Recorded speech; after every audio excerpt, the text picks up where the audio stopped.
Доброго дня, шановні колеги. Ми в першу чергу дякуємо щиро вам за те, що, незважаючи за надскладний період, який кожен з нас проживає, ми об'єдналися в синергії з метою обговорити важливе питання створення мережі ефективних природоохоронних територій і якісного управління ними. Ми зібралися поговорити про те, чим всі разом з вами живемо. Що нам дуже болить, що ми хотіли би змінити, і найголовніше – говорити про роль природоохоронних територій в нашому європейському зеленому майбутньому. Отже, розпочинаємо наші комітетські слухання Комітету з питань екологічної політики та природокористування Верховної Ради України, і розпочнемо гімном України.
Слава Україні! Героям слава!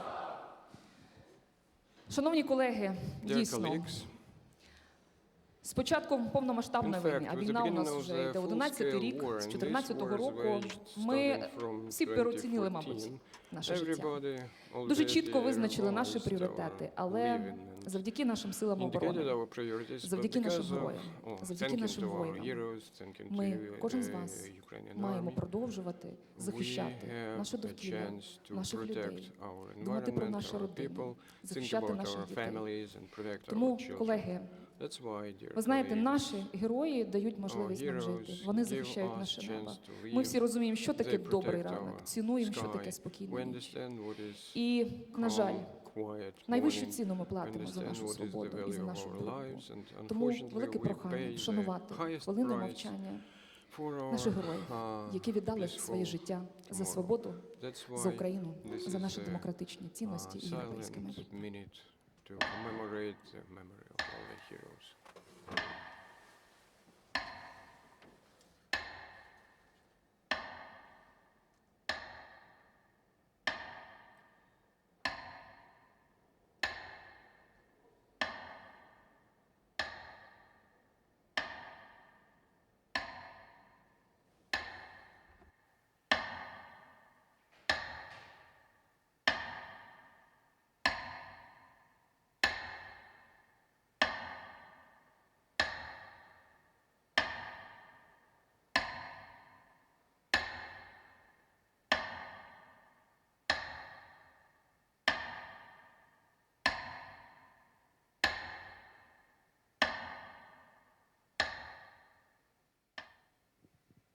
Щиро дякую. Thank you. Шановні колеги, З поважних причин голова нашого комітету Олег Володимирович Бондаренко мав вирушити в Харків на безпекову зустріч.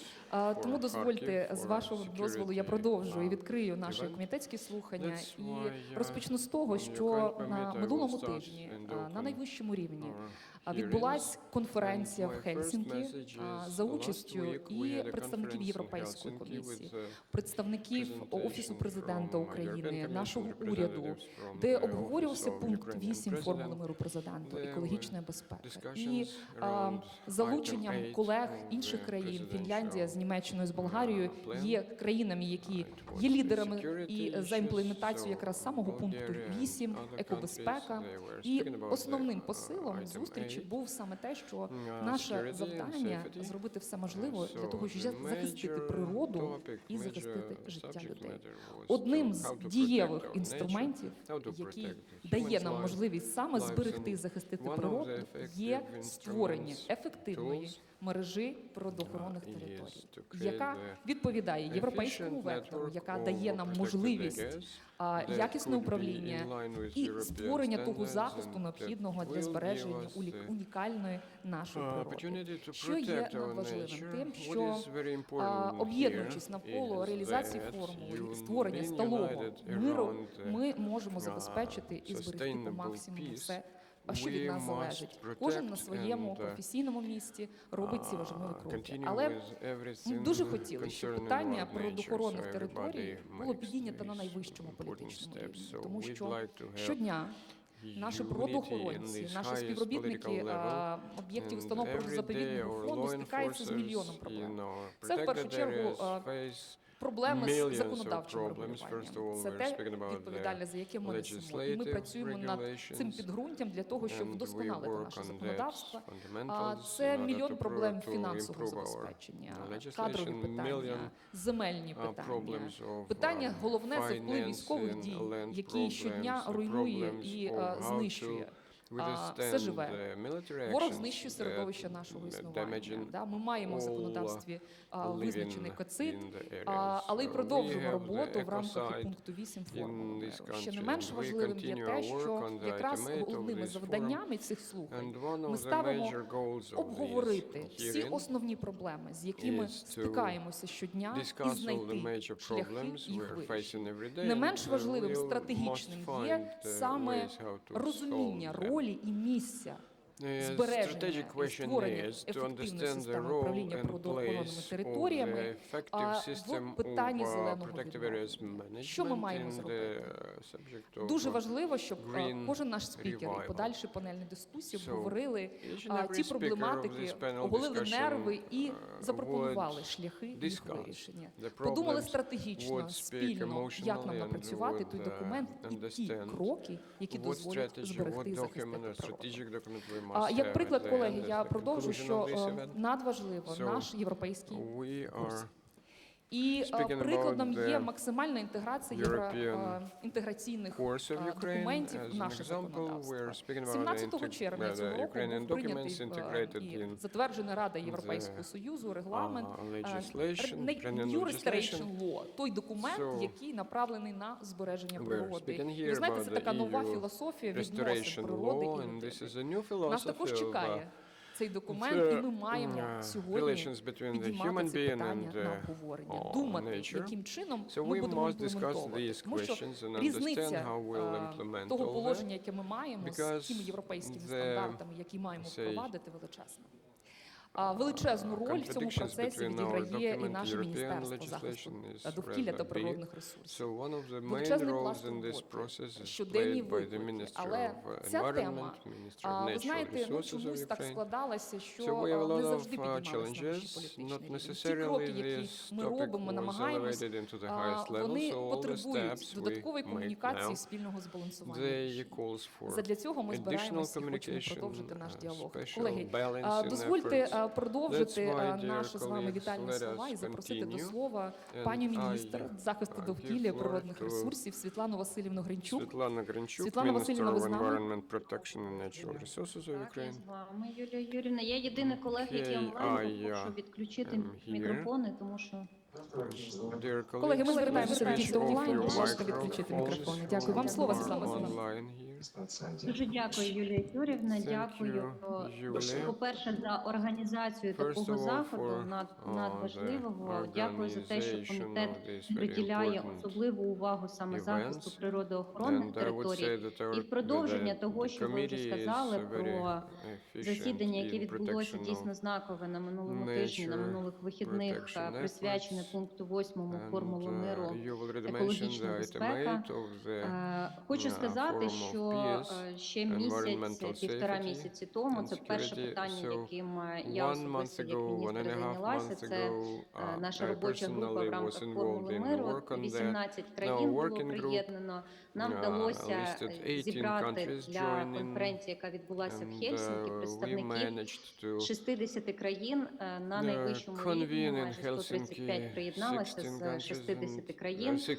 І ми дуже предметно обговорили дійсно ситуацію з охороною довкілля і з впливом війни на довкілля, і особливо всіма країнами зазначалася особлива роль саме природоохоронних територій. І як нам спільно, світовою спільнотою, тому що всі ми розуміємо, що те, що відбувається з довкіллям в Україні, воно має вплив фактично на весь глобальний світ. Неважливо, яка відстань між країнами, але в будь-якій точці світу порушення стану навколишнього середовища, воно матиме вплив фактично на всі країни. І це всі визнають. І ми чітко домовилися про те, що маємо докладати, не просто докладати зусиль, а розробити дієві механізми, які в першу чергу допоможуть Україні, тому що, на жаль, саме на нашій території відбувається це лихо, фіксувати військові злочини, фіксувати вплив війни на навколишнє середовище. Окремим треком обговорювалася розробка спеціальних нормативних документів, міжнародних, які допомагали би притягувати винних до відповідальності, саме агресорів до відповідальності. І третім пунктом, це було моєю пропозицією, і думаю, що також ви її підтримаєте, і комітет, і народні депутати, і ми спільно будемо працювати на платформі пункту 8 формули миру над цим питанням. Це саме розроблення зелених принципів відновлення. І воно має стосуватися відновлення як навколишнього середовища, так і відновлення за зеленими принципами всієї економіки України, кожної галузі. Адже практично кожна галузь, звичайно, страждають зараз. Принципи їхнього відновлення мають базуватися вже на зовсім інших підходах. Ми багато років, всі ці роки війни, говоримо про те, що будемо відновлювати Україну зеленим шляхом. Але ніде ще не розроблено і не зафіксовано ні на законодавчому рівні, ні в нормативно-правових документах, як саме це зеленим шляхом.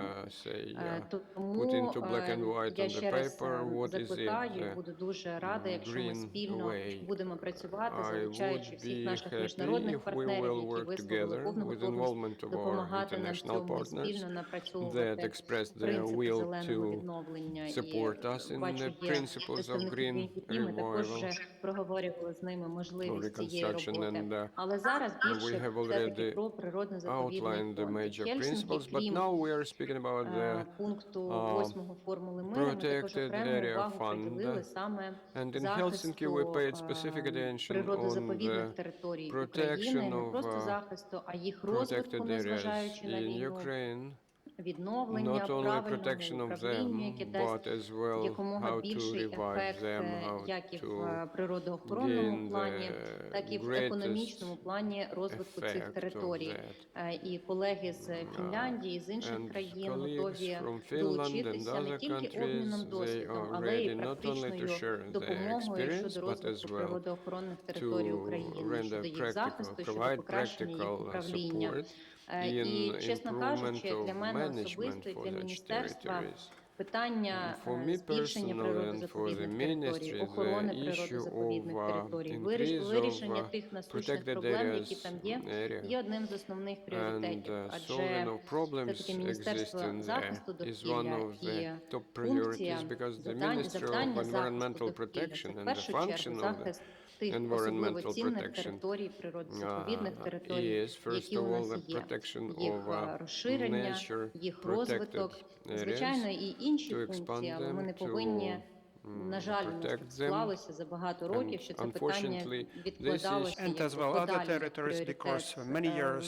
На моє особисте переконання і впевнений, що ви його розділяєте зі мною, що все-таки питання біорізноманіття, захисту природозаповідних територій і розвитку має бути одним з ключових пріоритетів, і саме такі цілі перед собою і ставимо.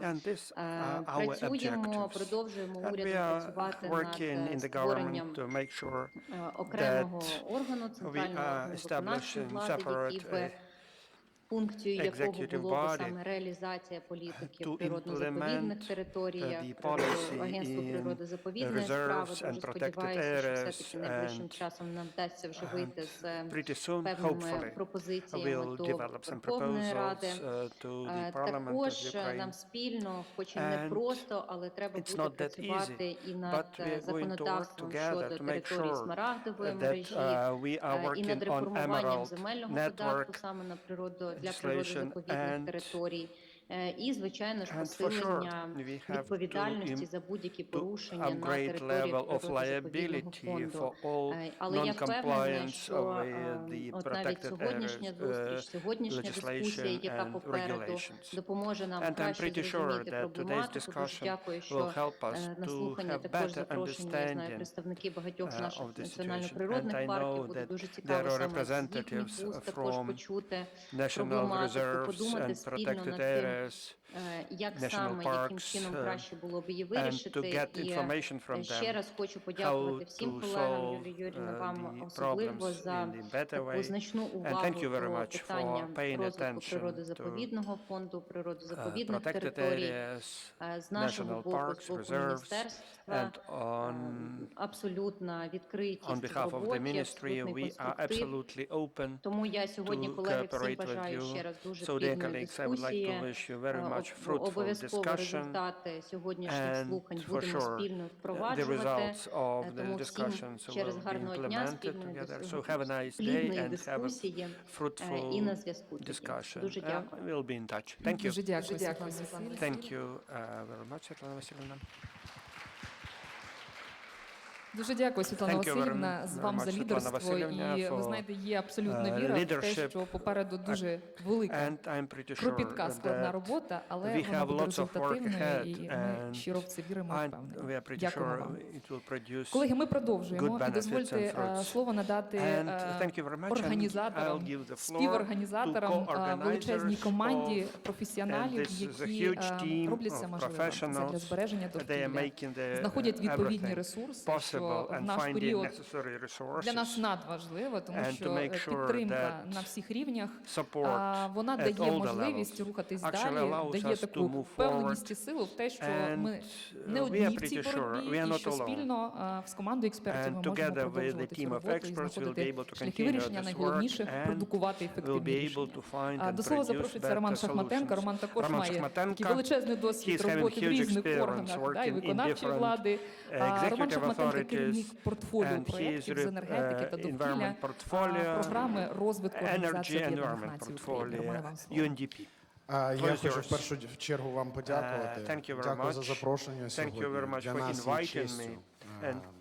Хоч якось підтримати цю непросту роботу, насправді, яку ви робите кожного дня. Я зараз говорю не тільки про міністерство, ви знаєте, ми доволі часто, на жаль, формальних та неформальних Unfortunately, when we have formal or informal communications with stakeholders and partners, we are getting questions. And lots of people asking questions. Is it the right time during the war, just bloody war, to talk about environmental issues, to environmental protection? To us as UNDP people, it's extremely important issue. And we understand that rehabilitation is not starting after the war. Recovery and rehabilitation starts already today.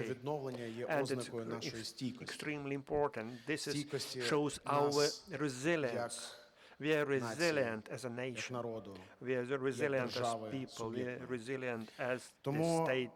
питання, як ми будемо And відновлюватися, how те, we що going to те do питання, яке підняла recovery пані and Гринчук, rehabilitation. воно є ключовим. That's a key issue. Чи ми використаємо Will we be able really сьогоднішні to можливості, які use відкриваються, the для того, щоб opportunities реформуватися, to для того, щоб стати introduce some сильнішими, reforms, to become і для того, stronger, щоб рухатися and вперед to move в forward ногу зі світом, а не when the whole world наздоганяючи. is Тому що ви праві, developing я дійсно this way, знаю, and we що shouldn't швидких catch up. перемог We should be в together сфері with the захисту whole довкілля world. So quick доволі мало. results in Кожна environmental реформа, про яку ми protection, говоримо на it's сьогоднішній день, not easy. займає роки.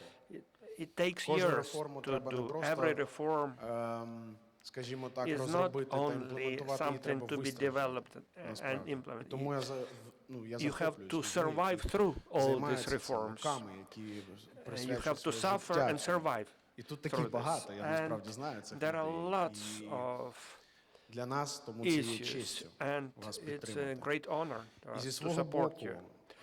And ми і далі as будемо вас well, we підтримувати, are going to continue допоки ми не supporting you. матимемо реальних And результатів з вами. І we'll, я сподіваюся, together що with you, will сьогодні accomplish ми матимемо good and відкриту real і чесну results. бесіду. And we'll have Тому що тільки такі бесіди, open тільки and такі honest зустрічі, discussion.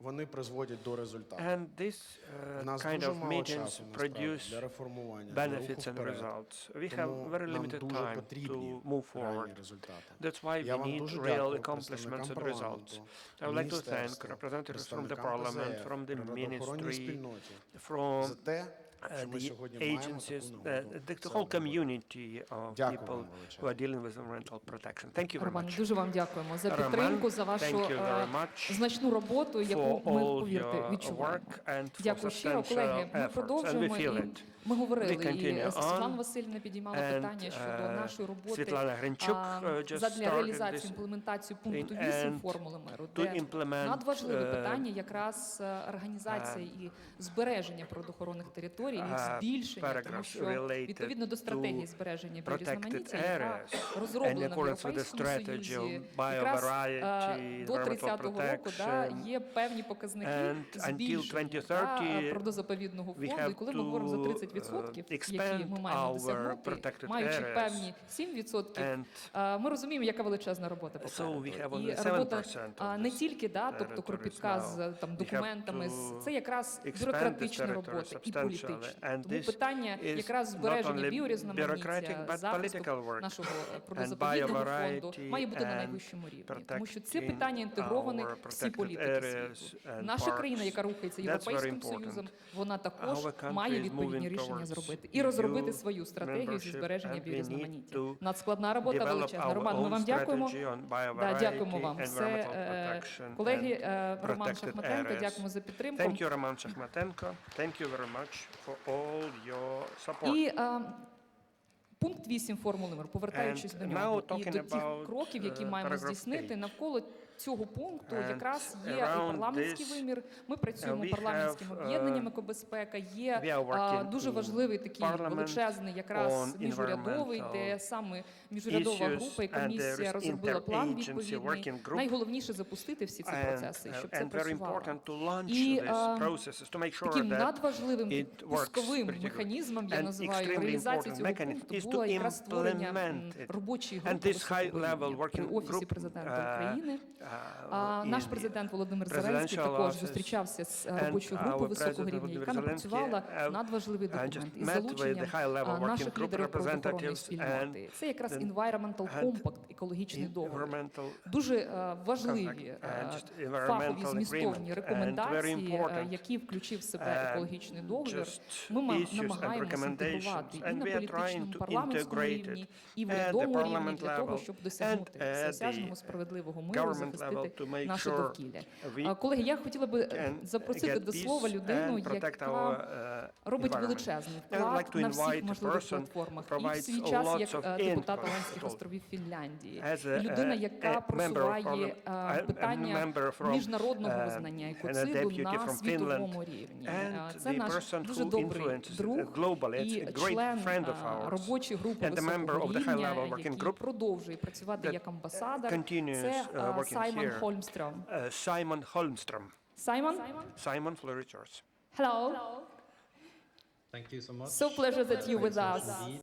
You have the floor. Members of the RADA's Committee for Environmental Policy and Nature Management. Thank you for inviting me to speak before you on behalf of the high-level working group on the environmental consequences of war, as said, set up by the President's Office last year to deliver our recommendations on how legal frameworks can drive the essential work on nature restoration, the theme of today. To begin, as we reflect on the devastation brought upon Ukraine by Russia's unlawful war of aggression, one thing becomes vividly clear. Alongside rebuilding your infrastructure and communities, we must prioritize the restoration of our natural environment. The damage inflicted on Ukraine's ecosystems has been immense, as said, with significant long-term consequences not only for biodiversity, but also for the health and well-being of all Ukrainians. And this is not just a task for Ukraine. It's a European and a global interest. Ukraine harbors endemic species and vulnerable ecosystems that we cannot afford to lose.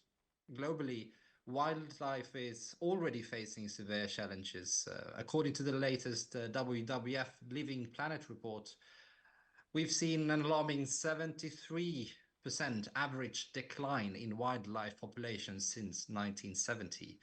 This underscores the urgent need for collective action to protect and restore biodiversity, particularly in areas like Ukraine, where unique ecosystems are at risk.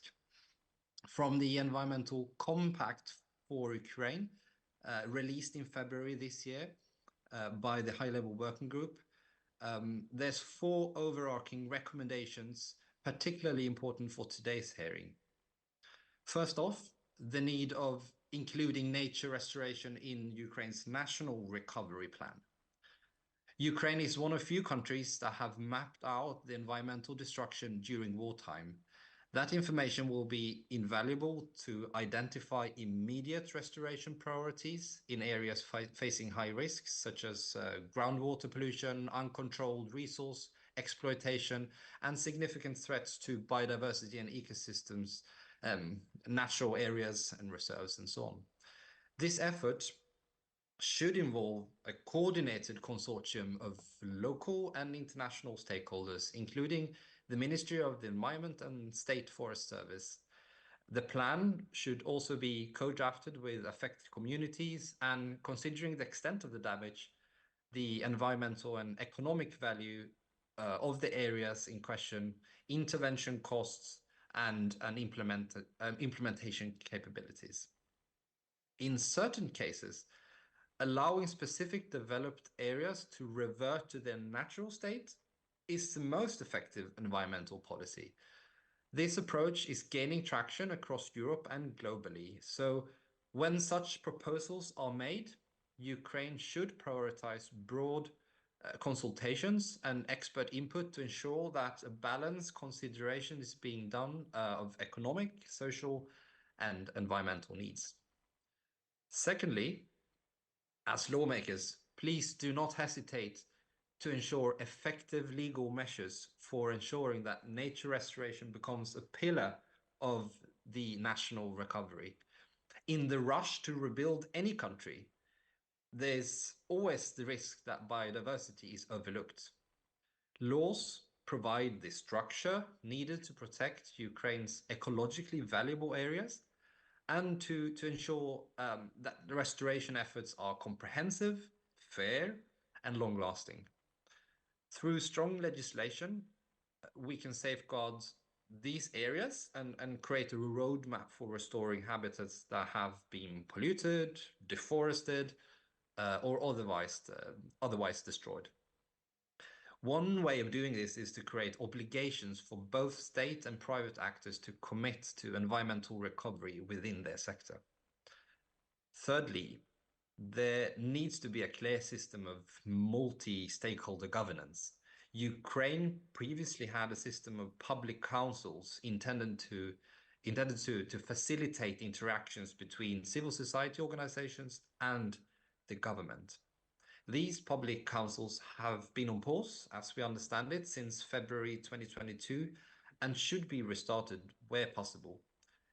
It is essential to consider how to strengthen these councils by increasing public trust and engagement, as well as expanding the representation of local environmental organizations. Ukrainian municipalities also play a crucial role in the recovery process. Local communities must be empowered and equipped with the necessary capacity building resources, support, and financial tools to design and implement sustainable recovery projects. Fourthly, addressing these significant challenges requires comprehensive management and coordination within the government. Ukraine should designate a high-level official specifically responsible for green recovery and reconstruction.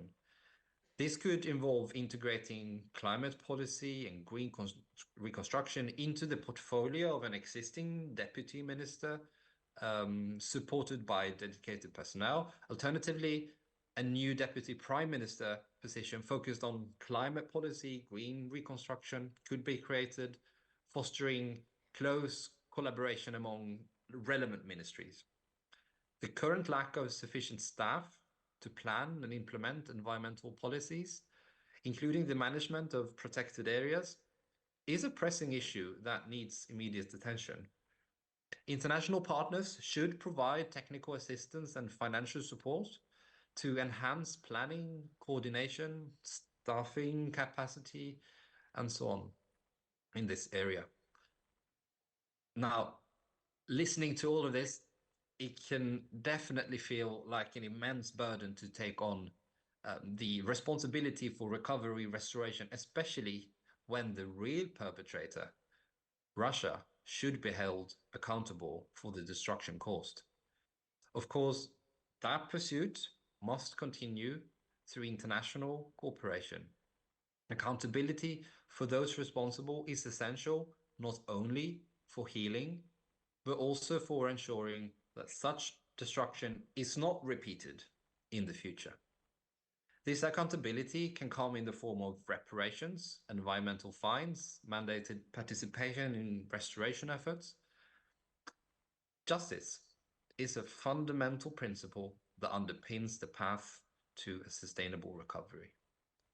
Now, I speak on behalf of the entire working group, and I have been specifically asked to say this by the chair, when I say that we have been very impressed with the commitment of Ukraine to implement all the recommendations in the compact.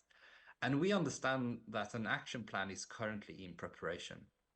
We remain committed to support relevant ministries and agencies in the strategic implementation as Ukraine continues to show its global leadership in highlighting the importance of addressing the environmental consequences of armed conflict. After all, the restoration of Ukraine's natural environment is not just about repairing what has been destroyed. It is about building a future where Ukraine thrives as a green and sustainable nation. We have the unique opportunity to redefine how environmental restoration is addressed in post-conflict settings, not just in Ukraine, but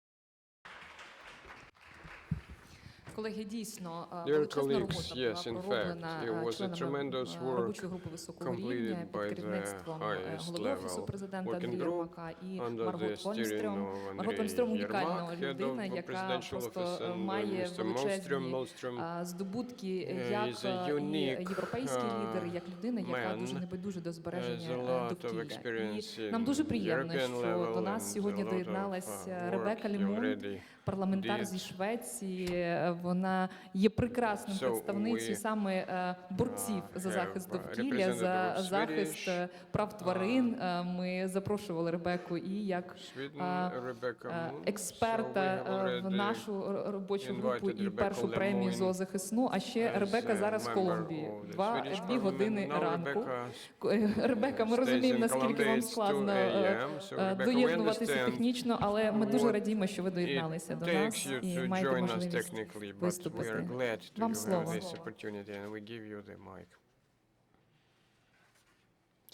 Thank you.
Thank you very much for your contributions. Колеги, дійсно, ви знаєте, під час конференції, які якраз міжнародного рівня, Організації Об'єднаних Націй направлена на збереження біорізноманіття, неймовірно потужна робота, паралельно дуже багато процесів. Ми щиро вдячні, що Ребека знайшла можливість свою годину сна, вона віддала з можливістю виступити і поділитися своїм величезним досвідом роботи і співпраці. Тому що, знову ж таки, збереження біорізноманіття – це та тема, яка має бути на найвищому політичному рівні, інтегрована всі політичні рішення. Це стосується законодавчих ініціатив, прийняття нашого закону про території Смарагдової мережі, подальший рух, імплементація важливих європейських документів. Колеги, ми закінчили блок вітальних слів, ми переходимо до нашого продуктивного блоку роботи і величезне прохання. Якщо ви потребуєте технічного перекладу супроводу, я просто бачу, не всіх є,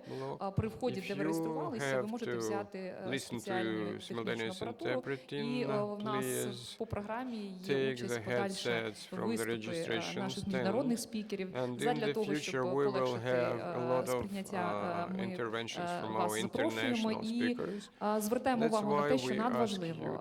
Результатом нашої роботи має бути напрацьовані рекомендації.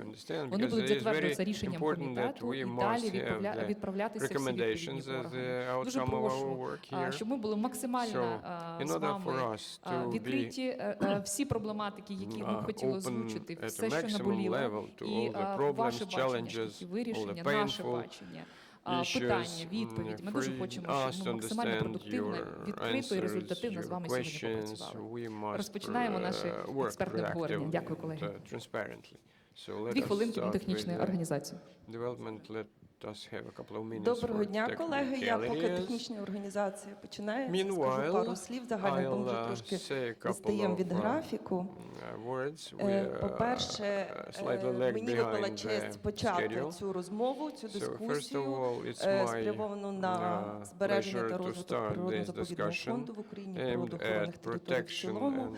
І перша частина в нас присвячена проблемам заповідної справи, як їх вирішувати, тобто точковим і широким, і загальним, і різноплановим проблематиці, а друга частина більше направлена на розвиток. І, звичайно, перша частина буде дуже важка. Я переживаю, як ми будемо з вами розмовляти, і чи не перейде це просто в претензії якихось. І дуже би хотілося, щоб це була все-таки дружня розмова, і щоб ми могли спільно напрацювати рішення і вирішити хоча б маленькі, все ми не зможемо точно, тому що то 10 років не вирішувалося, все зразу вирішити не можна, але хоча б малесенькі кроки зробити все-таки до світлого майбутнього. І запрошую наших спікерів першої панелі, будь ласка, сідайте всі, пане Сергій Власенко, так, Борисе, так, Міхель Бромбрахер, і ще в нас Віктор Демченко.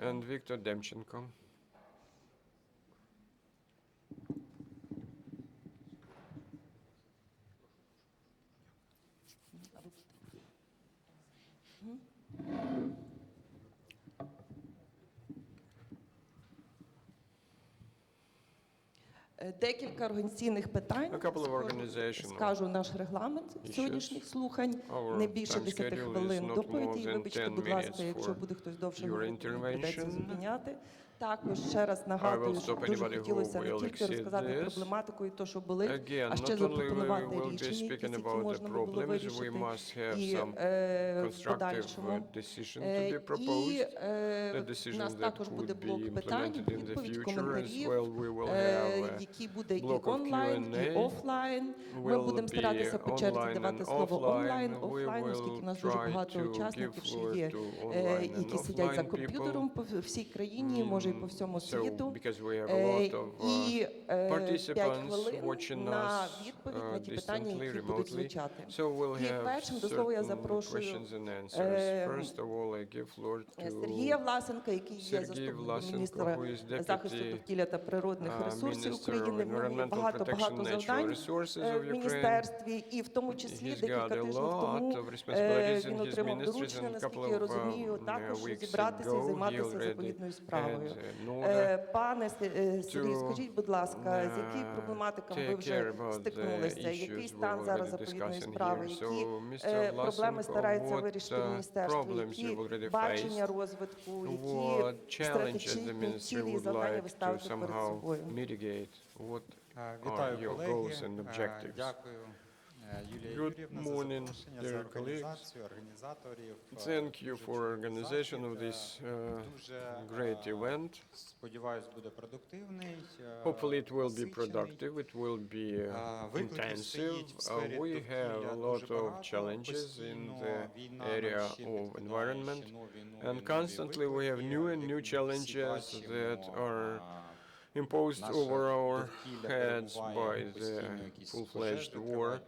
You understand what we have military actions, we have constant fires, our environment, our wild nature is constantly being hurt, and recently I had a new responsibilities delegated to me, which is the protection of our environment. So we have challenges, and due to this, we have very active international activity.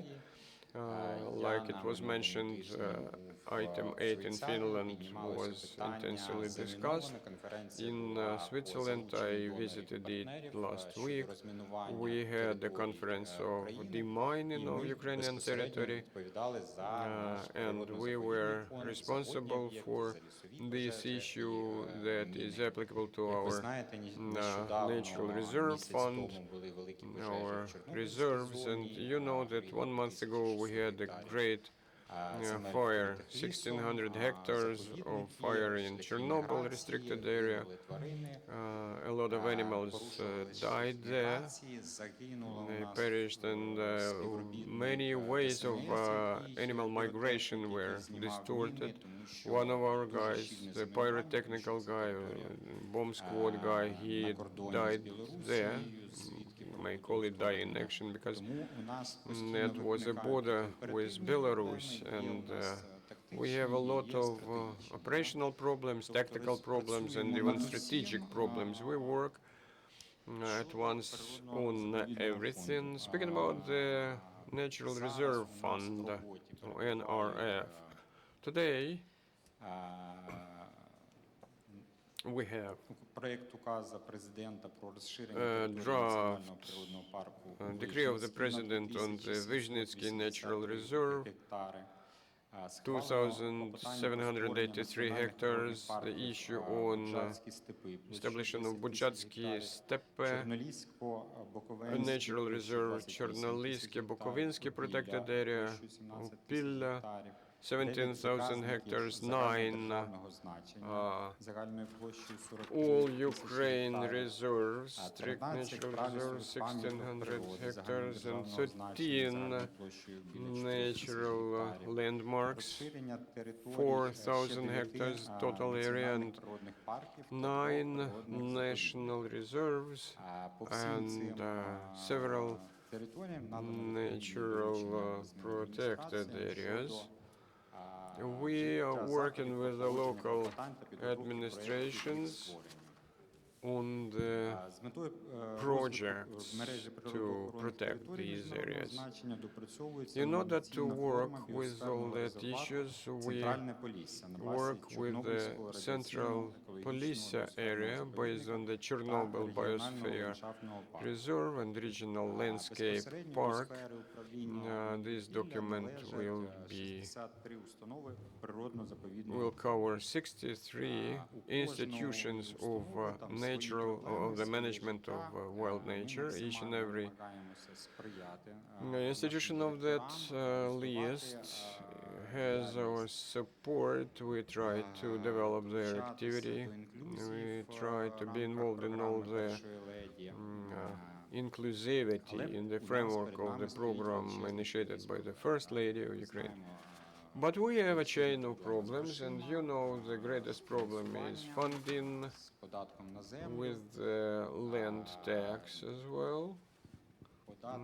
the land taxes, according to Act and legislation, the maximum rate of this tax is 5%. So if we pay all that money to our institutions, is over 1.3 billion hryvnia, which is far too higher than the existing, than the money we have in hand, actually. So in certain cases, the directors of reserves, they didn't pay those taxes. That's why the criminal cases were filed for them. So in many cases, they just don't have money, but that causes the arrest of their properties, and we developed a law of Ukraine on decrease of the land tax for natural reserve fund, because we're speaking here of non-commercial nature of such institutions, and this draft law was passed to Верховна Rada, to Ukrainian Parliament, and since we have here the Верховна Rada committee hearing, so we ask the people's deputies to adopt this legislative initiative in order to solve this problem as soon as possible for our directors, our parks. The other side of this story is the local communities. Of course, they must have money as well. We should develop the common standpoint here to understand how to make this land tax at a level of 0.1% for the forest fund as well. This is one of our problems, because this story ends up in the lack of proper procedures or proper registration of the property, land property, because as soon as you've already finished that process, you have to pay this high tax, land tax. In the process of fixing these property rights, you don't pay any tax, so we must be leaders in this issue, because this issue is really a painful one. Again, we had a resolution of the Cabinet of Ministers for changing of the design value of the lands. We're speaking about Podila Piet land and other reserve to be changed, because, and again, we have a Drevlyansky natural reserve, 1,300 hectares.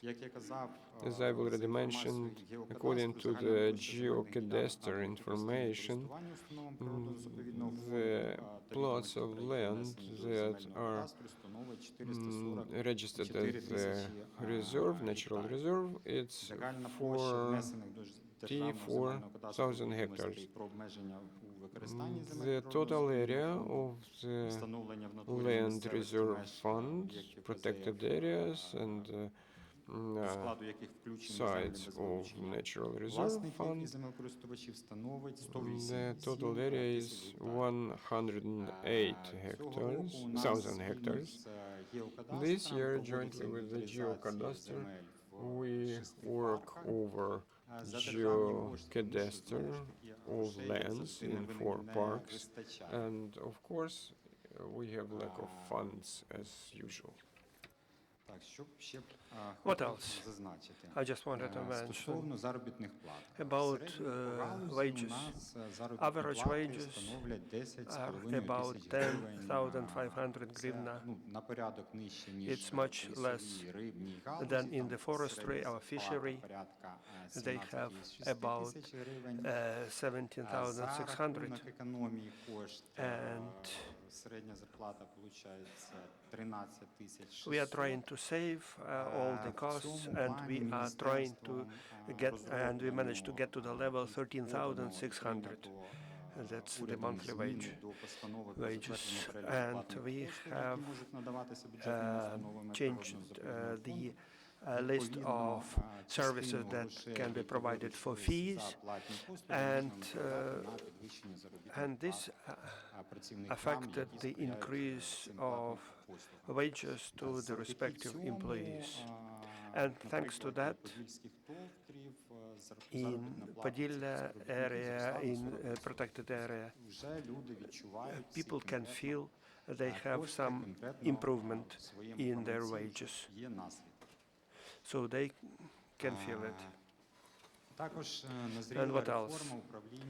And we need to introduce reforms in natural reserves and protected areas. And developing policy, implementation of policy, and economic activity, this should be separate. And Ministry of Environment have drafted a law on these protected areas and reserves, and it is submitted to the government. Then after approval of the government will be submitted to the parliament. And we wanted to facilitate and help to make sure it is voted in the session hall of the parliament. And it has been mentioned already that about expanding protected areas and reserves, we need to expand it. We have to catch up with our European colleagues, and we have lots after ratifying Berne Convention. We have to adopt a law on Emerald Network. And as well, we are asking members of parliament to speed up and vote in the session hall. And Yulia, just you were the driving force behind this process. And together, together with our CSOs, and so people are very active in this field. They are trying to work in an effective and efficient way, and we can feel from people and hear from them. And together with the ministry, our environmental community is very much active. They are trying hard. Please, dear colleagues, please get engaged, support and help us. That's briefly bullet points, main bullet points. Thank you, Sergey. And thank you for your news about extended initiative of the ministry to establish natural reserves and protected areas agency. Without such agency, it won't be possible to not only even developing, but to keep it at the decent level when we are talking about protected areas. And they were just asking our international colleagues. In the ministry, about 10 to 20 people are working in the sector of reserves and protected areas. In Czech Republic, in particular, they have hundreds of people. And same we can say about any EU country. So these are the necessary resources that we definitely need. But you have not mentioned one problem. You had no time to mention all the problems in the protected areas, how to make liable for those who violate all the legislation and regulations. We are not that developed to make sure that we don't have any non-compliance issues. And controlling bodies are trying to make people liable for non-compliance and violations. And definitely, plus they have to support this case in court and to tell more about this issue.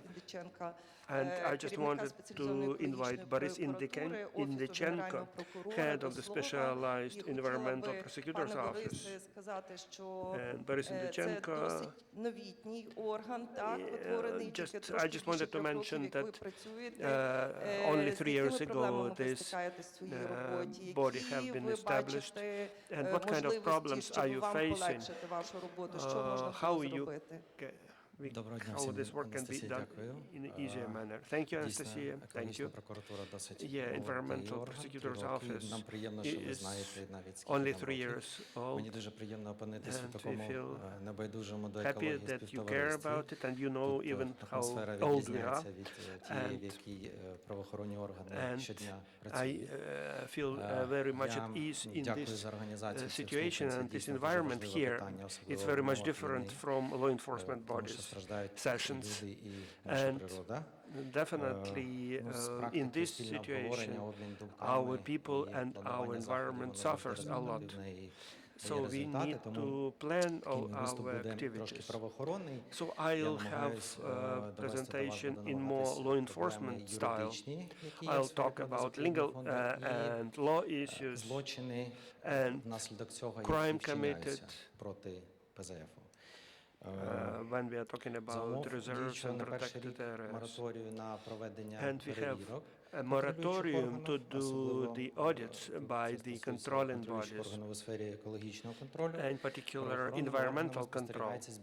And law enforcement agencies, they can see more crime is committed in the sector of natural reserves and protected areas.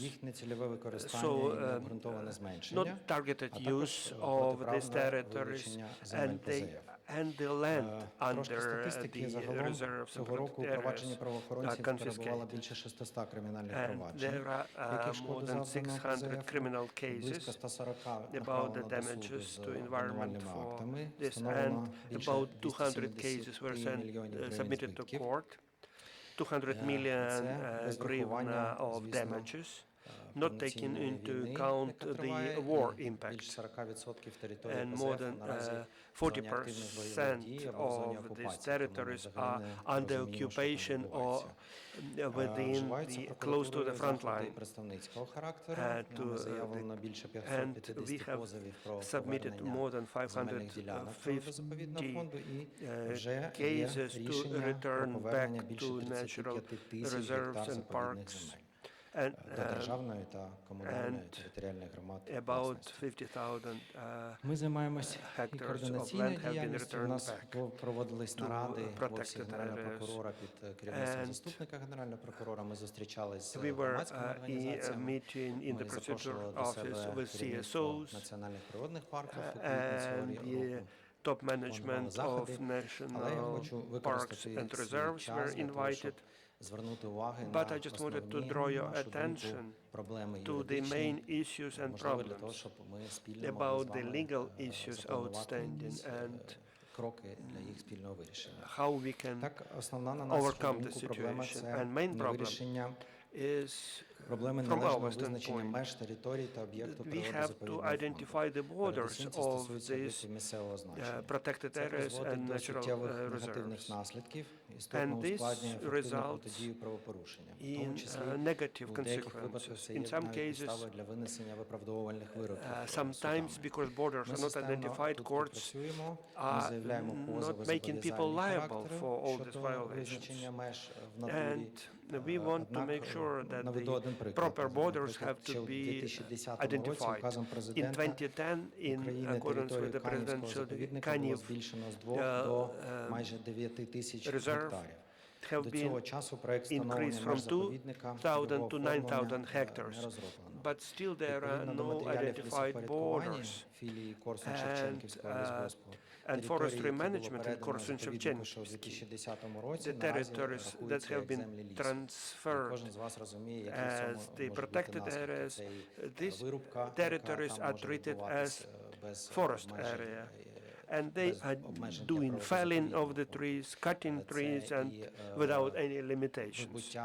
приватну якусь власність. And some people are trying to privatize to get this land because cadastral map does not contain information that this is Це потреба у налагодженні reserve якісної or інформаційної protected взаємодії між державним and we кадастром, need to develop територій good та об'єктів quality природозаповідного interaction and фонду, cooperation яким with опікується Міндобудівня, cadastre. і державним земельним кадастром. Так, на And, сьогодні в Ministry автоматичному of порядку ця Environment. взаємодія не працює. So it does Відомості not про work об'єкти природозаповідного automatically фонду on the згідно basis з of позицією computer Держгеокадастру не exchange мають of офіційного information. характеру. So this Офіс Генерального прокурора information on неодноразово borders is направляли not статтю officially Міндовкілля, valid. Мінагрополітики We та have Кабінету submitted Міністрів України. this information to Проте, the Cabinet of наразі нам Ministers, це Ministry питання of вирішити не Environment, вдалося. and still we are Відомості not про able території to resolve природозаповідного this фонду так і не issue відображаються в that I have державному mentioned земельному above. кадастрі як обмеження у використанні And земель. there are no Отже, limitations державний in the реєстратор use of може these зареєструвати territories. земельну ділянку So природозаповідного state фонду за іншою register особою, agency оскільки can автоматична функція register обмеження в this електронній land системі, plot яка б забороняла йому це зробити, не працює.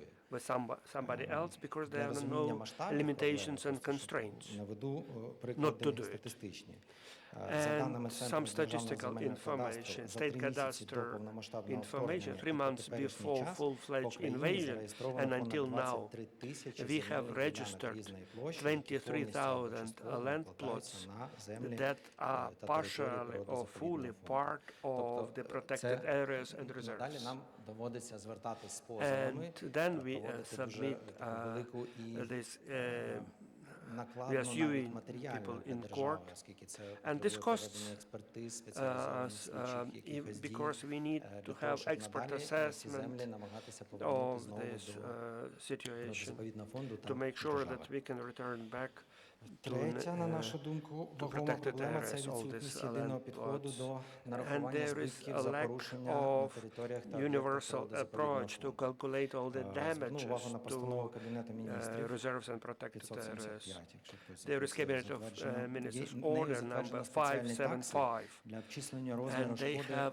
заподіяної specific порушенням rates законодавства про to природозаповідний фонд. identify the Проте, damage на відміну від to protected інших категорій areas. But правопорушень, unlike у цій other постанові не передбачено violations, застосування підвищеного коефіцієнта there is за незаконний no видобуток корисних копалин на території increased ПЗФ. ratio Тобто ми for розраховуємо збитки, mining якщо на території ПЗФ хтось добував under бурштин, копав this пісок, land. за загальним коефіцієнтом. Ми не враховуємо, що це є природозаповідний фонд. For example, even sand is not Однією ще is проблемою allowed є недостатня there to взаємодія use, and there is уповноважених no державних ratio органів при for наданні this спеціальних for дозволів на misuse. користування And надрами special на заповідних permits територіях. Це теж проблема, for, наведу вам практичний приклад. Можливо, utilization ви про нього of читали. У січні поточного року natural, держгеонадрами було продано спецдозвіл на видобування and впродовж there 20 was років торфу within в межах пралісової пам'ятки природи Макове болото у Рівненській in області. the marshes in Rivne Oblast, they were allowing this, Була є прогалина законодавства в частині відсутності and there обов'язкового are погодження gaps in the Міндовкілля, legislation надання чи that продажу Ministry спеціальних of дозволів на Environment надрокористування для should усіх not цілей. be engaged in Оскільки this в activity, in the законі permits. прописано, що погодження потребує лише спецдозволу And для people can геологічного вивчення. get fossil Так наразі fuel прописано в there, законі. Тобто для extract геологічного from there. вивчення погодження потрібно, а And для того, щоб for видобувати geological фактично, survey, they воно need взагалі не потрібно. okay Можна в from будь-якому Ministry of природозаповідному Environment, фонді but отримати to спеціальний дозвіл, його to продати extract it, Держгеонадра, there is no і need потім to have any буде знищуватися specific це permit. заповідні території. And За this позовом Офісу Генерального прокурора protected це рішення було area will be скасовано, воно destroyed. вступило в законну силу, на Маковому And- болоті ніхто нічого добувати вже не буде. And now in the Також хочу marshy land, наголосити they на want відсутності чіткої і прозорої процедури зміни меж категорії then або скасування about, статусу території природозаповідного фонду. concerning the status of protected areas and що reserves. така процедура This включає procedure розроблення should експертного висновку. engage Проте the жодних expert критеріїв та conclusion, вимог ні до цих but there are висновків, no ні до експертів, criteria які how його to будуть видавати, do наразі this законом не expert встановлено. assessment. Я There is no дослівно хочу specification зацитувати in один з the таких висновків. legislation or regulations. Весь, до речі. I'm going to quote one of the Ботанічний conclusions. заказник місцевого значення Botanical Любимівський protected знаходиться у area Вишгородському Lubim. районі It's part Київської of області та Vizhgorod створений для district, Kyiv охорони region, заростей and is чорниці. created В зв'язку з проведенням у for 2014 protecting році вибіркових this санітарних area. вимог стався And значний вітровал дерев сосни. so І в результаті because відбулось of значне felling освітлення of the території trees, і випадіння чорниці. just На pine даний час trees цей заказник не were може виконувати just заповідний falling. функції. on the berries, and the berries were lost. території як заповідної є And обґрунтованим. So this territory is not more any protected area or reserves. And the same kind of conclusions we can та обласними радами питань про read виключення as well заповідних територій. about У мене є ще підбірка, confiscation кому цікаво, може of the подивитися. protected areas or reserves. Водночас, щоб створити And територію to природозаповідного фонду, така процедура має establish значно більше зусиль, protected area, часу, you коштів need і to have належних much more обґрунтувань. efforts, and you have to Також, для document прикладу, майже 2 all роки your efforts. For уповноваженими about органами 2 не вживаються years, ефективні заходи there для are no створення effective or ландшафтного efficient захисника measures with загальнодержавного значення respect вільний to Свідовець. national park Ініціативна in група представників Transcarpathia, громадськості і Вільно громадських Слідове. організацій з And 2016 року бореться starting за збереження 2016, території they are trying Свідовецького to гірського protect масиву. У травні the mountain 2023 areas. року Міндовкілля Ministry схвалено of клопотання Environment низки громадських організацій про оголошення ландшафтного with захисника. the consultations Однак of кінцеве рішення по CSO, теперішній час не they прийнято. adopted decision on Зволікання з наданням creating статусу заповідної this території Свідовцю reserve. може призвести до And знищення 400 гектарів пралісу і Absence of the квазіпралісу, respective рідкісних видів рослин, the птахів, rare Ми birds також and цим питанням займаємося і species намагаємось can be спільно з lost Міндовкіллям цю because ситуацію of not привести до adopting логічного decision in this field. Ну і останнє, And як the вже last зазначала пані міністр, one, заступник, і, в принципі, кожен, Deputy Minister and Minister дуже have важливе це mentioned прийняття very закону important України to про території adopt the смарагдової law мережі. on Emerald Network. Метою вказаного законопроекту є The встановлення правових та objective of this організаційних Emerald засад, Network work to визначення create території смарагдової мережі та organizational управління grounds, ними в Україні, збереження identifying природних the оселищ та видів borders фауни і of флори, що Emerald підлягають Network, особливій flora охороні, and fauna, відповідно до and to виконання be зобов'язань protected України in за accordance with міжнародними Згода на international обов'язковість, яких obligations надано of Верховною Ukraine. Радою. It У has світі been переговори про decision вступ have been України adopted до by the Європейського Parliament of Союзу. Ukraine Це питання because дійсно of актуальне, accession і to як EU. This is правоохоронний very орган хочу ще зазначити, topical що issue, без прийняття такого and закону without ми не adopting можемо such належним type чином of law, we захищати won't be території able to смарагдової мережі, protect і тому Emerald ті злочини, Network які стаються territories. там, And whatever зменшення цих the територій, crimes вибиття їх у committed приватну there власність також and privatization of these залишаються territories без належного are still not resolved. Я коротко Hopefully, хочу I подякувати managed ще раз за to ініціативу be on і, time. хочу And thank you very much всіх for your закликати до initiative. співпраці. I just Ми, wanted to call you контакти to наші є, я з cooperate, кожним, and працівником, you have our представником contact національних details парків. Ми and готові contact information. співпрацювати, And we надавати are вам, ready to cooperate практичну with і you, and юридичну we are ready to допомогу, provide you звісно, в legal межах функції, support прокуратури. within the authority of the prosecutor's office. Thank you. Неймовірно, пане Борисе. Мені Unbelievable. цікаво було слухати, хоча багато I was справ very я much знаю, але все рівно interested з ваших вуст to hear почути from і, it. напевно, від цієї It was громадськості interesting to hear it from you подякувати and вам to thank за you. Just роботу wanted for вашого your work підрозділу, of організації. your Ми дійсно відчуваємо environmental за ці роки, що prosecutor's ситуація office, зміниться, and we can покращиться, feel голос that природи situation більше is чують, changing, і and the voice порушники, of those who protect скажімо, більший our відсоток natural reserves доводиться nature, справ для того, щоб порушники so несли is відповідальність. heard, Дуже дякую. and those who І are not перейдемо complying до with it наступного are питання. becoming liable Наступний for спікер that. в нас буде And next speaker онлайн. here is going to Це be Анатолій online. Павелко. It's Він Anatoly є Павелко. екологом He is Міжнародної environmental благодійної specialist організації from «Екологія права людини», environmental яка зараз є одним із organization, лідерів серед environment, організацій, law, які допомагають державі human. збирати Екологія права інформацію людини про in вплив Ukrainian. війни And на they are біорізноманіття gathering природи в цілому. information Вони їздять how по всій what is the Україні, impact of war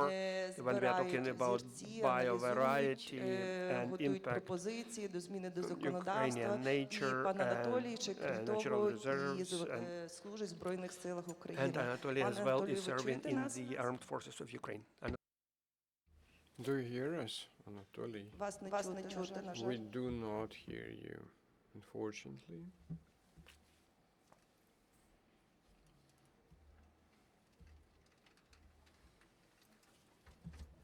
Може, попробуйте вийти і ще раз зайти. Maybe try to re-enter the Zoom.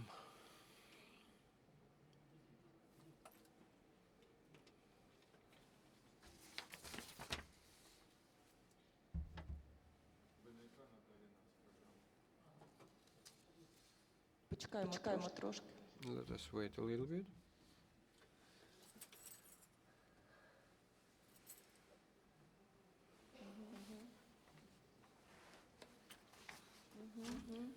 Може, дійсно, використаємо цей час. У нас передбачені були питання-відповіді в кінці, але давайте, поки підключається Анатолій, можемо одне питання і одну відповідь. І далі, надіюся, продовжимо з Анатолієм.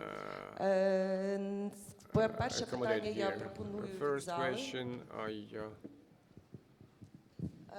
Suggest will be from the floor. Пані Ірина, Yeah, I see будь one ласка. hand. Ірина. У мене навіть не питання, я просто It's хотіла even not зазначити, the що наш question. національний природний I парк, would like Тузлівські only to лимани, state із that 16 Тузлівські наших лимани, справ, які знаходяться в судах, Тузлинські і ми estuary, проходимо тривалий National шлях, Park, то we 12 з are них якраз in a це по нашим litigation заявам process, and веде 12 of спеціалізована such екологічна litigations. прокуратура.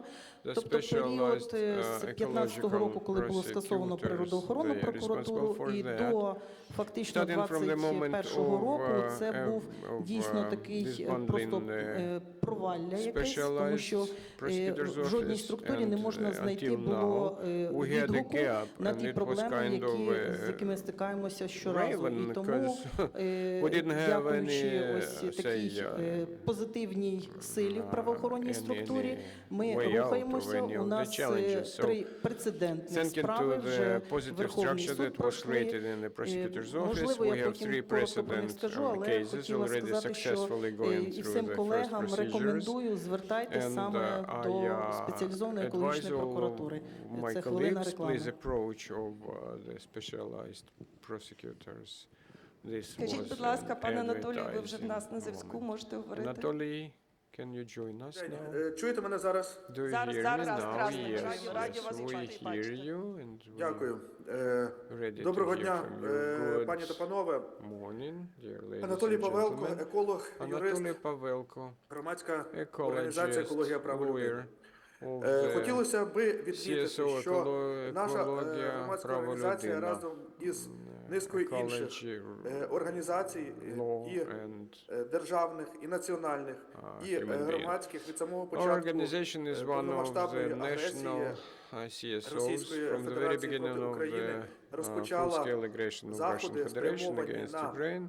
We перше, started моніторинг ситуації, яка to відбувається exercise steps з природою України і, зокрема, з об'єктами aimed природно-заповідного at фонду. Другий напрямок, з яким ми працювали і продовжуємо працювати, це правова кваліфікація того, що відбувається, допомога правоохоронним органам у зібранні legal доказової бази, qualification of допомога державним органам things that are України happening у in тому, що Ukraine, стосується support of the притягнення governmental bodies of Ukraine із країни-агресора до відповідальності, компенсації завданих збитків і інші напрями правової діяльності.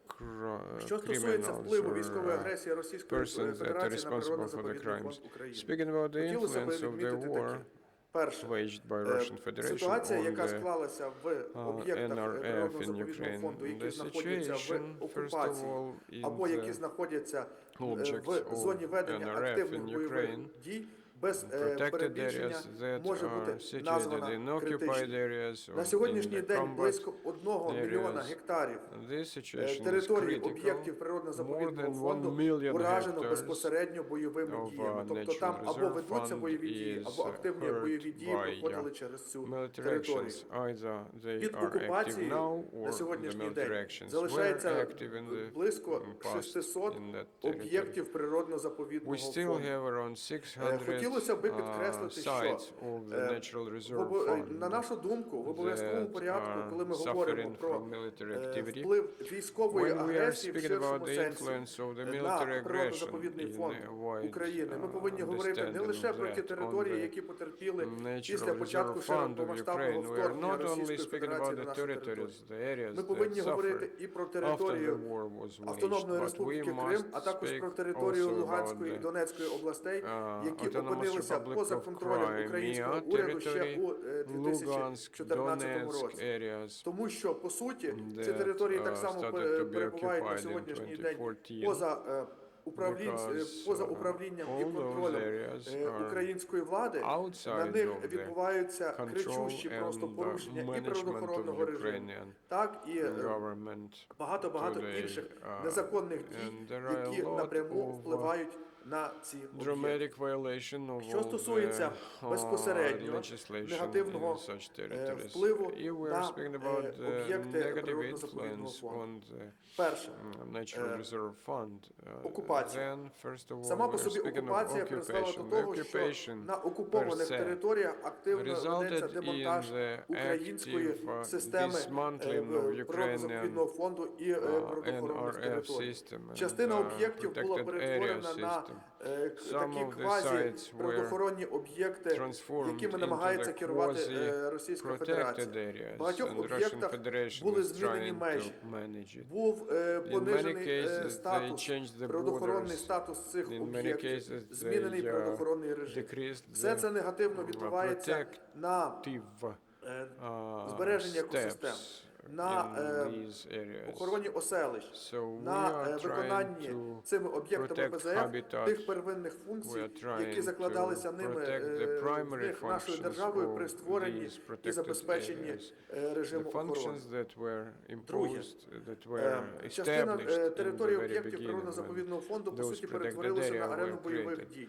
І це Second, відбулося не in з волі fact, we України. have the До негативних чинників, які на сьогоднішній день впливають на ці об'єкти center ПЗФ, of є activities масові in such пожежі, places. особливо We are в facing лісових, the лучних, mass, степових екосистемах. forest fires, Дуже часто ці пожежі wood є fires. In many прямим cases, наслідком those ворожих дій fires країни-агресора. are the direct Зокрема, восени цього consequences року ми of безпосередньо the досліджували activity дії of the російських окупантів aggressive country. на території Сумської We області, were де з метою eyewitnessing відсунення the позицій actions українських військ of Russian мали occupants місце in масовані Sumy area, підпали where they лісів.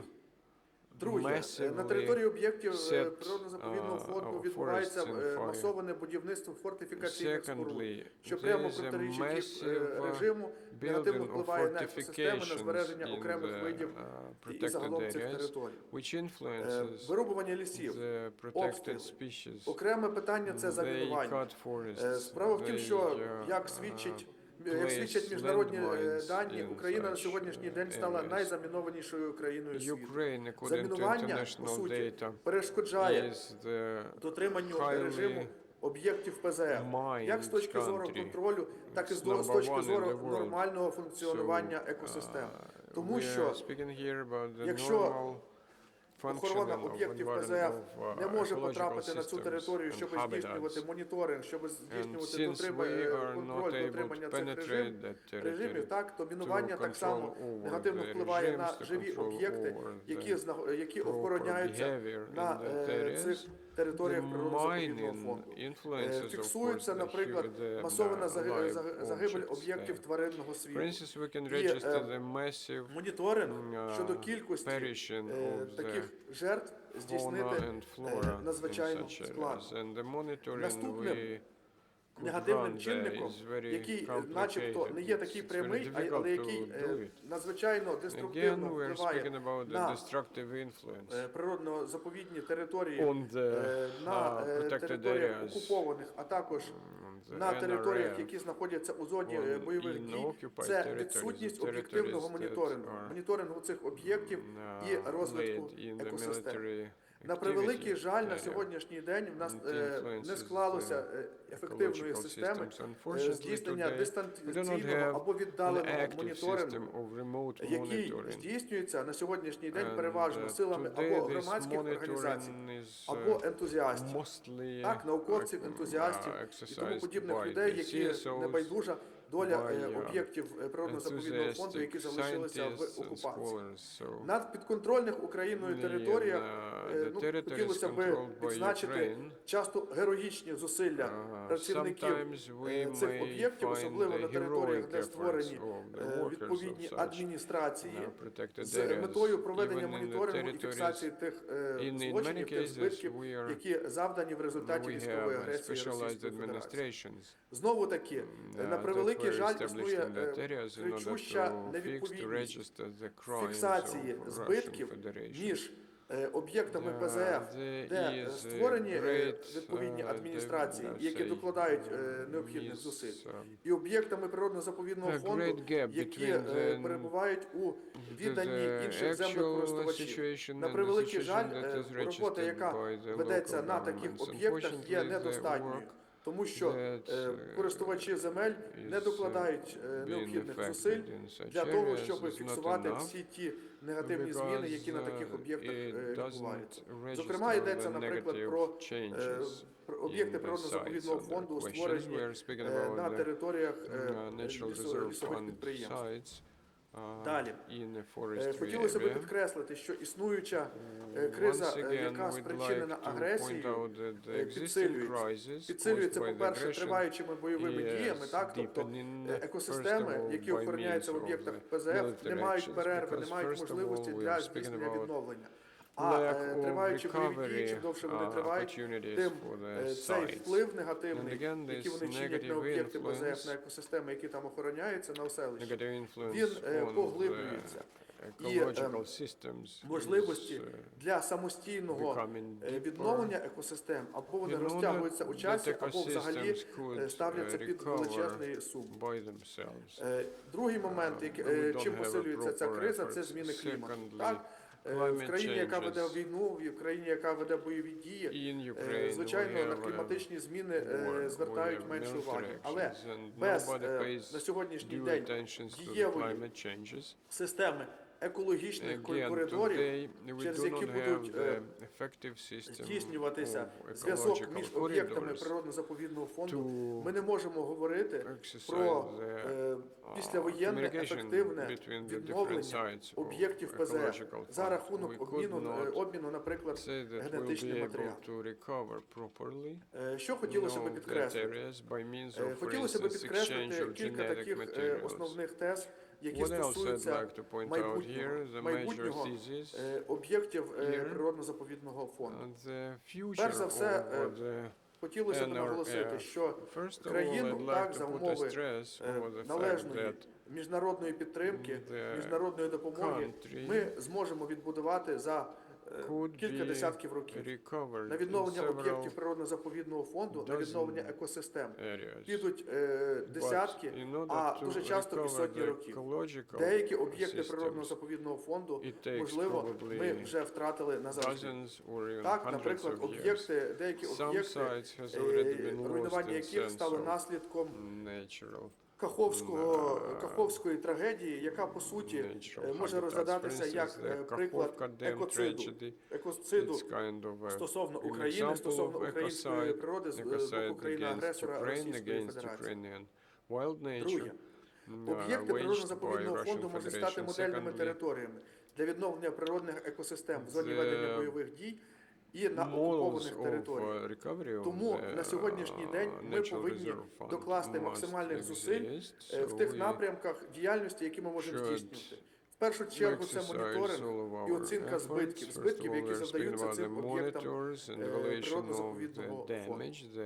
Для роботи на територіях таких об'єктів варто залучати працівників тих установ, які виїхали з окупованих територій. Вони можуть, наприклад, залучатися для того, щоб здійснювати або дистанційний моніторинг, тому що вони ознайомлені із ситуацією на місці, так, і та ж певним чином об'єктивна оцінка даних дистанційного моніторингу для них буде простішою, внаслідок того, що вони можуть порівнювати ці дані дистанційного моніторингу із власними знаннями ситуації на місці, з якою вони ознайомилися при безпосередній роботі на цих територіях.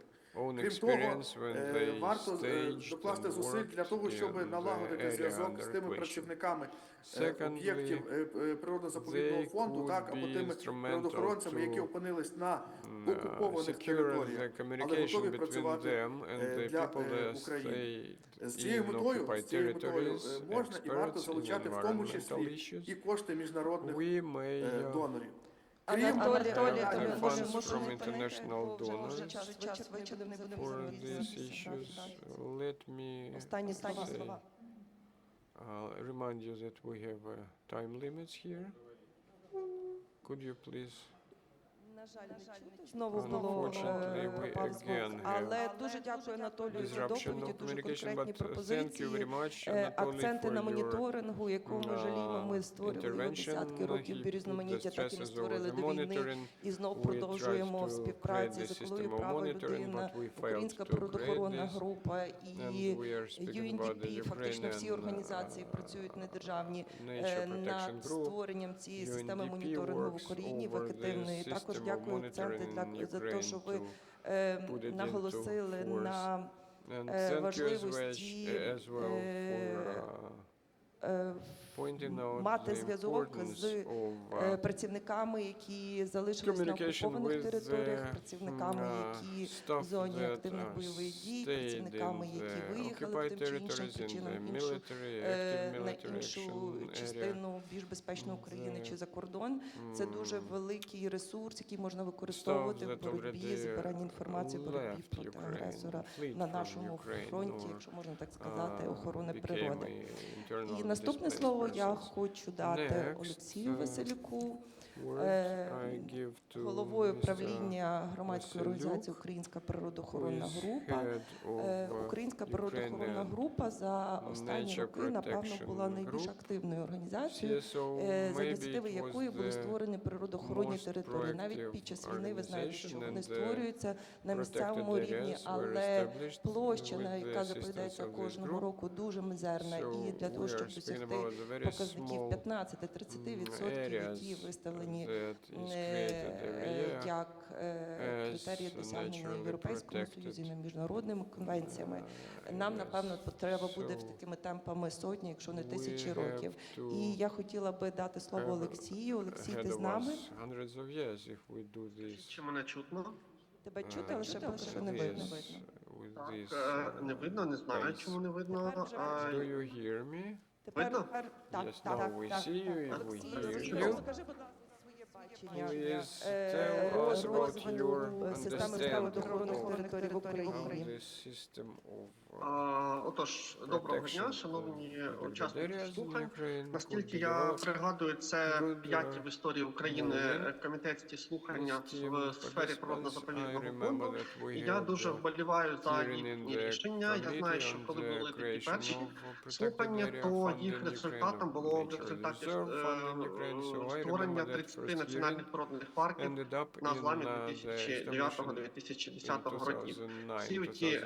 Більшість сучасних національних парків України вперше в державних документах профігурували саме в рішеннях комітетів слухань 2008 року. Це, мені здається, це дуже гарний привід вболівати за те, що рішення цих комітетських слухань також знайшли розвиток у нормативно-правових актах, нових законах, чинного законодавства і We hope that it will be reflected in the proper laws, relevant laws, and bylaws in Світлана Васильівна і Анастасія і Юлія Юрівна, майже всі виступаючі казали, що дійсно у нас замало об'єктів ПЗ.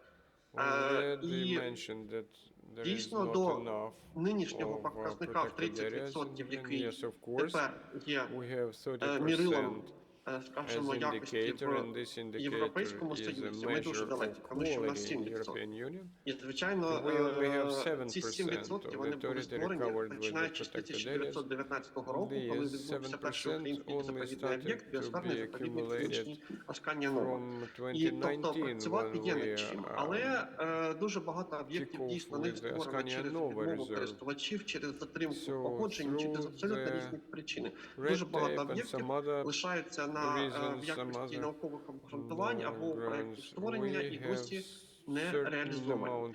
І таких чимало об'єктів опинилося і на територіях, які на цей час є тимчасово окупованими.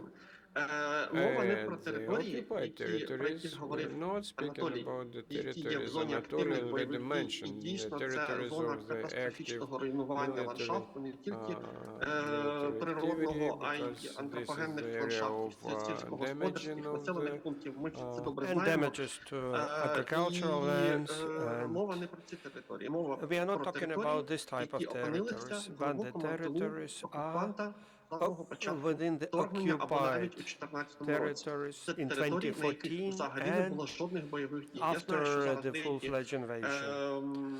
опоненти цієї ідеї кажуть, що ми не знаємо, що там відбувалося. And some Ми не people say можемо we have no перевірити. clue, Звичайно, ми we не can't можемо check it перевірити, out, але ми what добре is знаємо, going on що there там не відбувалося on the жодних occupied бойових territories. території, які протягом But we understand тисячоліть what was підтримували happening. біорізноманіття, вони і далі його The підтримують. territories Якщо там не that було бойових it was some Тому biovariety, виникла ідея.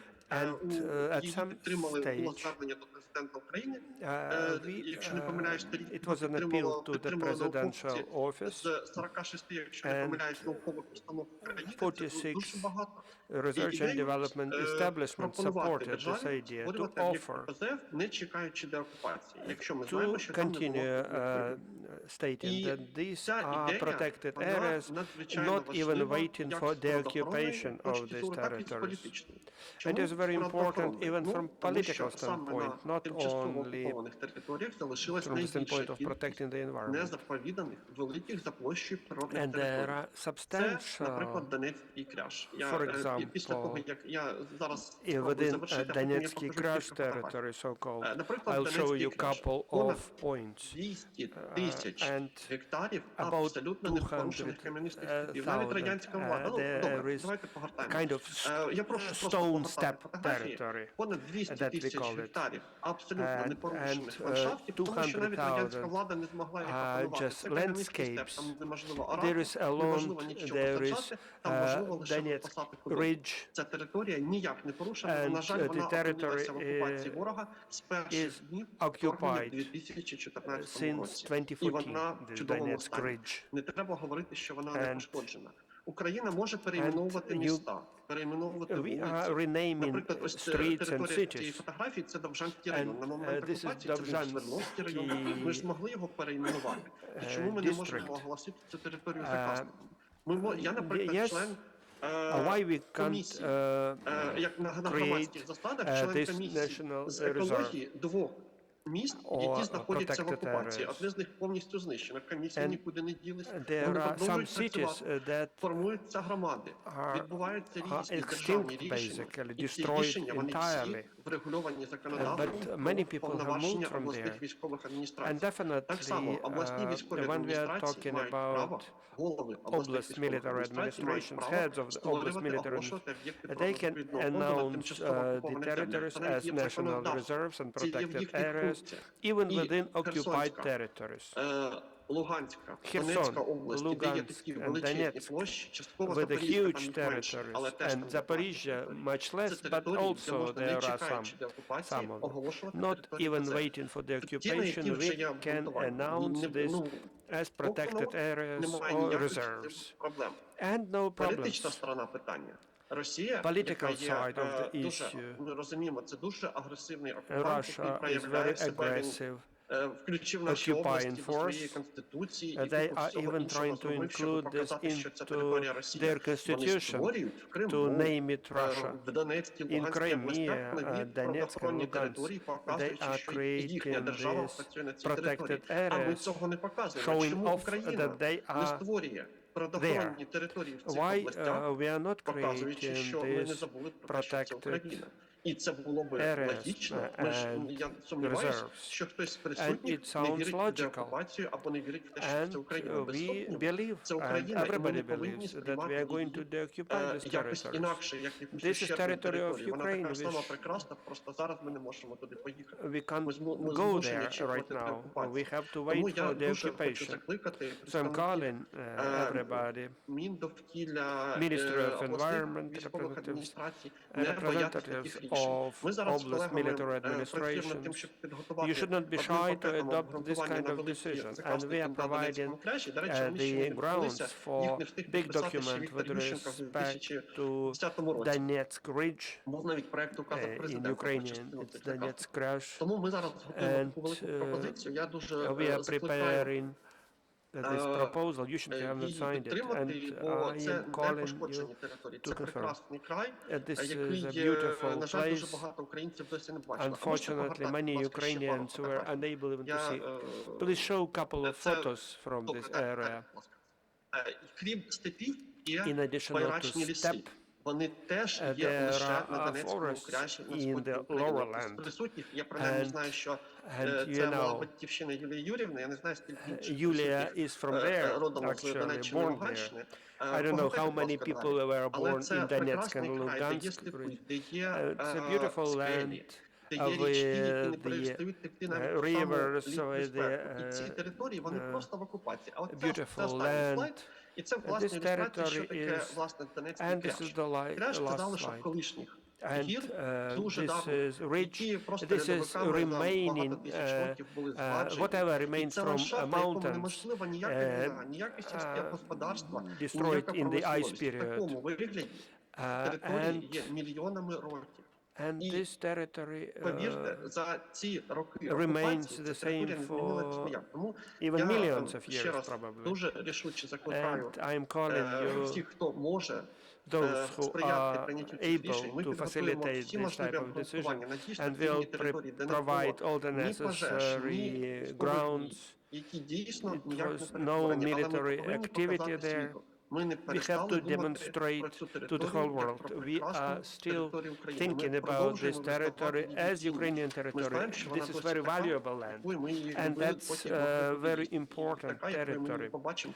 And we will be able to see it when we'll return back. And thank you, and I wish you success in your event. And please implement all your decisions, and let's make sure these are very important things that we are announcing today.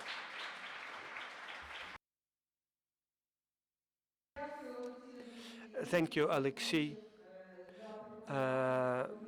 for all your ideas, for your propaganda of and to keep this, to make sure. And thank you for time management, excellent time management. The next step should be intact, should be preserved. And the steppe and close to the sea territories have suffered. And same is about Azov and Black Sea region. And there is natural park that was occupied in 2014 partially, and then in 2022, and Black Sea reserve that have been suffering from the terrorist attack as a result of Kakhovka tragedy. And this is very important, and migration routes are passing through this territory. And I would like to give the floor to Viktor Demchenko, representing the National Academy of Science, and he will tell us in more detail. And Viktor Demchenko is back from, he was in the military, and we have to, I have some short presentation. Maybe it will be easier to talk about this. I'll talk about two. First, it's a theoretical part of what we can do and what we can do after that, and territories in Azov and Black Sea territories.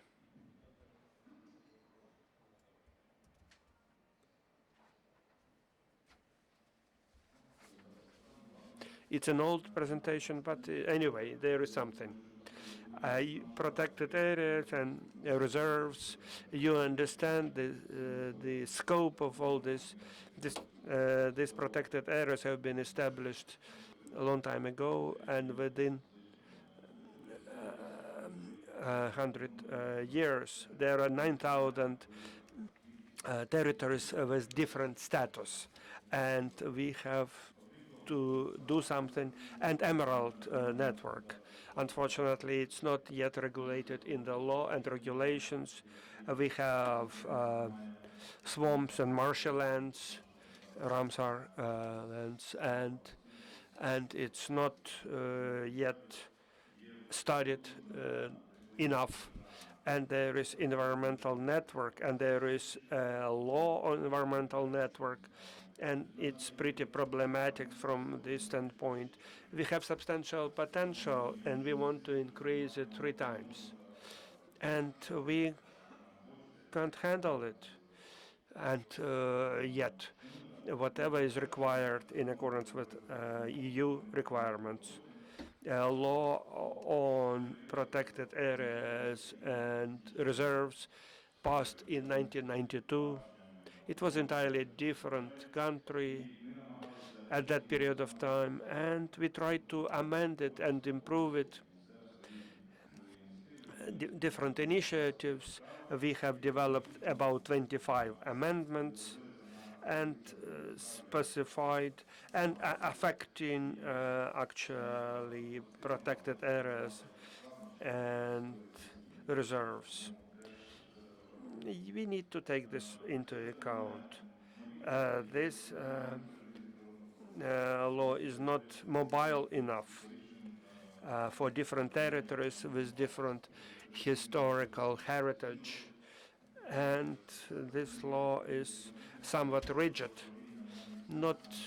We are not able to be flexible for local administrations, and not taking into account land reform, not taking into account administrative reform, whatever happened in Ukraine. And because of that, lots of problems are accumulated, and we are not able to resolve it within the ministry authority or local administration authority. Land reform, and lots of land plots are private, and 24,000 or 23,000 of land plots are actually allocated within the protected areas and reserves. That's a shocking information. And a key issue, we have to manage these territories.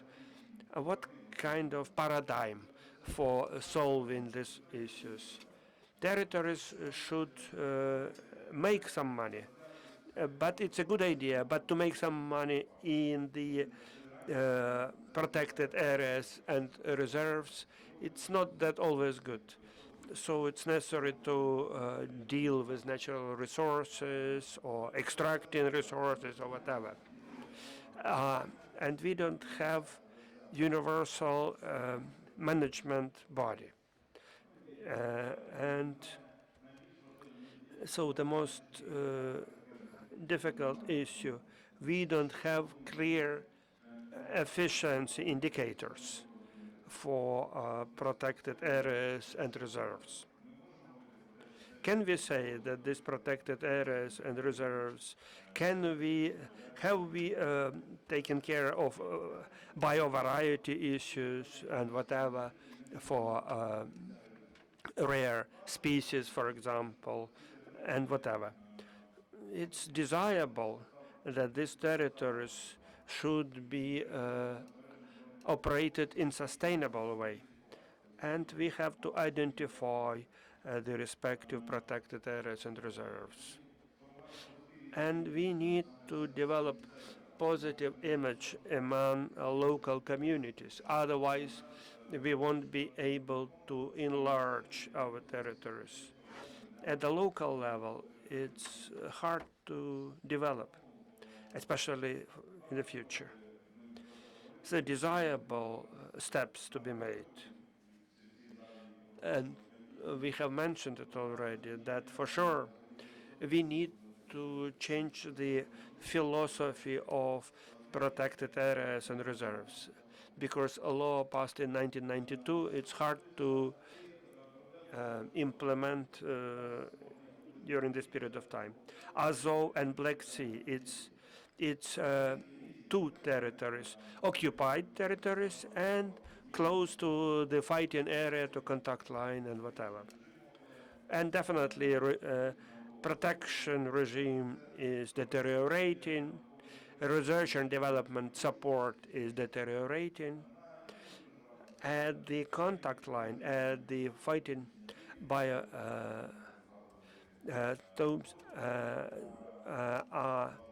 and Kakhovka, we can remember Kakhovka tragedy is critical for lower part of the Dnipro and Black Sea impact.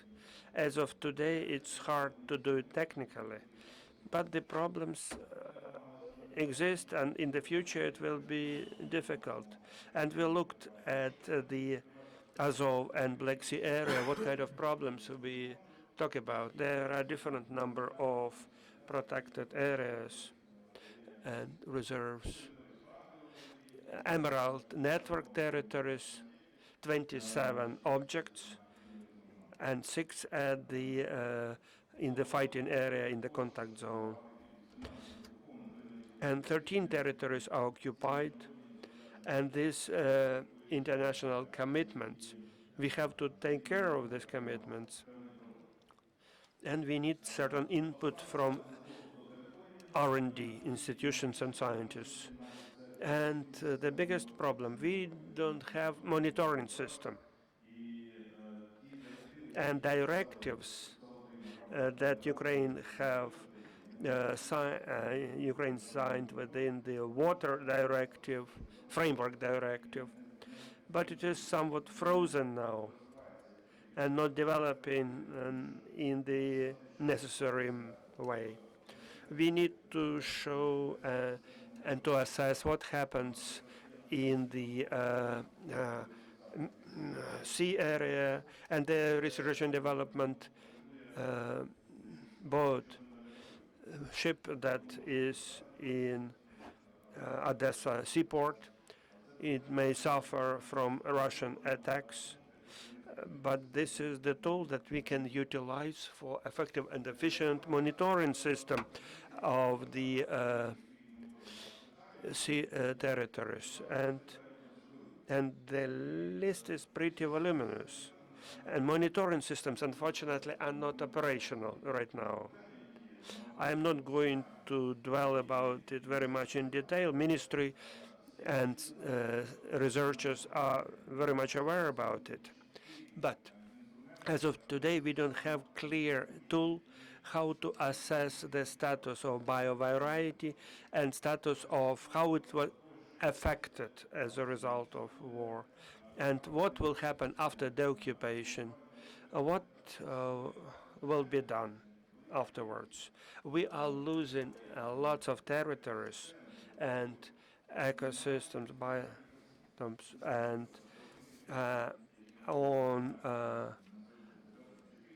we don't have clear-cut methodology of monitoring of biovariety. And monitoring procedure on the website of the ministry. It's a mere declaration and not supported by any tools. And unfortunately, to make sure it is operational, we need to make sure who is doing monitoring in the field and in the localities. And it should be done within just actually protected areas, activities. But this is pretty outdated tools that they are using for description and monitoring of ecosystem. And the problems that we face as of today, I tried to put this stuff together and to for governmental regulations and for researchers, for scientists, we need to have some kind of standards for biovariety standards, and effective and efficient monitoring platforms for all that. Otherwise, we won't be able to assess the situation. and biovariety in general. Thank you very much for attention. I tried to be on time. Thank you. Thank you, great thanks. Once again, we came to the question of monitoring of biodiversity, cadastre of flora and fauna. Without that data, without that foundation, we couldn't go on. Comparing to the countries of European Union, in many cases in the agencies, people are not civil servants. Of course, they are civil servants, but they do not, they are zoologists, they are botanics. So unless we have this scientific background, we couldn't develop that. In our final part, I would like to give floor to Mr. Michael Brombacher, who is head of Frankfurt Zoological Community of the Bundesrepublik Deutschland, and they were active in Carpathian region, and in very long time, during a very long time, they have been supporting natural reserve funds, starting from medical issues, ending up with fuel, with accommodation of our experts that had to flee out of Ukraine. They made a lot. They've already supported the targeted programs for protected areas. So Mikhail could probably continue with everything that the previous speakers told us, because Mikhail could see from the other point of view, from outside. And please be prepared, because Mikhail, he learning Ukrainian, he's learning it, but it is easier for him to speak in English. Thank you very much, Nastya. Esteemed Yulia Yurievna, esteemed colleagues, thank you for this invitation to this very important event and for this discussion. Let me continue my presentation in English, like Nastya already mentioned. So, I will speak about two topics today. One is the expansion of protected areas in Ukraine, and one is about the reform of the protected area system, which is the main topic of today's meeting and hearing. Why am I qualified to speak about such a topic? The Frankfurt Zoological Society is a very old organization, almost 170 years old, and we work all over the globus, all over the earth, and we are the supporters of protected areas. This is our main mission. We support with everything that is needed. Cars, fuel, repair of cars, equipment, uniforms. That's what we do in national parks all over the world in 18 countries. In Europe, you can see we have a very large program in Ukraine, in Polysia and Carpathians. We support 13 national parks, biosphere reserves also in Ukrainian Carpathians, but also support and work with areas in Polysia.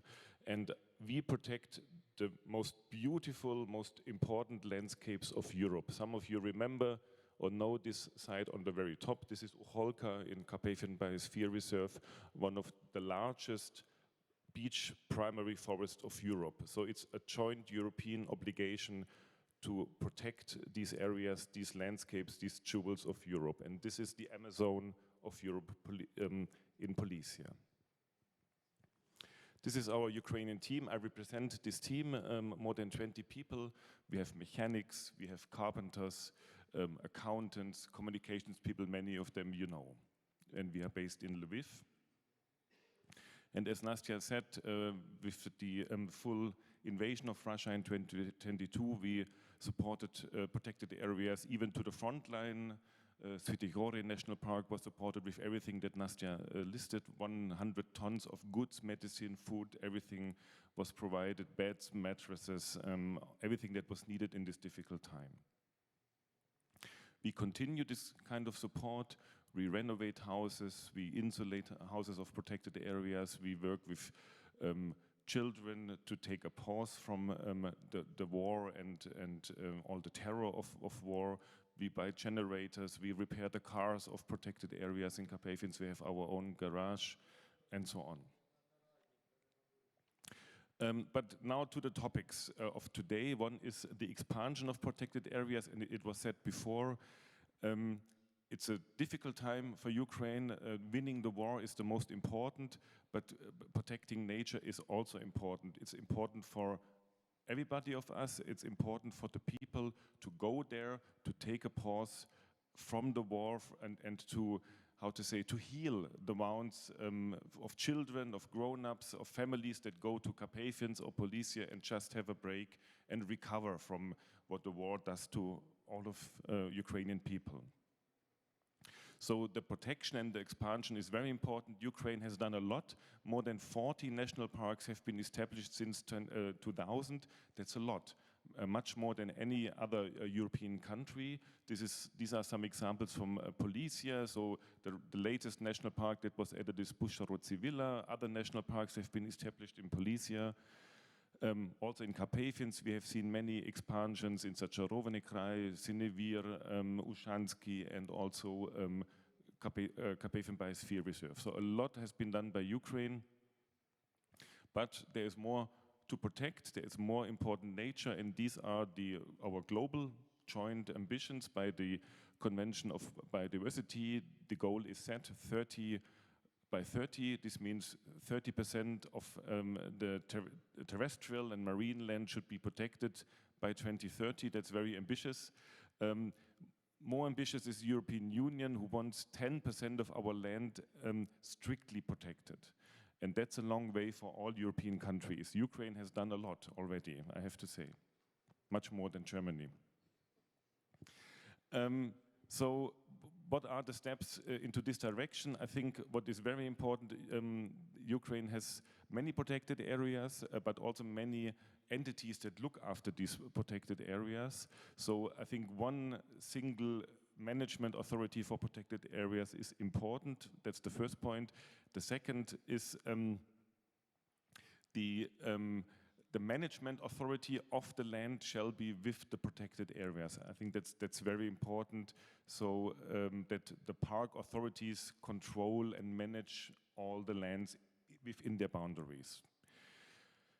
There is a very ambitious goal of IUCN, the World Conservation Union, which says 75% in a national park shall be, how to say, managed by nature, not by humans. Yes, so the core zone of a national park shall be 75%.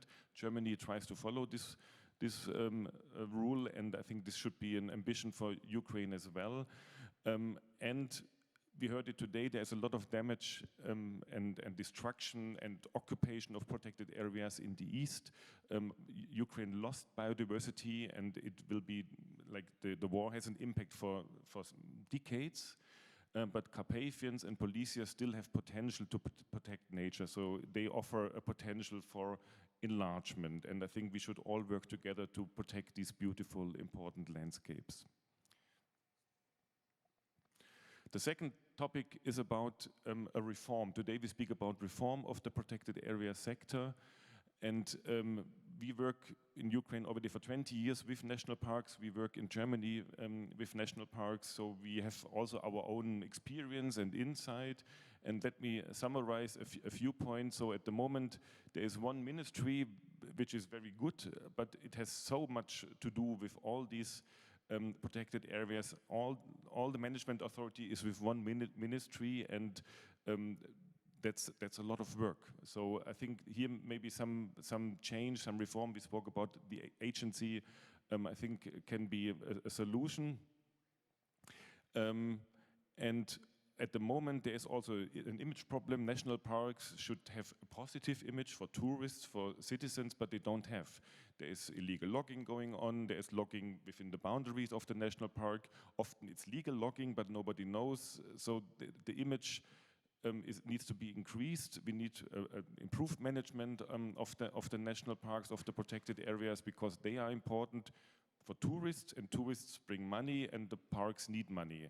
So I think here this is also very important that we look at this matter. So, yeah, just some other points. I mentioned the overall management, then the management and staff of the protected area. So they are large institutions. Often they have a very established, maybe old-style management structure.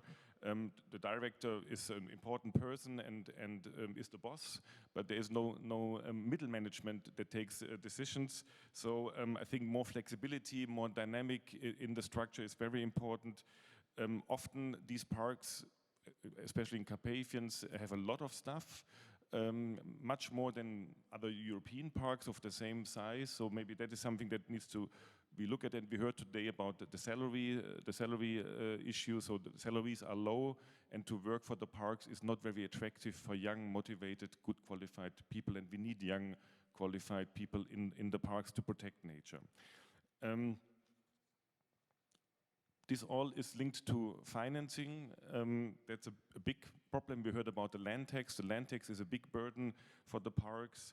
The revision of fees that can be taken by the parks as income from tourism need a small revision. Parks can earn, especially national parks, can earn money, but there is some revision needed. A transparent system of payment, no cash payment, but transparent digital e-payment, I think will help to generate income and show this income and allow transparency. But also, we've seen it in other European countries, a long-term funding security is needed through a trust fund who will cover some of the operation costs of the parks. Because who pays for fuel, who pays for salaries, equipment in economically difficult times? Yes, we heard about the protection system. So there is a very good protection system in Ukraine. There is not much poaching, but there's also many rangers, but also low salaries. So again, this is to become a ranger or a forester in a park is not very attractive for young people because the salaries are low. There is very high equipment costs because there are so many rangers for these areas, and modern technology for monitoring, for protection, aerial surveillance with drones is not used so far to a large extent. So I think there's some room for improvement. And last but not least, the infrastructure often originates from Soviet old times and needs upgrade, needs renovation, needs insulation, needs maybe also a positive style, a positive architecture reflecting Ukrainian traditions. Then tourism infrastructure can be improved, the tourism services of the parks can be improved. The maintenance costs are very high because the buildings are old, the cars are old, so the parks have to pay a lot for fuel, a lot for heating. And many other things. So the last slides, what can be the proposal, like a committee or a group of reform? This is a very old photo of old days in the ministry. Some of you remember some faces, but a committee of reform for the protected area sector, I think is a good idea. A committee of experts, maybe national park directors from other countries can join such a committee. Then I think there must be a common decision on the reform of protected areas through round tables and a congress, as we had in 2019, I think this was. And a strategy needs to be written down. There is one document that is produced by WWF that we will receive today. It's a draft of a reform strategy. And what is very well established, for instance, in Germany, we have quality criteria for parks. So there are quality criteria and there's evaluation by a committee, and by this the parks are improving each year after each evaluation, and they have to follow these criteria, and they are established by the German government and the Federation of National Parks together. So a very good system, and all this together, a committee, a strategy, and criteria, that is what we propose. Thank you very much.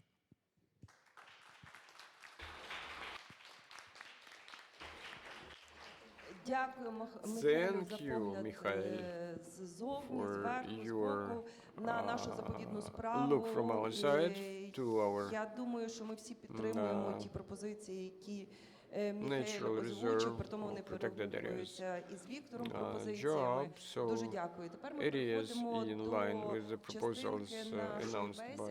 Це питання, відповіді, нагадую, 2 хвилини на питання, максимум 5 хвилин на відповідь, але в нас тільки 10 хвилин є.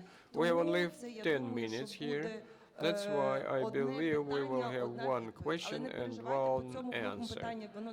But we will have coffee break, and then we will have next presentations, a lot of time for discussion. So, Mikola, the floor is yours. This is Carpathian and biosphere. Protected areas, Mikola Rybak. I would like to say thank you to Mikhail Krombacher for the great support of Carpathian biosphere. Protected area.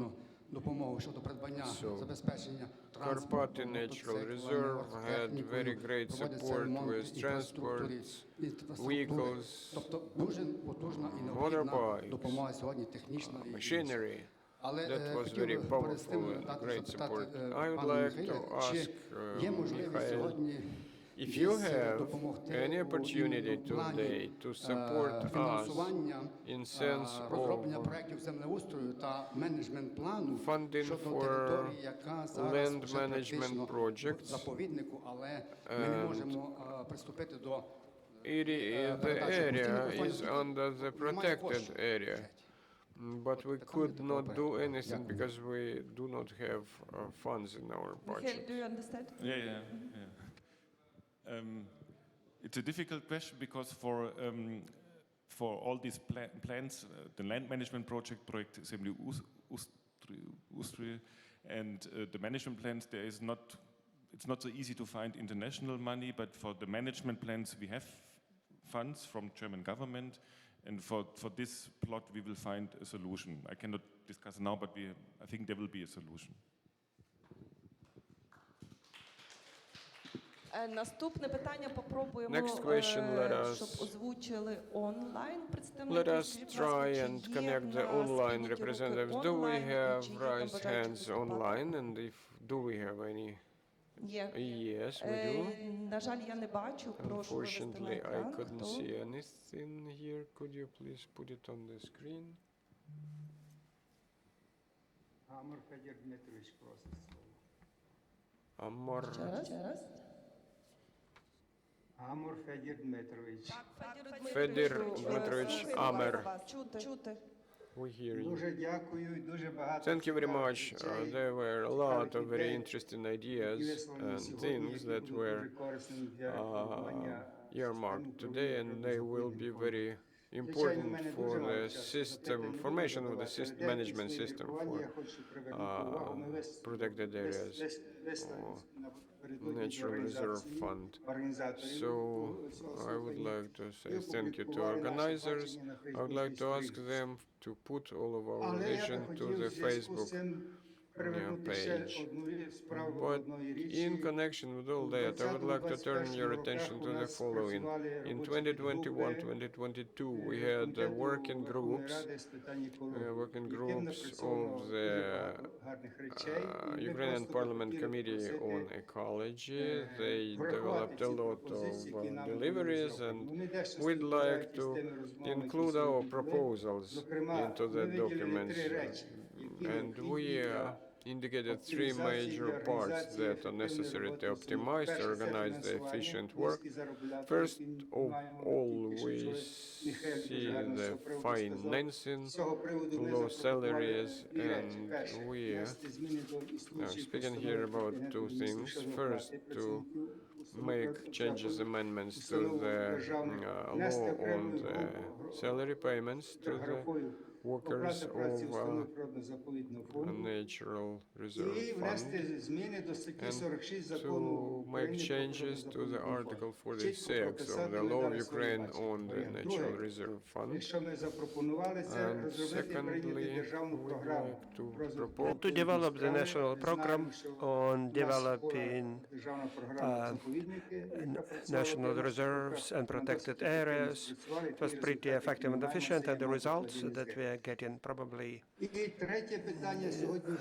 results are very important. And today it was very good discussion about management creation, establishment of management body, management agency, and that's a very important issue. The talk is about the agency, and Michael mentioned agency or other bodies. Just maybe agency probably sounds like more commercially oriented body, and they will be based on self-sufficiency, financial self-sufficiency of national parks and reserves. And we need to establish state service of reserves and national parks. And they should not be engaged only in commercial part of this activity. And this national service of reserves, we need to solve financial issues and personnel issues. When we talk about the revenues and income from services provided, we should do it like in US. All the revenues, all the income directly allocated to the regional or national. But for national parks,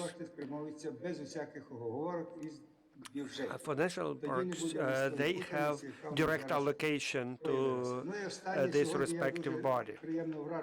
And I am very much impressed that Svetlana, newly appointed minister, she mentioned about top priority of this activity. And there are presidential decrees, one as of 2005, one presidential decree as of 2009, about measures to develop reserves and protected areas. We should not invent any bicycles again and again, and we should get back to the previously developed issues. And in the law as of, in the document as of 2005, so actually this is top priority, this protected areas and reserves. And let's get back to this approach. And thank you very much for your that you provided me the possibility to speak up. And thank you very much for all the proposals offered today. Thank you, Fedor Dmitrovich. We definitely noted, and Deputy Minister have noted your proposals, and this will be discussed in the ministry. And now one more chance for online question or word before coffee. Alexei Burkovsky wanted to have a word, to say something. Can you hear me? Yeah, yeah. I'll be brief, couple of bullet points. And to solve real problems, to expand the territories with respect to protected areas, we have to resolve issues with land. And to resolve this land, we have to resolve the issue with management system of land resources. Environmental policy is kind of comprehensive that touches all the issues. So this policy have to be developed by Ministry of Environment and Natural Resources because they are responsible for natural resources. Land is natural resource, and Ministry of Environment and Natural Resources is the responsible agency. And you have to understand, until a land policy will be responsible by Ministry of Agriculture, we won't be able to do anything because there is agricultural. They have conflict of interest. They want to utilize this land for their own purposes. They can't develop policy for everybody. So land policy function should be Ministry of Environment and Natural Resources because land is a resource, and legislative initiative shouldn't be Committee of Agriculture, but Environmental Use Committee of the Parliament.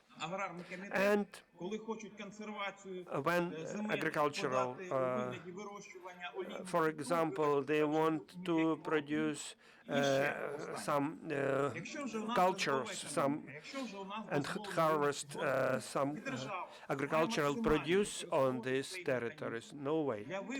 We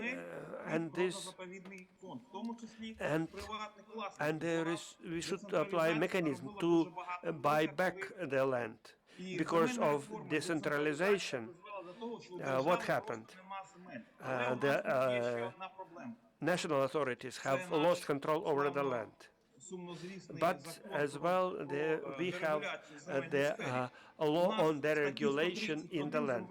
In Article 131 of the Land Code, there is no priority buyback rule or buying rule for the national authorities.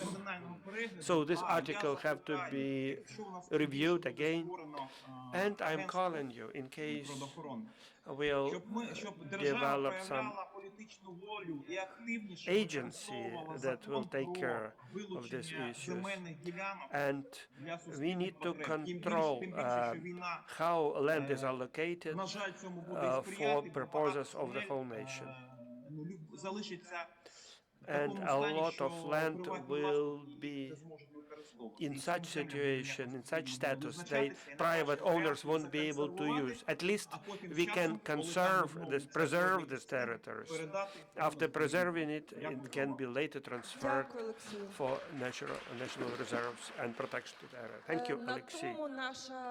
And probably we are coming to the end of the first block of issues, and Serhiy wants to say something. A brief comment. I just wanted to summarize the previous speakers, and I just wanted to, because of lack of time, I was unable to mention one thing, but it's about your comment. We are taking into account your comment and interaction with Geocadastre. We have signed agreement about information exchange, and the process has been started already, and the information from Cadastre and the order of the minister is now in the Ministry of Justice. They are finalizing this work, and pretty soon it will be approved. And with respect to universal approach, with respect to losses, this is a very topical issue. And what else? About expert conclusions. Together with CSOs, we have drafted the amendments to the law, and we'll work on this and implement it and regulate it accordingly. we may have a monitoring issue.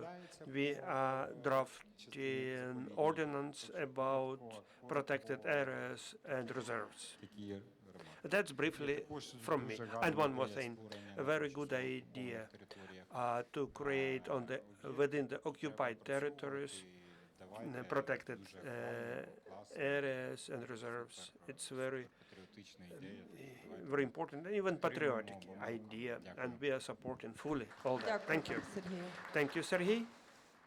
На рахунок останнього питання About the last issue, definitely we'll come to you and discuss Ми it. запізнилися вже разом We are на late, півгодини. half an hour or Нас maybe мала more. наступна сесія початися Next ще 3 session хвилини тому. should start already 3 minutes ago. Але обідню каву-брейк, я думаю, все рівно треба Coffee залишити break півгодини, того що це should be час на preserved обговорення, because і this хто is знає, time що for ефективніше discussion. обговорювати And в кулуарах maybe за even чашкою кави чи discussion говорити with тут. coffee even better than discussion Тому here. пропоную зібратися So, без 5:01, так? На наступну 12:55 частину. we are back. Спікер. Thank you.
Колеги, ми будемо починати вже esteemed блок colleagues, перший, let us start, частина друга. because Назва блоку – це this створення і is розвиток second part територій of та first об'єктів природно-заповідного фонду, which актуальні is проблеми та creation шляхи їх and вирішення. protection of the І до слова я хотіла б Natural Reserve запросити Fund. Анастасію Драпелюк, I представницю would like to give благодійної floor to організації Фонд Anastasia природи України, Drapeluk, оскільки ми вже representative про це of сьогодні charitable говорили, що organization починаючи з 2015 Ukrainian року Fund, установи ПЗФ starting повинні from направляти в 2014, місцевий бюджет за сплату земельного податку великі кошти, і це дуже негативно впливає на їх діяльність. І Анастасія підготувала нам коротеньку презентацію щодо викликів та загрози, пов'язані з високою ставкою земельного податку на землі природно-заповідного фонду. Anastasia will tell us about the high rate of land tax. Якщо можна презентацію відкрити. Could you Сьогодні вже please багато open the говорили, тому я presentation? постараюся на We 10 have хвилин, на already 5 хвилин discussed. справитися. So Єдине I'd хочу, щоб показати probably результати take аналізу, only яку ми 5 зробили minutes, в not фонді 10. I орієнтовно. would like to show you the results of our Завдяки analysis. вашим We відповідям установ completed this природно-заповідного analysis. фонду, які ми We направляли. Дякую дуже, що ви дуже швидко carried it відгукнулися. out Ми in our провели fund. аналітику і можна We, зараз другий слайд. Did certain Немає. analytics. А можна другий слайд зразу? Could you please change the slide? Так, дякую. The second one. Провели Okay. невеличку аналітику, і щоб були цифри, щоб була So, доказова база, потім we are speaking спілкуватися about з the іншими figures, in order комітетами, to потім have figures in спілкуватися hand, з іншими to speak заінтересованими to other сторонами, щоб committees, могли всі to використовувати, і ми, і discuss ви, it ці with all цифри the при обговоренні stakeholders, питання for you to занадто understand високої all ставки the земельного податку, figures, які платить установи figures of природно-заповідного the фонду. too high Значить, ми land порахували, rate. що в 2023 році установи природно-заповідного tax фонду rate. So in платили десь 2022 170 мільйонів it was 170 підпорядковані million, Міндовкілля, 170 мільйонів гривень. paid У by 2024 це вже під 200 мільйонів гривень, у 2025 that плану are це вже за reporting 200 to мільйонів гривень, Ministry але of Environment. це лише 38% тих земель, які мають бути надані у постійне користування установам природно-заповідного фонду відповідно до указів президента, якщо всі укази будуть виконані, коли всі укази будуть виконані. І це з умовою того, що селищні ради і територіальні громади ще все-таки йдуть на поступки, на переговори і зменшують ставку земельного податку, не виставляють в більшості випадків 5, а виставляють менше. І от в таких умовах, це вже навіть в таких умовах ця сума вже перевищує 200 мільйонів гривень. Якщо ж всі місцеві органи влади, а це станеться незабаром, тому що кожного року якась громада та виставляє 5%, будуть виставляти 5% земельного податку, то ця сума вже буде перевищувати 400 мільйонів гривень. А якщо ж всі землі будуть винесені натуру, передані установам природно-заповідного фонду, і це я кажу тільки про Мінприроди, це не про всіх я кажу, то цю цифру вже озвучували, ця цифра вже буде сягати 1 300 000 000 гривень. Можна наступний слайд? Поверніться назад, будь ласка. О, дякую. Щоб було зрозуміло, що ж це таке. Тобто мільйони, мільярди, може парки стільки й мають для тих, хто не працює в установах природно-заповідного фонду, може вони стільки й отримують від бюджету, і ця частка не дуже велика. Так от, сьогодні, на сьогоднішній день, у 2024 році, оранжевим кольором показано, скільки всього установ природно-заповідного фонду, підпорядковані Міндовкілля, мають сплачувати земельного податку, і оця частка цього земельного податку, це те, що показано оранжевим кольором в загальній сумі витрат, які направляються з державного бюджету на утримання установ природно-заповідного фонду. 2005-го зростає, 2006-го це вже, напевно, десь біля 30-40% йде, і це якщо 5%, не 2026, а якщо 5% будуть платити всі установи природно-заповідного фонду. І якщо це будуть всі землі, які мають бути передані установам природно-заповідного фонду відповідно до указів, це буде вже більше 61% всіх видатків. Тобто це вже виглядає як просто субсидії. Парки не мають виконувати свою функцію, а вони є організаціями, які субсидіюють місцеві органи влади. Але це, скажімо, тільки прогнозні цифри, це не є такі. Зараз поки що воно виглядає так, хоча і ця частка дуже велика. На нижчих графіках ви можете побачити, ми відняли заробітну плату, того що більшість установ природно-заповідного фонду, всі фінансуються в основному заробітна плата та захищені видатки. Ми забрали заробітну плату, і картина виглядає ще гіршою. 85%, якщо будуть всі укази президента виконані і всі землі передані. 85% державного бюджету буде спрямовано не на установи природно-заповідного фонду, а виключно на сплату земельного податку. Наступний слайд, будь ласка. Ну і про це вже говорили, до чого це призводить, до того, що фактично зупинка діяльності установ природно-заповідного фонду, того, що з державного бюджету таких коштів немає, звичайно. Це не встановлюється, теж це озвучували, не встановлюється межі в натурі, того, що кожному керівнику він вибирає з двох зол краще, так? Якщо він не виконує указ президента, так він мусить написати пояснення, він не виконує указ президента. Якщо він виконує указ президента і почне сплачувати земельний податок, він попадає в штрафи, він попадає в справи відкриті проти нього, він попадає в те, що установа не може далі діяти. Це також конфлікти між державними органами влади, самоврядування і установам природно-заповідного фонду Міндовкілля, бо це постійні сварки, постійні сперечання. І це також відсутність довіри до держави, тому що ОТГ думають, що вони планують свій бюджет і думають, вони 5% можуть отримати земельного податку від установ природно-заповідного фонду, а вони не можуть, тому що Мінфін не дає ці кошти. І в кінці кінців це постійні стреси, постійна напруга, замість того, щоб розвиватися, займається одним земельним податком. І я думаю, кожен директор може це ще підтвердити. Наступний слайд, будь ласка. Чи так важливо це для місцевих бюджетів? Порахували Міндовкілля, порахували ми, приблизно цифри сходяться. 4,7% всього з тих, які ми опрацювали місцеві органи влади, це всього становить 4,7% від їхніх загальних надходжень від земельного податку. Тобто це не є така велика цифра, за яку треба боротися і сказати, що ми будемо чимось перешкодати, чи будемо якісь, чи бюджети будуть місцеві недоотримувати ці кошти. Так само, чи зможе витримати бюджет, державний бюджет таке навантаження. Знову ж порахували сьогоднішні прогнози 2025 року загальні витрати державного бюджету, порахували, скільки це буде приблизна сума земельного податку для установ природно-заповідного фонду, якщо вони виконують всі укази, і буде 5%, і це вийшло 0,04% від загальної вартості бюджету. Ми наближаємося до видатків Міноборони. Це, напевно, наша ціль з земельним податком є. Тому що це неймовірна сума, колись давно я таку аналітику робила, і на всі витрати установ природно-заповідного фонду в нас було приблизно в середньому кожного року минулі десятиліття 0,03%. А тут тільки земельний податок 0,04%. Далі, будь ласка. Наступний слайд.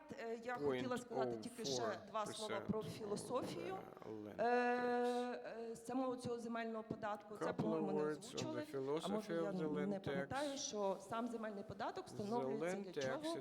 Для сплати за використання землі. Тобто хтось використовує, якщо він використовує, отримує прибуток, не отримує прибуток, він сплачує земельний податок. В установах природно-заповідного фонду, природно-заповідний фонд – це взагалі не про це. Природно-заповідний фонд про те, що ми не використовуємо природні ресурси для майбутніх поколінь. І це просто абсурд виходить. Тобто зі всіх сторін абсурд цей земельний податок, який не дає установам природно-заповідного фонду розбиратися. І про це навіть експертна головне науково-експертне управління Верховної Ради України написало, що земельний податок не може, і він не стягувався з установ природно-заповідного фонду до 2015 року. І тому пропозиції, щоб коротко було, пропозиції наші, як можна скоріше розглянути цей законопроект. Ми готові допомагати Міністерству і Комітету Верховної Ради. Ми просимо, щоб сприяли проходженню цього законопроекту. Проблема в тому, що цей законопроект не є у сфері відповідальності нашого профільного комітету екологічного. Це інший комітет займається цим, але дуже велике прохання. І ми з своєї сторони, і думаю, директори всі і міністерство дуже просимо, щоб як можна швидше винести в залу цей законопроект. Дякую. Дякую, Анастасія. Дякую, що дотримувалися таймінгу. І ще раз дякую, що підняли це дуже важливе питання. Я сподіваюся, що законопроект буде винесений найближчими місяцями вже на порядок денний. Там перше читання чи друге? Перше, хоча б проголосований в першому читанні. Наступний наш доповідач, я думаю, що він трошки і продовжить цю тему, тому що в нього назва його презентації щодо земельної політики та природоохоронної території, яка надзвичайно важлива для створення природно-заповідного фонду, а також існування, оскільки ми розуміємо, що природно-заповідний фонд ми не можемо розглядати як окремо якийсь об'єкт. Дуже важливо дивитися, як впливають інші політики саме на це. Петро, будь ласка.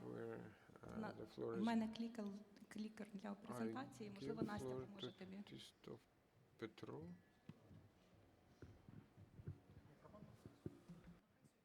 Працює, так? Дуже дякую за представлення. Насправді Олексій Бурковський в своєму коментарі навіть трошки зачепив тему моєї презентації, і вона дуже важлива. Я спробую пояснити, чому. Колеги казали, будуть далі казати, що нам треба створювати природоохоронні території, доходити до площ, які є в Європі, які від нас вимагають. Але давайте подумаємо, де ми їх будемо створювати. Ліси, по офіційній статистиці, вони займають 15,9% території. Усюди стоїть знаки питання, тому що реально ніхто в Україні не знає розподіл між ландшафтами. Це все цифри, останні офіційні державні, які, в принципі, не відповідають реальності. Якщо не стоїть мова про 30, одними лісами ми не доб'ємося. Водно-болотні невідомо. Пасовище сіножаті. Офіційна цифра 13%, я думаю, вона не сильно відповідає реальності, але все рівно до 30 не доб'ємо. Далі питання є ще перспективні, які, що це не використовувані сільськогосподарські землі, самостійні ліси, малопродуктивні, піски тощо. Все рівно це якби невідомо. І це ті наш резерв, де ми можемо створити природоохоронні території. Ми ж не будемо створювати природоохоронну територію, де житлова забудова. Далі ще є важливий момент, який треба згадувати. Згідно закону про ПЗФ, ПЗФ це не тільки для збереження, це і для відновлення. Тому коли ми створюємо природоохоронні території, маємо думати і про перспективи відновлення. Коротко скажу про лісовий фонд. Зараз, на жаль, створення ПЗФ в лісах де-факто призупинилось. Причина категорична позиція ДП «Ліси України», які відмовляються погоджувати.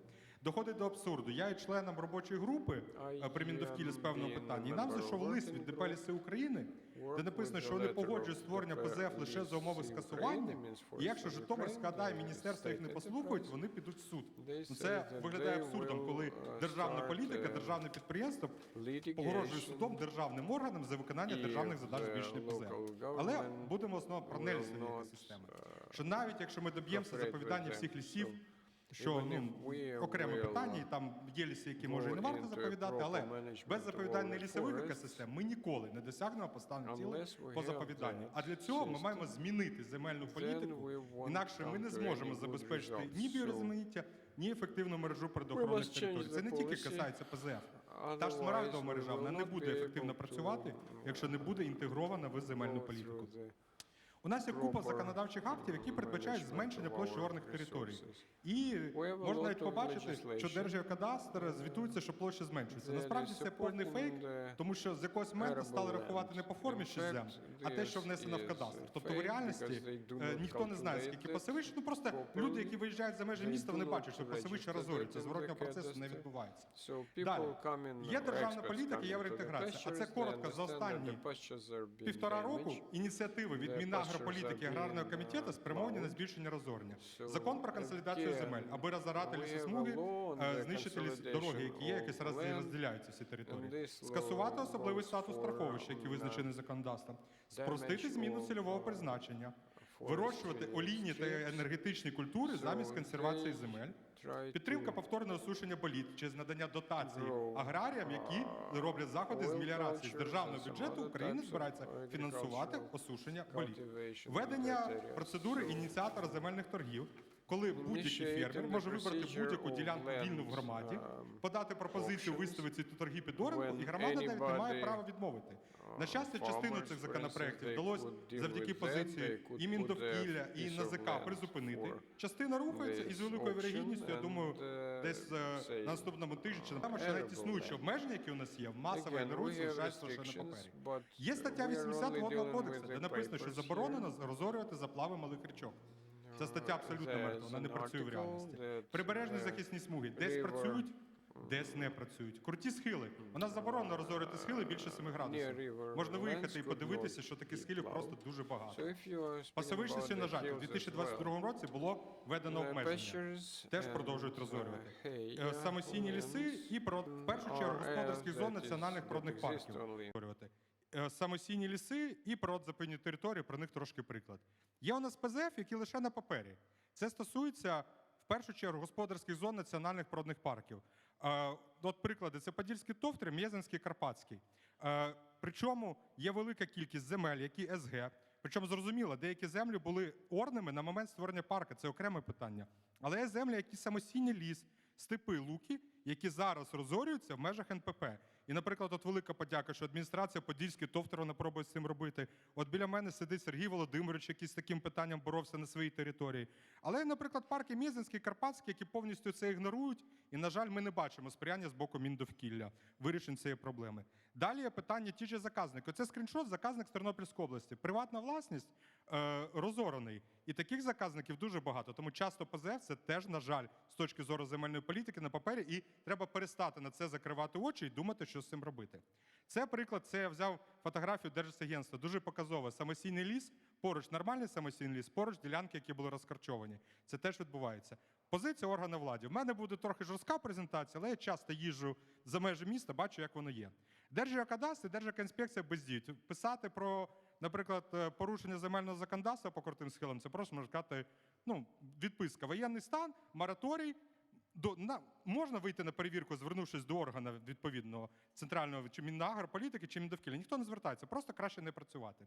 Держводагентство – парадокс. Ми знайшли одну річку, яка внесена в Державний водний кадастр, де розорали заплаву і прибережку. Держводагентство написало лист, що взагалі це не річка, це магістральний канал меліоративний, можна все розорювати. І це дуже показово, що орган, який мав би за це боротися, теж не бачив. Є проблема з ОТГ. Після того, як в рамках реформи передали землі ОТГ, запасу вже межами населених пунктів, на жаль, проігнорували позиції Міндовкілля, екологічного комітету, щоб не передавати землі, які мають природоохоронну цінність. Ті ж, наприклад, балки, яри, самосійні ліси. ОТГ, голові громади треба гроші в бюджет. Продаж з торгів земельних ділянок під оренку – це гроші в бюджет. І тому об'єктивно вони зацікавлені в збільшенні орних площ. Міндовкілля, на жаль, не змогло розробити постанову про режим використання торфовищ, хоча це і в умовах законодавства, і рік тому були рекомендації, затверджені рішенням комітету з результатом виїзного засідання. Єдиний, хто працює, це насправді прокуратура, тому що вони в рамках захисту інтересів держави в суді, наприклад, нещодавно досягли дуже успішних результатів, що примусили в судовому порядку громади визнати ліси самостійними і надати відповідний статус. Тобто, фактично виходить, в умовах бездіяльності прокуратура, яка має бути останнім органом, який діє, коли інші всі нічого не роблять, вона зараз фактично виступає як перший, тому що інші нічого не роблять за замовченням. Далі важливий момент. Олексій казав, що треба передати повноваження до екологічної гілки влади з земельної поліції. Насправді, я відкрив з сайту законодавства скріншоти, має і комітет певні повноваження, які стосуються ландшафтів, має і Міндовкілля повноваження по питанню використання земель. І дуже важлива теза, яку хочу наголосити, що земельну політику ми маємо перестати віддавати її аграріям. Маємо перестати казати, що земельні політики – це тільки питання Мінагро і аграрного комітету. І екологічна гілка влади, екологічна гілка, я маю на увазі виконавча, законодавча, теж громадськість. Ми маємо розуміти, що маємо перехоплювати ініціативу в питанні земельних відносин. І є дуже успішний приклад. Це законопроекту 5650, у нього там є інший номер вже після прийняття, це був прийнятий в 2022 році. Цей законопроект, основним ініціатором була Юлія Юрівна, дуже активно, що показово, співпрацювали. Я в той момент працював в Міндовкіллі, співпрацювали Міндовкілля, Держлісагентство, громадські екологічні організації, лісівники. Тобто фактично була така потужна коаліція різних зацікавлених сторін в збереженні природних територій, і вдалося досягнути дуже важливих норм збереження самосійних лісів, і степів, і луг, і пасовищ.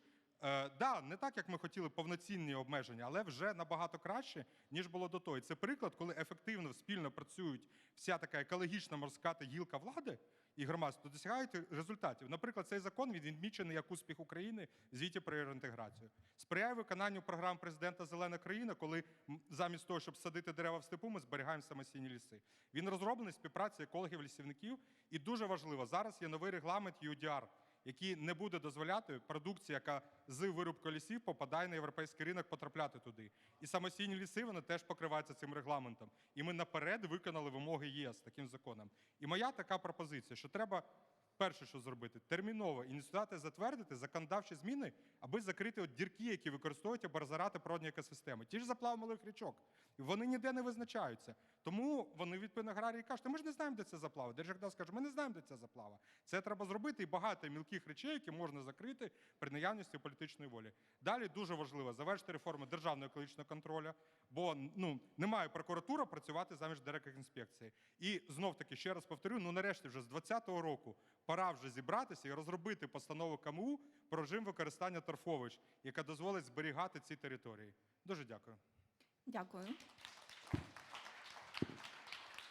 Дякую, Петре, за таку, як ти сказав, жорстку презентацію. Всі, хто з тобою працює довго, знають твою принциповість і безкомпромісність, за що ми тобі теж вдячні.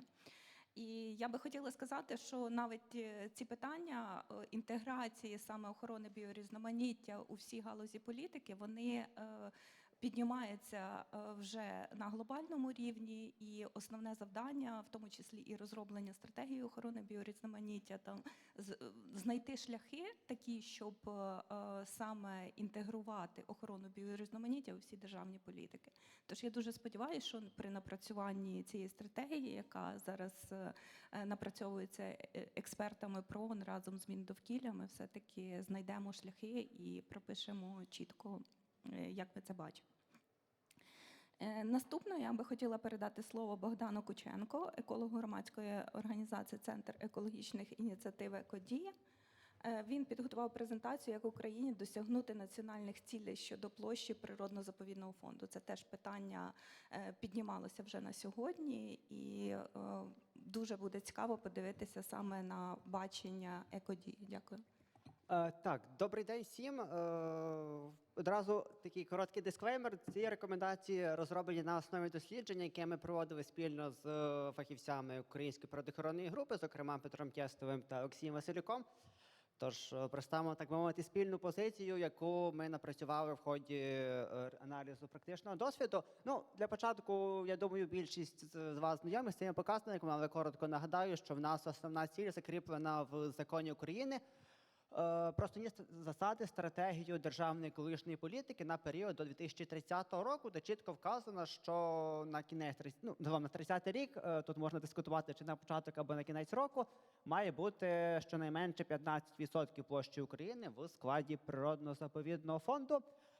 Інше документом є державна стратегія регіонального розвитку, але з нею цікава ситуація, тому що вона якби до 27 року дії, в ній була ціль 15% до 27 року, зокрема ось 6-й індикатор, в якому чітко вказано, що має бути збереження тенденцій до зростання в кожній області і досягнення показника 15%, але з 22 серпня поточного року набули чинності зміни до цієї стратегії, і зараз ми бачимо тільки тенденцію до зростання показника, тобто вже цілі немає. Відповідно, єдина ціль у нас, яка залишилась в законодавстві, чітка, це закон України, згаданий на першому слайді. Але, в принципі, якби і цього достатньо. Тут ключове, як цього досягти, тому що вже неодноразово сьогодні згадували, що в цивілізованих країнах, в розвинених країнах зараз вже говорять про 30%. Це, зокрема, почалося з Європейського зеленого курсу, стратегії ЄС біорізноманіття в 2020 році, яка була затверджена і закріплена на глобальному рівні 2 роки тому на конференції сторін Конвенції ООН про біологічне різноманіття, і нам потрібно орієнтуватися на цей показник. Але зрозуміло, що його можна досягнути не лише за рахунок ПСФ, а й інших природоохоронних територій, які будуть, скажімо так, які будуть перебувати під належною охороною, тому що статусу самого, скажімо, смарагдової мережі або водно-болотного угіддя, або екомережі, як ми бачимо, зараз замало. Єдина мережа, яка реально забезпечує охорону, і то не завжди, на жаль, є певні проблеми, але в загальному такому контексті єдина система, яка працює, це ПЗФ, і ось ми бачимо реальні цифри, тобто в нас по факту менше 7% природно-заповідного фонду в Україні, тенденції зростання теж невтішні, тобто максимальні темпи були в 2009-2010 році, якби в принципі вони були збережені, то зараз ми досягнули б цілі, яка згадана в нас в законодавстві, але, на жаль, як то кажуть, маємо, що маємо, і потрібно суттєво змінити ситуацію. Ну, загалом відображено, як це по роках відбувалось, тобто бачимо такі окремі стрибки, але загалом динаміка збільшення площі дуже невтішна, і фактично за понад 20 років в нас менш ніж вдвічі зросла площа природно-заповідних територій, що взагалі недостатньо для охорони біорізноманіття, враховуючи, що в нас в Україні дуже багато територій, які мають там різний розмір, деякі великі, деякі невеликі, але в яких є підтвердження наукової цінності, і вони просто фактично не охороняються. В які ж в нас загалом за дослідження були виявлені такі причини, які з практичного досвіду можуть найбільше впливати на згадану проблему, а саме повільні темпи створення. Це низька інституційна спроможність змін довкілля, тобто вже згадували, що в нас мало людей відповідають в міністерстві, зокрема, відповідають за створення нових заповідних об'єктів, а вони ж, крім того, ще мають також забезпечувати поточну діяльність ПСФ, там різні спецдозволи оформлювати, ліміти оформляти, і це все займає багато ресурсів. Фактично є багато клопотань, обґрунтувань на створення або розширення заповідних територій, які не опрацьовуються, тому що потрібно в рази, а в ідеалі навіть на порядок більше людей.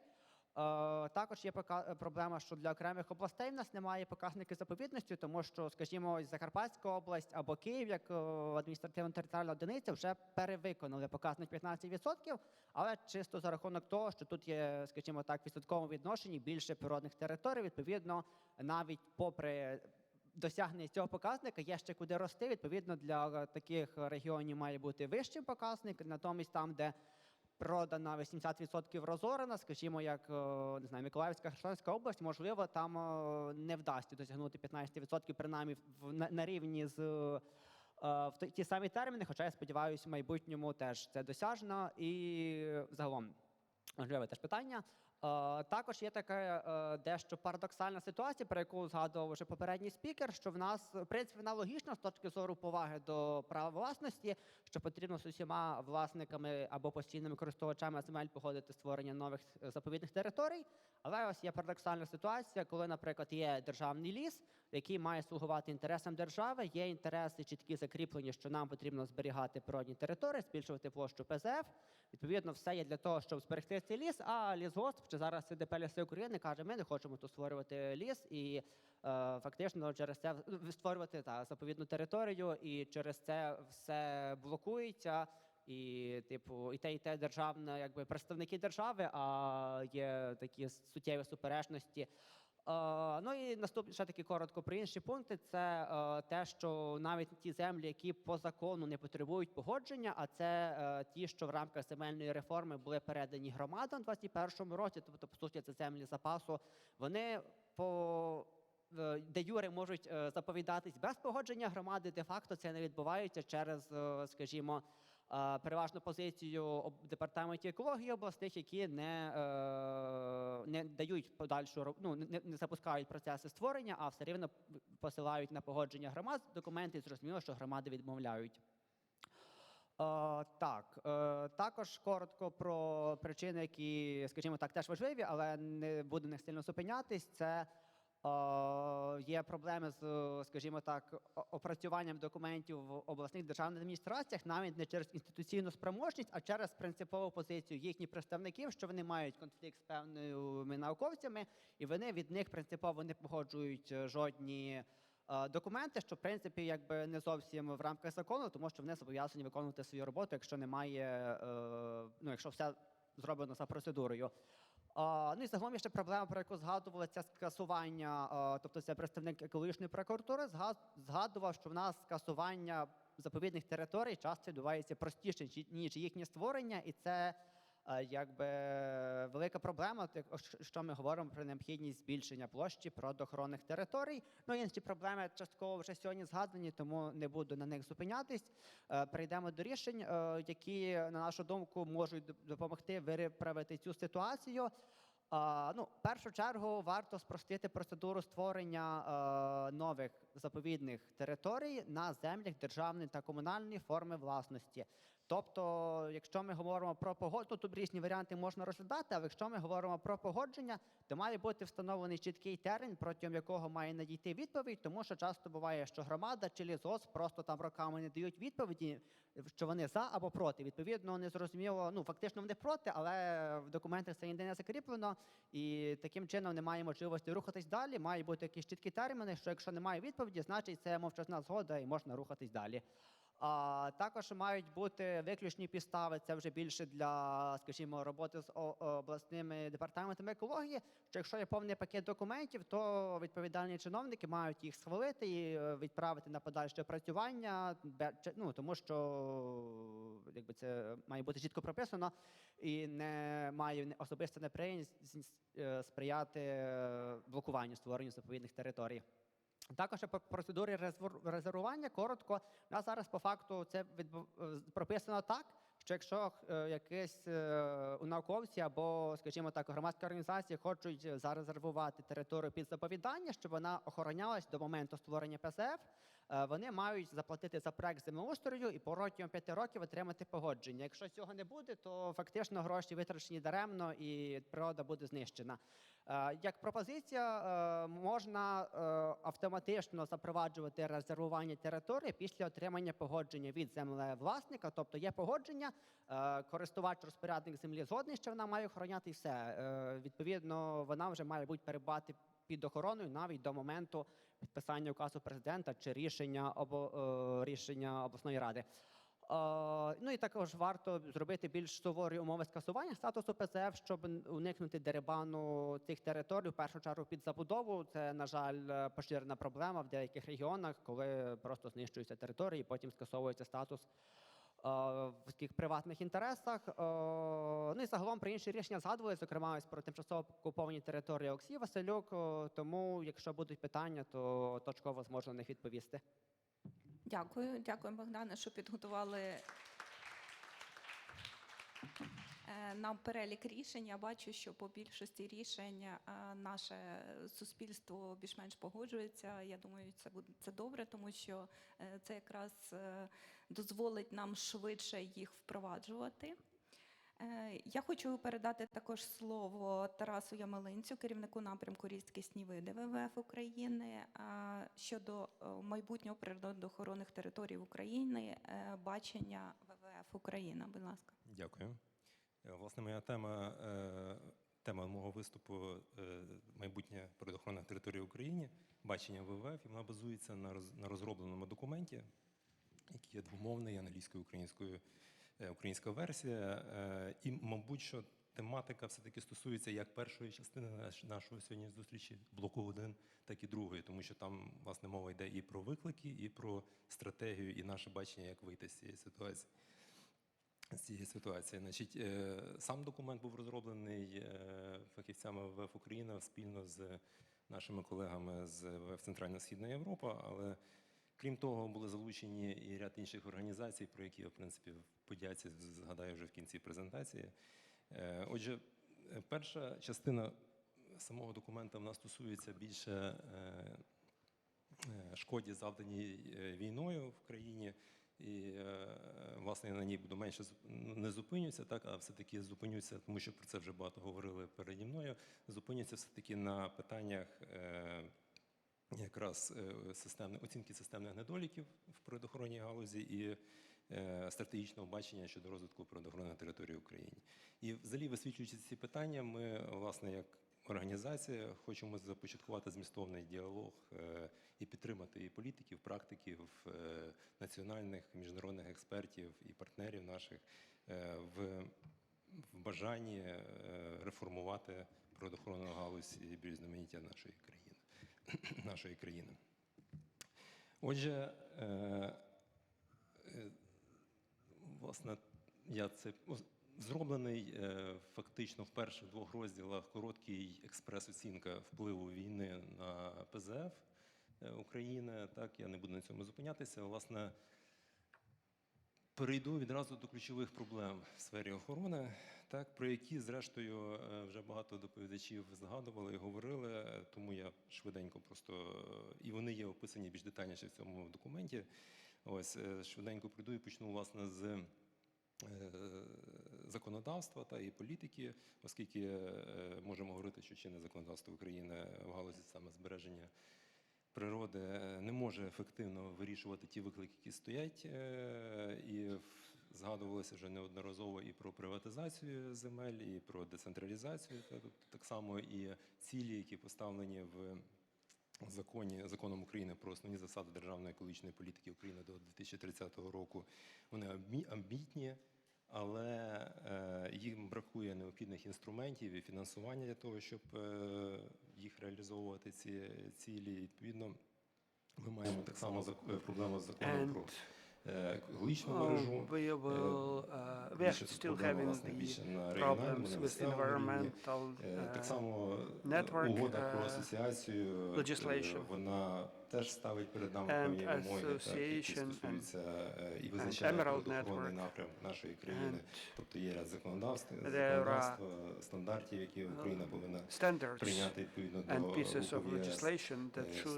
першу чергу adopted by Ukraine to comply with Ukrainian так само, якщо говорити про управління природоохоронними територіями, то тут, власне, і про це теж згадувалося, це є підпорядкованість різним відомствам, як ключова проблема. Згадувалося теж про те, що право власності на землю, воно поділене між державою, це переважно ліси і водні об'єкти, і місцевими органами, чи органами влади. Є виклики, які пов'язані з фінансуванням, та,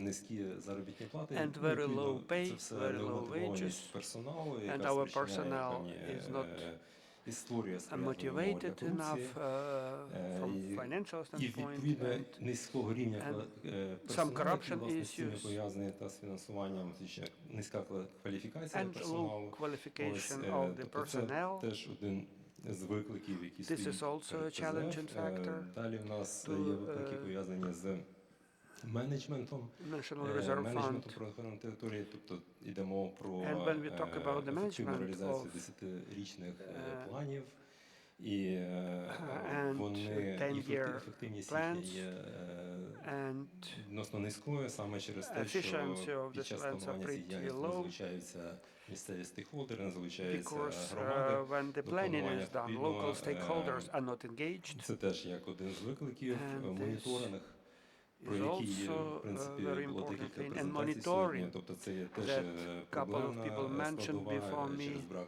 and this is сучасного pretty обладнання, problematic через thing, недоліки розвитку lack of інфраструктури, equipment, lack of про так infrastructure, само відсутність електронної and системи lack збору даних, of зберігання даних, доступ e-system до даних. Це все for проблемні це все saving проблеми і data виклики. І and природоохоронні заходи, data які storage and so передбачають on. розробку і And- реалізацію національних планів дій, and the вони measures to щодо protect збереження ключових the видів та розсортових reserves, видів, nature, вони and якраз to включають в preserve себе the тобто rare всі species. рекомендації по моніторингу, по охороні.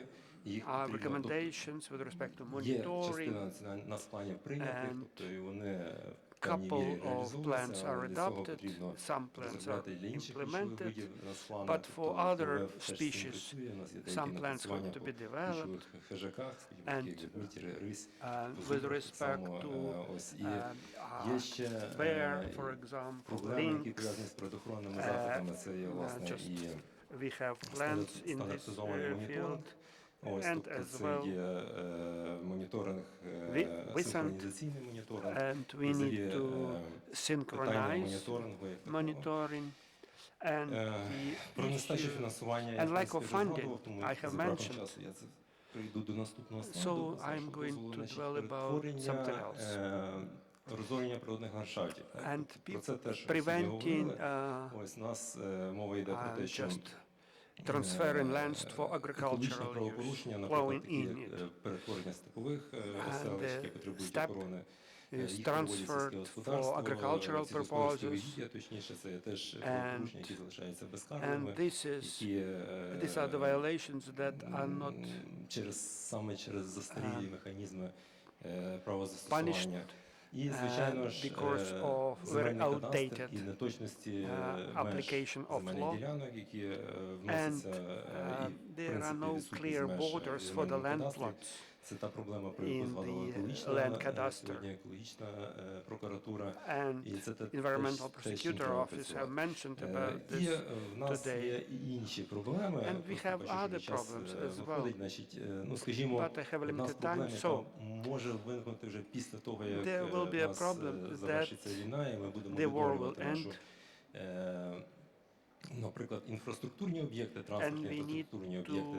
І про це deal згадував with Анатолій Павлович infrastructure в своїй доповіді. objects Це and теж загроза transportation objects. сполучності території, загроза And екологічним also шляхам, the екологічній threat міграції, коли в нас буде розвиватися транспортна to інфраструктура. when В цьому напрямі теж потрібно transportation працювати, і в цьому infrastructure will напрямі be у нас буде, власне, developing. сьогоднішня презентація моєї And- колеги по and my colleague по will цих do наших presentation напрацюваннях, about в яких ми працюємо. І whatever we власне have відразу перейду до ключових drafted in this respect, до ключових заходів, які ми пропонуємо and about по concrete measures that we в цьому offer. документі, але я лише коротко про них пройдуся. In this Кого зацікавити document, більше, у I'll нас на сайті briefly є цей mention it. On документ. the website you will be Відповідно, able можна з ним to check it ознайомитись. out. Більше того, у нас є тут примірники, які ми теж можемо вам презентувати. We'll be able to Отже, present it по to you ключових заходах. with respect значить, to у нас, key measures to be implemented. Це, звичайно, реформа системи управління I'm talking на територіями. about Так, відповідно, це теж ці management виклики, про які я system згадував. of Це ж йде мова про розробку менеджмент natural планів. Над цим reserves теж триває робота and якраз protected і areas.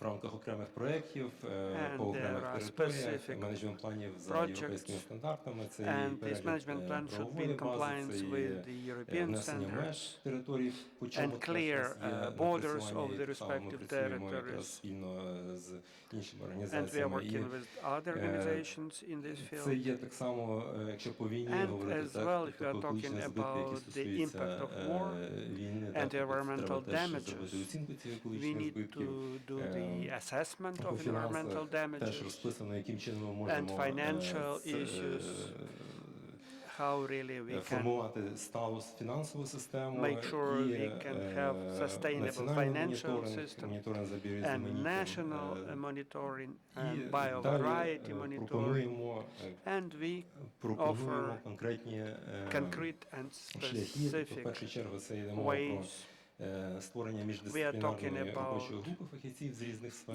тобто interagency, різних секторів, це не тільки interdisciplinary екологія, але там, working скажімо, group, екополітики, and лісової we are галузі, talking about бізнесу, тобто які би environmental цілі, які була б policy, розробка different комплексного businesses, такого плану дій з метою вирішення comprehensive власних action викликів plan to і overcome the розробка challenges стратегії розвитку and development of можливостей для strategy розвитку на території України. with І respect завдання to групи якраз protected було areas розробка and самих natural reserves. самого плану дій, розробка самого реальний аналіз поточної ситуації, формулювання пріоритетних сфер дій, і стратегії, і визначення чітких цілей, механізмів реалізації, моніторингу і опрацювання.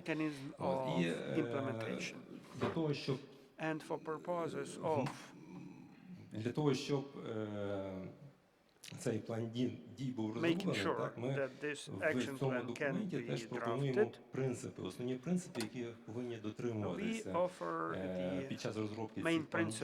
Тобто вони теж перераховані, але досить стисло. Стосуються вони, знову ж таки, тих самих питань, про які я згадував. Це є і фінансова складова, оцінка ризиків, кадрові потреби фахівців, оцінка технологій, інфраструктури і, звичайно, саме планування.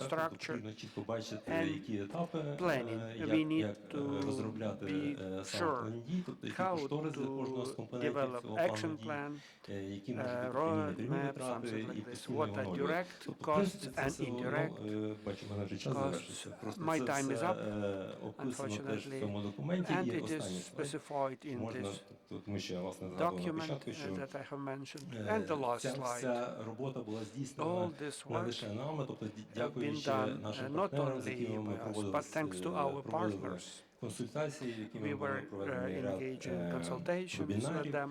Це webinars, Бромбахер і Богдан Пройс, Ольга Денищик, тобто з різних установ, як національних, так і міжнародних, тобто вони теж зробили свій внесок. International experts active and ми віримо, domestic experts, and we believe зможемо знайти важливе і ефективне that рішення together для реформування we can нашої overcome and find solution to reform Дякую за таку надихаючу доповідь. natural reserves fund. Thank you very much for excellent Я так розумію, що presentation. перш за все ви хочете I сказати, що understand that потрібно you want to розроблення say, стратегії збереження first of all, we need to develop strategy for biovariety, у нас буде ще наступна доповідь. preserving Я рада вам biovariety. повідомити, що ПРООН вже розпочав And таку роботу, UNDP і ми have сподіваємося, started this скоро наступним work. часом And we hope буде обговорення that з pretty експертами, soon discussion with the громадськості, experts will і be ми organized, напрацюємо спільну and стратегію, CSOs і спільний will be операційний engaged, план and для того, щоб strategy and рухатися далі. Тому operational що, plan will по be суті, developed how to в move нашій forward, державі з because часів in our незалежності country, не було since ще стратегії independence, охорони we never have біорізноманіття. developed Ми biovariety готові долучатися до цього. strategy, Ми вас and we are обов'язково very much ready to Дякую. get engaged in this. Так, я хотіла би передати слово директору and I Національного would природного like to парку give floor to the Деснянсько-Старогузький director парк, of який знаходиться National в 30-кілометровій Reserve зоні Park від Деснянський, кордону з which lays агресором. in 30 Але не kilometers дивлячись zone на всі from ці the проблеми, які contact він line with стикається, the aggressor. вони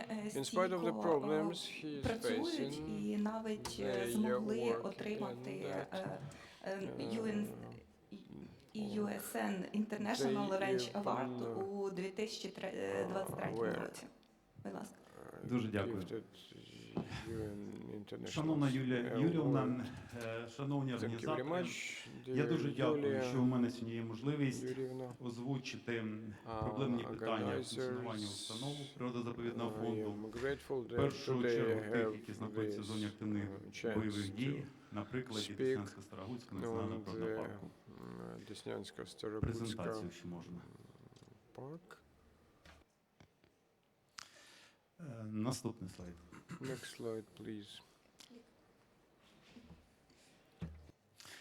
Отже, Деснянсько-Старогутський національний природний парк знаходиться на півночі Сумської області і близько 30 кілометрів, ми бачимо це на карті, він межує із країною-агресором.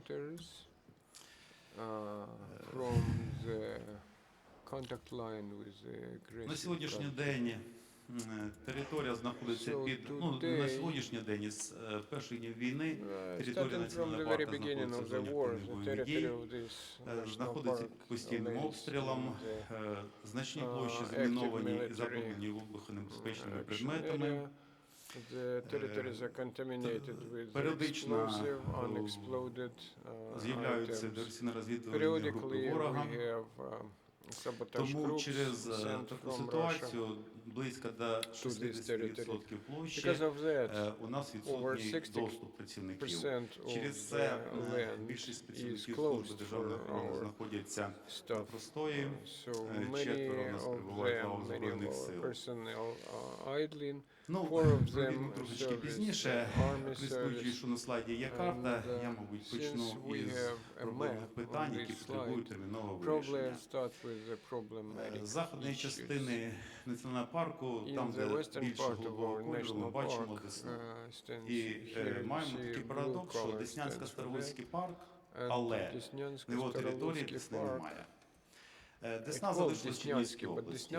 При створенні національного природного парку були проблеми погодження, і ці земельні ділянки не були включені в межі парку. Що це за землі? Це землі, в першу чергу, державної власності. І от 25 років ми ходимо по колу, а саме по якому колу.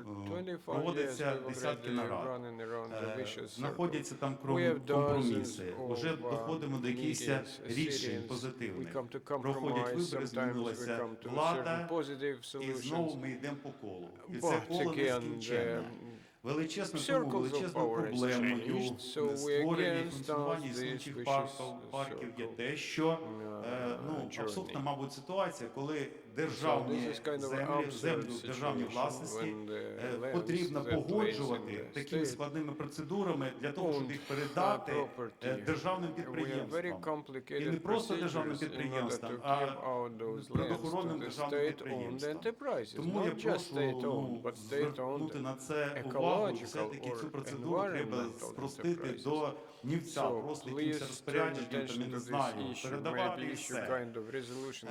Слідуюча проблема, яку хочу, щоб подивились на карті, як я вже сказав, 30 кілометрів від Російської Федерації, і неразово заводилися розмови про те, що можливе вилучення земель природоохоронного фонду, передачі їх на цілі прикордонних. На прикладі нашого парку ми повністю майже втратимо заповідну зону, вона червона, і близько 70% постійного користування воно відійде прикордонникам. Тобто фактично наша установа буде паралізована, і не буде землі. Тому я прошу при розробці нормативно-правової бази зразу передбачати статті цих законах, статті,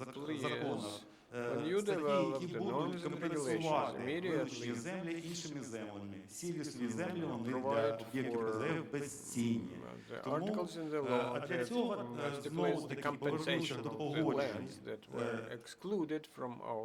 Землі державних підприємств території Сил України, їх також не можна ніколи погодити спокійно в нормальній обстановці. Це також землі державної власності. І також вони без складності повинні передаватися природно-заповідним установам. В нашому випадку ми бачимо, таким жовтим кольором виділено це землі без вилучення. Ці ділянки вони розірвані, лісовим урочищем одного із колишніх лісгоспів на 9 відокремлених ділянок. Ми також їх не можемо погодити, вже 25 років ми відсвяткували в цьому році. Specific management institution or agency. Next slide, please.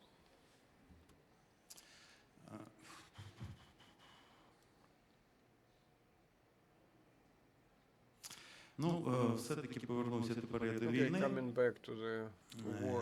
Як я вже озвучив, територія наша постійно обстрілюється.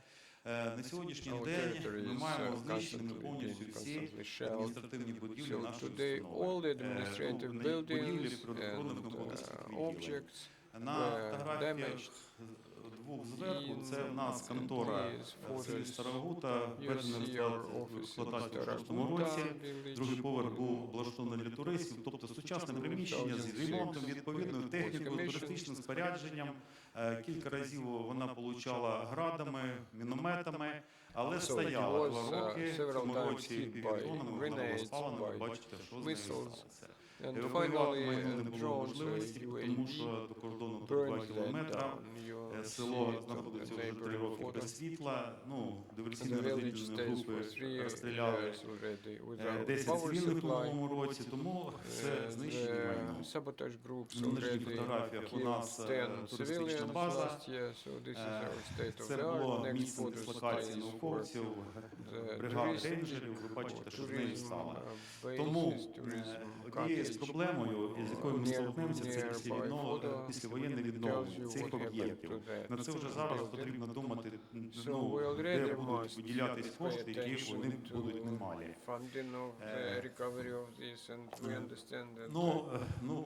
Мабуть, пропустив я головна проблема наших територій, що вони повністю всі заміновані. Мінування, в тому числі дистанційне, відбувається ворогом, тому, мабуть, саме складна проблема, саме перша, яку потрібно буде вирішувати, це розмінування території.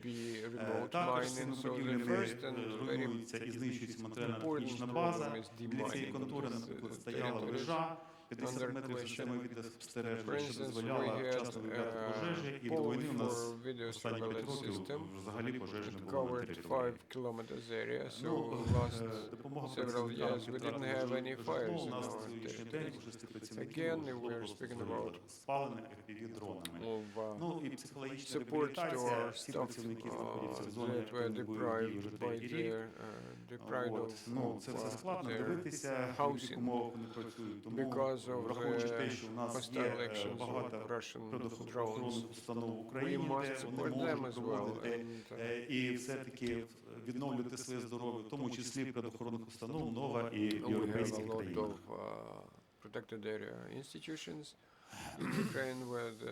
Величезна проблема для наших територій, крім обстрілів, це пожежі.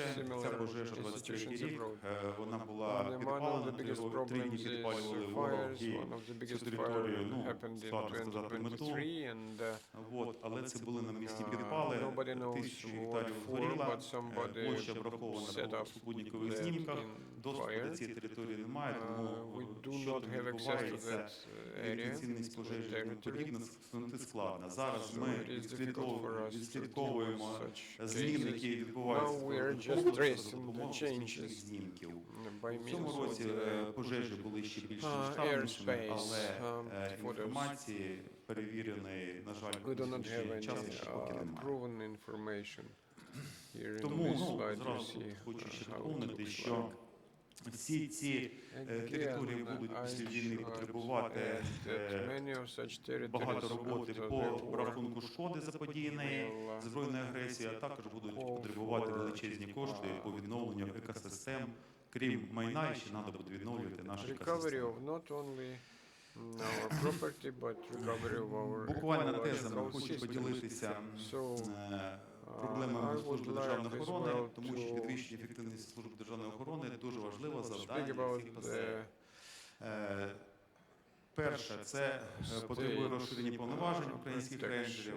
Це машини штата Йосеміті, національний парк, штата Каліфорнія, національний парк Йосеміті.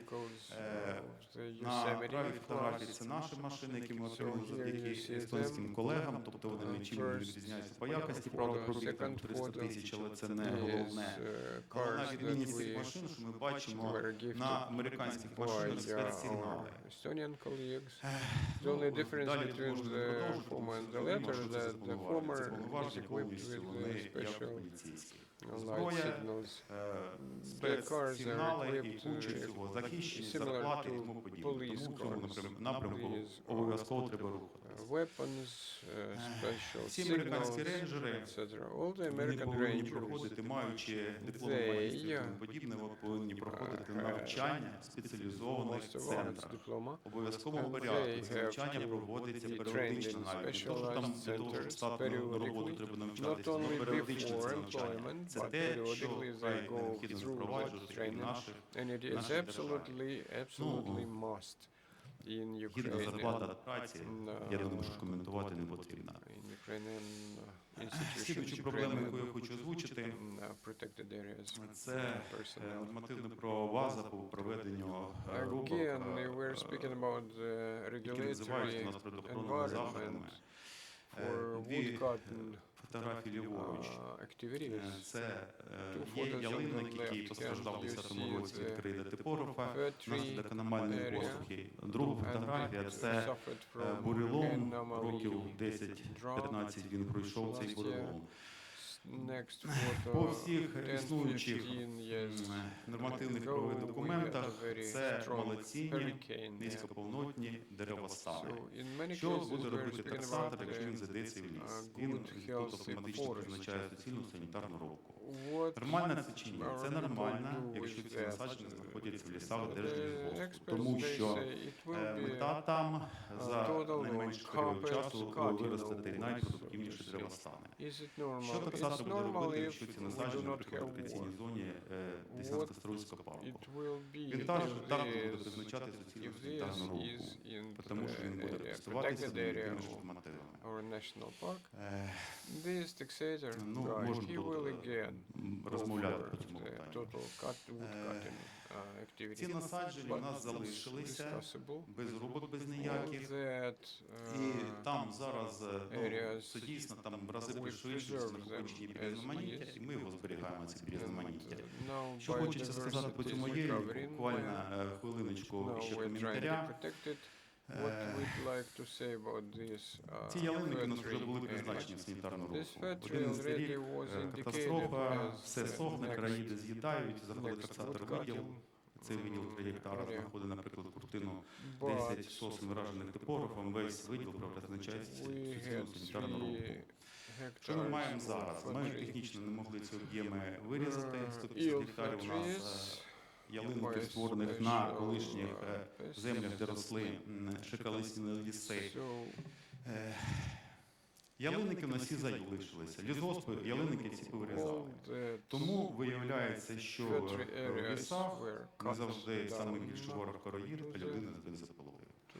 Всі ці очаги типографа, вони зупинилися у 2012 році, і ялинники, як от тут гектари з 3 чи 6 гектарів, я не пам'ятаю, як він засох, все. Там відбувається природні поновлення широколисних порід, накопичується біорізноманіття, формується різновіковий мішаний деревостан, який найстійкіший проти цих послуг, які ми маємо вже останні десятиліття. Тобто абсолютно нормальний природній процес. Другий варіант, який тут міг бути, який призначається по діючим зараз нормативних документах, це створені монокультури сосни. Все. Тобто ми втрачаємо біорізноманіття на десятки років. Остання фотографія – це для лісогосподарських підприємств, це найцінніші деревостани. Ви бачите продуктивність одного цього дерева. Для природозаповідного фонду це не просто малоцінний деревостан, це шкідливий деревостан. Тому що я стою біля сосни Веймутової, півгектара якої посадили і ще 3 поміщики Кочубея, всього півгектара. Але воно дає здорове насіння. Підріст цієї сосни, він набагато триваліший нашої сосни аборигенної. Тому навколо цього насадження повністю змінюється деревостан, цілі квартали заростають сосною вимотовою. І якщо не буде розроблених рубок, яких немає у нас зараз в законодавстві, наприклад, рубок боротьби з інтродуцентами, ми просто втратимо ті природні комплекси, для яких створений цей парк. Ми створили це для збереження типових та унікальних природних комплексів Східного Полісся, а будемо зберігати природні комплекси Сполучених Штатів Америки. Така сама проблема по дубу червоному, наприклад, в лісників це можуть бути високопродуктивні цінні насадження, для нас це небезпечні насадження. Дякую, пане Сергію. На цю тему можна дуже багато розмовляти. Я це зрозуміла. Я хотіла б подякувати, я думаю, що від нас усіх за те, що в таких важких умовах і в такі важкі часи, які ви там знаходитеся, що у вас вистачає сили, і у вас вистачає натхнення далі працювати і захищати те, що ми можемо захистити. Дякую. Наступне слово я б хотіла передати Ірині Вихрестюк, виконуючій обов'язки директора Національного природного парку Тузлинські лімани. Цей парк з цікавого був створений указом номер 1 Віктора Ющенка у 2010 році. І, в принципі, вони настільки легкі на руку, що в цьому в 2010 році було створено досить багато парків інших.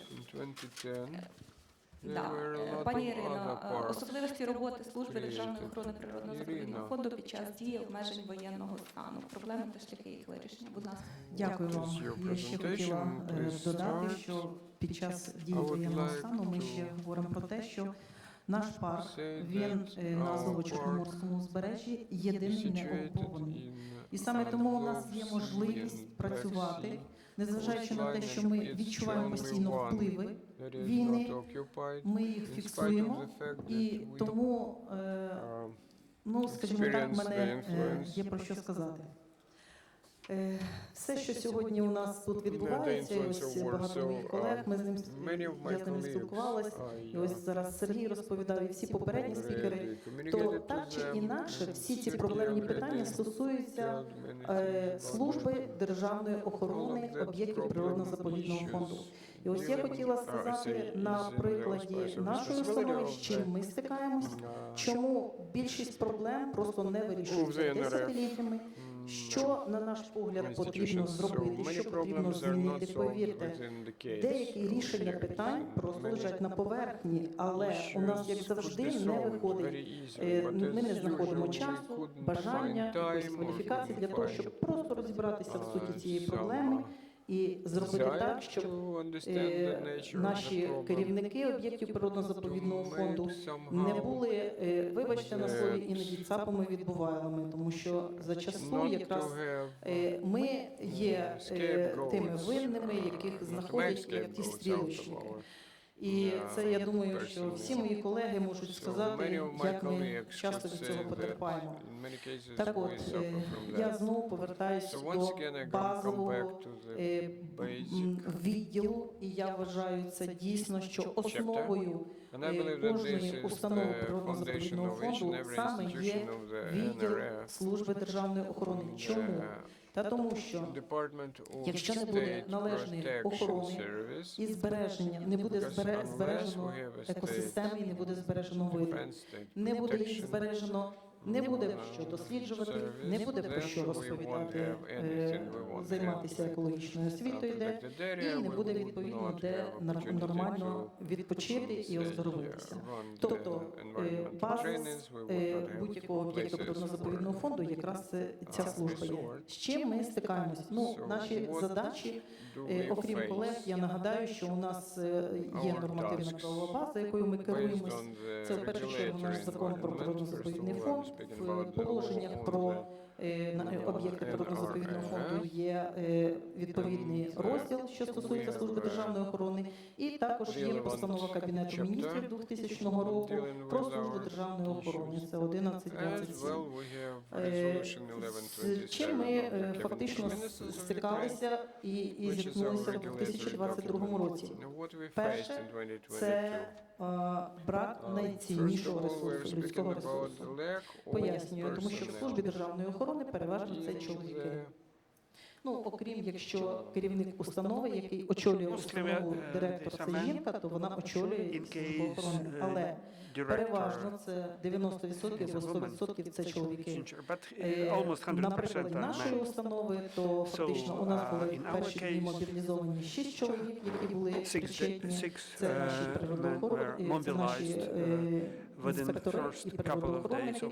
І практично відразу там звільнилися 4 чоловіка, які просто фізично не могли там приїжджати на роботу, і так далі. Тобто за перший місяць мінус 10 чоловік. Влітку цього року звільнився ще один інспектор, і фактично у нас немає жодного інспектора. З 22-го року люди не приходять працевлаштовуватися. Ви чудово розумієте, чому. По-перше, чоловіки не хочуть, певна категорія, напевне, і прагнуть працювати, але вони бояться цієї легалізації, і вони не прийдуть і не будуть працевлаштовуватись. Звичайно, що я іноді думаю, чи потрібні нам такі працівники, які бояться уникають, наприклад, цієї власної відповідальності. Тому фактично свою роботу ми будуємо зараз в цей період на тому, що постійно аналізуємо причини і наслідки правопорушень. Які основні правопорушення фіксуємо зараз під час дії воєнного стану? Ось коли мене запитують, як це вплинуло на кількість правопорушень, я хочу сказати, що їх якби кількісно стало менше, знову ж таки, з тої самої причини. По-перше, що правопорушники – це також переважно чоловіки. Так воно є. Звичайно, чоловіки бояться виходити, тому що коли йдуть якісь перевірки, там відразу викликають ТЦК. Тому певна кількість знизилась. Потім, по-друге, то звичайно, що на певних територіях установи у нас розташовані різні військові підрозділи, і тому вони, як ми кажемо, в природі продаж пустоти не терпить, і тому там, де ми мали б охороняти, то фактично охороняють Збройні Сили України, як я кажу, не тільки територію України, а територію національного парку, ми їх десь охороняємо. Тому тут у нас взаємодія. Щодо кадрового потенціалу, найціннішого, звичайно, я собі думаю, що можу сказати за 10 хвилин, тому я вам буду називати декілька цифр. Я хочу нагадати, мої колеги всі знають, яка ставка у інспектора першої категорії, найвища категорія – 4900. Ще раз говорю, 4900. Природоохоронник, до якого немає таких вимог щодо освіти, щодо досвіду роботи, то у нього там 4200, здається. По факту, якщо людина приходить працевлаштовується, там навіть якщо ви його 50% надбавки він отримує мало. Скажіть, будь ласка, який чоловік прийде працювати, а вимоги до них, повірте, дуже високі, тому що це людина, яка повинна знати і юридичні аспекти охорони природи, і відповідно він повинен абсолютно дуже добре розумітися на суті цих правопорушень, щоб їх ідентифікувати, оформити належним чином. Які умови роботи у нас? Звичайно, щодо нашої відповідальності ніяких обмежень немає, але у нас натомість є певні обмеження. В першу чергу це обмеження воєнного стану. Служба державної охорони ми не можемо під час ми не можемо вночі фактично здійснювати патрулювання. А ви знаєте, що, на жаль, це не поширюється на правопорушників, тому вони вночі виходять тоді, коли нам не можна. Але ми намагаємося взаємодіяти, ми знайшли формулу, ми даємо цю інформацію, наприклад, водної поліції, і вони фактично нас в певний період часу перекривають. Тому ми, наприклад, в минулому році витратили майже півроку, декілька місяців для того, щоб через міністерство добитися, щоб нас допускали до певних ділянок парку, тому що ми фактично здійснювали моніторинг, збереження, ми збирали інформацію для відкритого провадження по заходах катоподібних. Нам це було дуже надзвичайно важливо, але знову ж таки були певні обмеження. Те, що говорив Сергій, що потрібно переглянути абсолютно структуру, що відбувається у нас в службі державної охорони, тому що застаріла ця постанова, ми маємо статус правоохоронного органу, але ніяким чином це нам не допомагає, навіть самі правоохоронні органи, вони не зважають на це, тому що статус правоохоронного це не є правоохоронним органом. Тому нам потрібно обов'язково, щоб у нас був доступ до реєстрів, в першу чергу для того, щоб ми могли відразу ідентифікувати правопорушника. Я зараз просто наведу вам ще декілька прикладів того, що ми зачасту потерпаємо від того, що не актуалізовані ті застарілі документи. Зокрема, щоб ви всі розуміли, що такси, що стосується червоної книги, вони не переглядались фактично з 2000 року чи 2012 року, і на даний момент є розрахунок шкоди, який прийняли в травні 2022 року. Більшість із керівників не розуміють взагалі, яка там логіка була в цьому, тому що ми женемось зараз якимись цифрами, які ніколи не відшкодовуються. От по нашому прикладу, повірте, ніхто ті збитки не відшкодовує. Натомість це дуже гарно виглядає, дописи у Фейсбуках, різних особливо екоінспекція і поліція, один з поперед одного пишуть якісь збитки. Давайте будемо говорити про факти. Не відшкодовуються. У нас в державі є 4-рівневий захист порушника, починаючи з того, що йому гарантує Конституція, він тобі нічого може не сказати, не дати пояснення щодо вчиненого правопорушення, потім в судах його прикривають, потім фактично поліції, коли потрапляє справа, ця справа лягає на поличку, поліції не розуміють, а в чому суть правопорушення, розвивали вони цю прибережну захисну смугу. Спеціалізація в поліції – це теж дуже важливо. Тобто ми говоримо про чому запрацювала спеціалізована екологічна прокуратура, тому що там з'явилися спеціалісти, які розуміють взагалі, що таке, скажімо, природна екосистема. Тому дуже важливо актуалізувати низку документів, і це абсолютно нескладно зробити, тому що є певні накази, які просто потрібно зараз переглянути. І, наприклад, про затвердження структури змісту і порядку ведення паспорта водно-болотного гіддя міжнародного значення.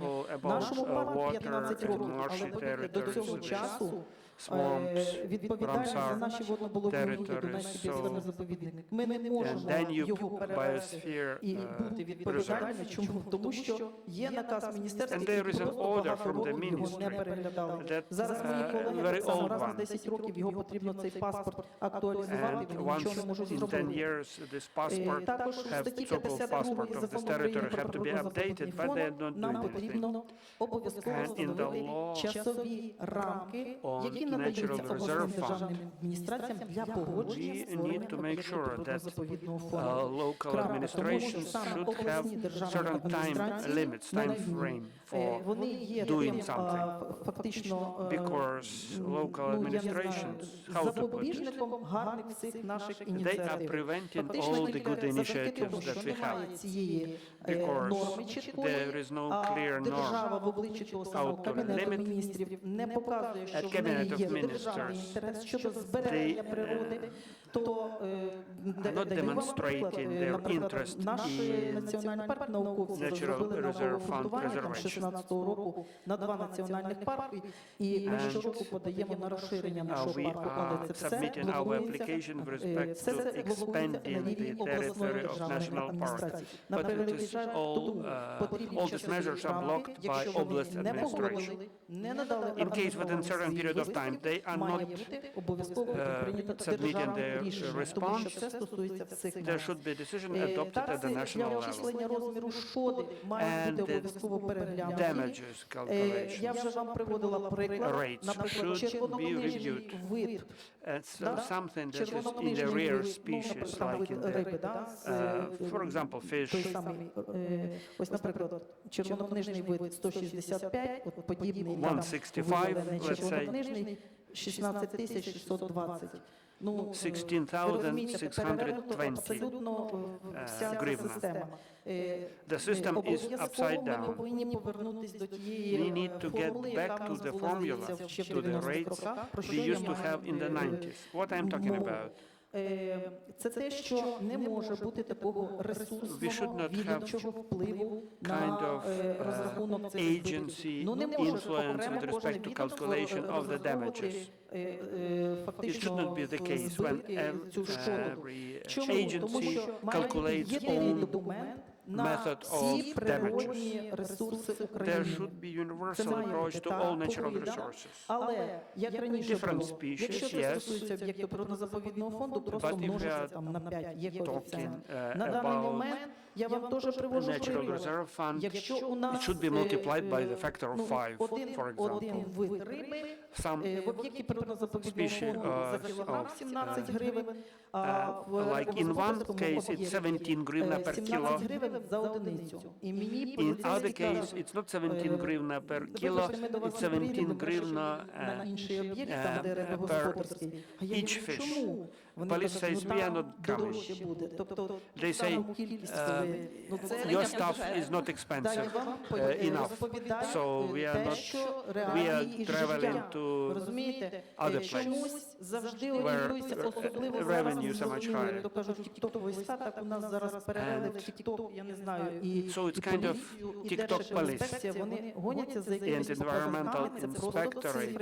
They are following some indicators and figures, but these figures exist only in social media only. There should be some universal document all over Ukraine. Хотіла б звернути ще увагу про прийняти закон про смарагдову мережу однозначно.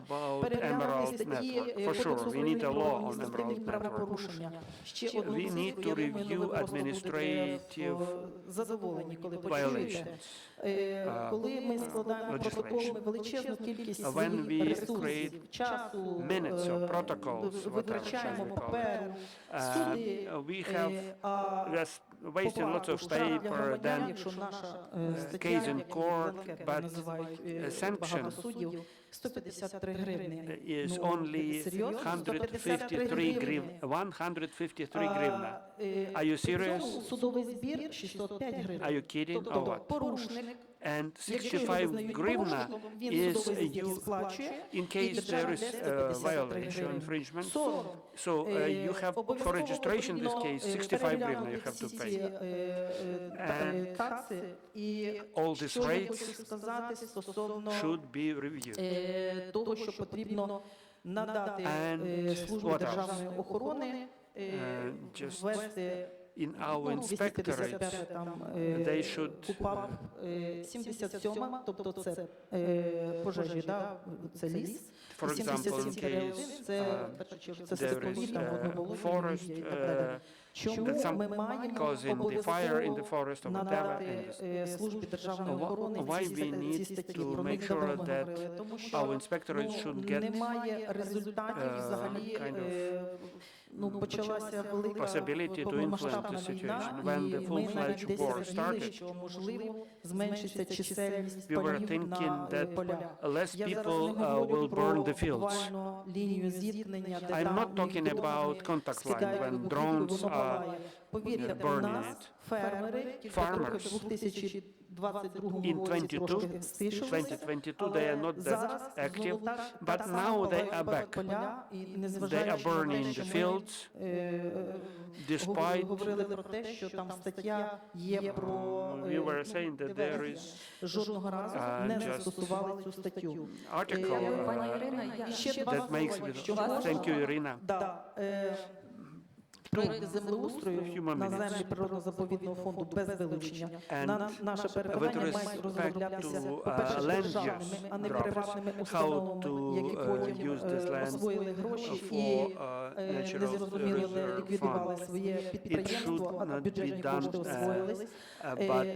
Також за рахунок землевласників і землекористувачів and landowners and land users. For example, we have forestry agency and oblast administrations. They should fund all that. And as well, we need to fund natural reserve fund. 5 тисяч у нас отримує юрист. 5 тисяч. Our lawyer is paid wages 5,000 Розроблені мають бути та проводитись систематично навчальні програми для працівників природно-заповідного фонду. І першочергово це стосується якраз служби державної охорони. Потрібно мовні розробити, це має бути онлайн навчання. Людина прийшла до нас. Повірте, ми керівники установ і начальники відділів служби охорони перетворилися вже вчителів. Ми безкінечно вчимо людей. Вони приходять, вони побачили, який об'єм знань вони мають бути, з якими ризиками вони стикаються. І заробітні плати вони отримують. Вони максимум отримують півроку. Вони просто Дякую, пане Ірина, за ваше стратегічне бачення. Я б хотіла сказати, що, на жаль, в рамках цих слухань ми не можемо вирішити всі ці проблеми. We won't be able in discussions, we won't be able to solve all the problems. Я обов'язково їм передам, вони працюють і далі будемо працювати теж над ними вже спільно. Дуже дякую. Колеги, на жаль, ми йдемо дуже запізненням щодо нашого графіку, тому я пропоную такий варіант. Ми два питання візьмемо з Zoom, а ті, хто сьогодні тут присутні, вони можуть задати питання особисто спікерам в перерві. Давайте зробимо так. Lunch break, you will be able to ask Чудово. questions. Всі хочуть вже на обід. Everybody Якщо можна, я хотіла wants сказати to have lunch.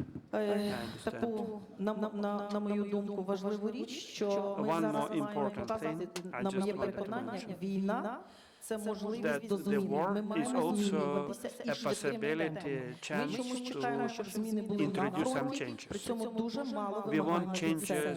По факту ми так і сидимо, фактично у радянській цій парадигмі. У нас більшість фактично наших цих заскорузлих не пробуксовує все, тому що ми не змінюємося. Для цього потрібно просто сідати, напрацьовувати рішення практикам. Ось тут мої колеги, всі, вони дуже чудово і швидко можуть розробити. По тому, що я сказала, дійсно швидко вирішується. І ще, другий момент. Ми повинні всьому світу постійно давати сигнали, світ повинні про нас говорити. І говорити не тільки в контексті війни, а в контексті того, що ми змінюємося. І таким поштовхом до цих змін я пропоную, взагалі ми говоримо про деімперіалізацію, декомунізацію. У нас на Давно повинна запроваджена бути декомунізація природи. Що я маю на увазі? Ті радянські проекти, які призводили до знищення унікальних екосистем, ми повинні займатися зараз ревайдингом. Наш аналог цього слова оприроднення. І я хочу згадати про зараз. Це був би просто маркерний проект всієї України. Це світ побачив, що дійсно ми змінюємося, що ми стали на цей шлях, а не просто сидимо і просимо і кажемо, дайте нам гроші. Дякую, пані Ірина. Дійсно, виживе той, хто змінюється. Будь ласка, виведіть на екран Zoom питання з Zoom. Якщо вони є. Якщо немає, то можемо йти на обід. They don't have any questions, we can have lunch. They are in between lunch and questions. Пане Григорію, ви теж хочете задати питання? Ну, тоді, поки виводять Zoom, ви можете сказати, будь ласка. You wanted to say something? Я думаю, часом можна вирішити питання передачі національного природного парку, тут немає. Я це підтримую. Definitely, many issues can be resolved by the national parks. How you can do any changes, introduce any changes without changing the wages rates. It is very difficult to accomplish, but it should be done. Добре,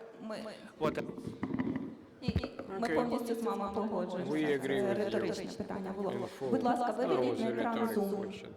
Could you please give us Zoom on the screen? Я не бачу руки, у кого є питання, будь ласка, зверніть руку. Hand arisen, so if anybody has any questions. Все-таки питань з Zoom немає. We don't have any questions in Ну the добре, Zoom. колеги, тоді ми робимо перерву.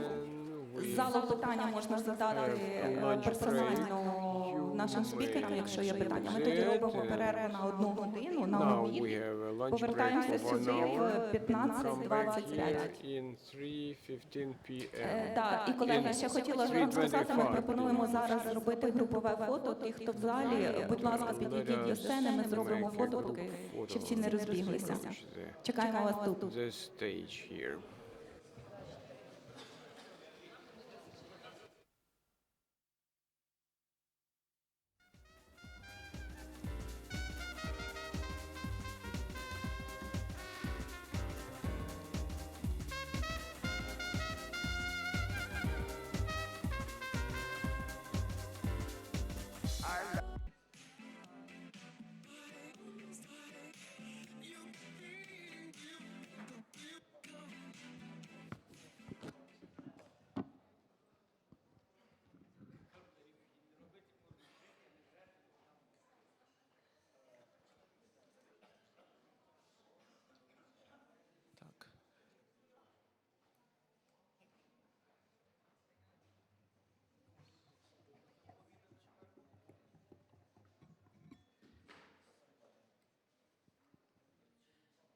Шановні колеги, займайте свої місця, буквально через хвилинку починаємо. Я поки якраз ще не почав офіційну частину, радий, що учасники наших сьогоднішніх слухань справились, напевно, з одним з найбільших викликань, які є завжди на публічних заходах. Це з обідом. Змогли його подолати цей бар'єр і, власне, дійти до нашої другої панелі.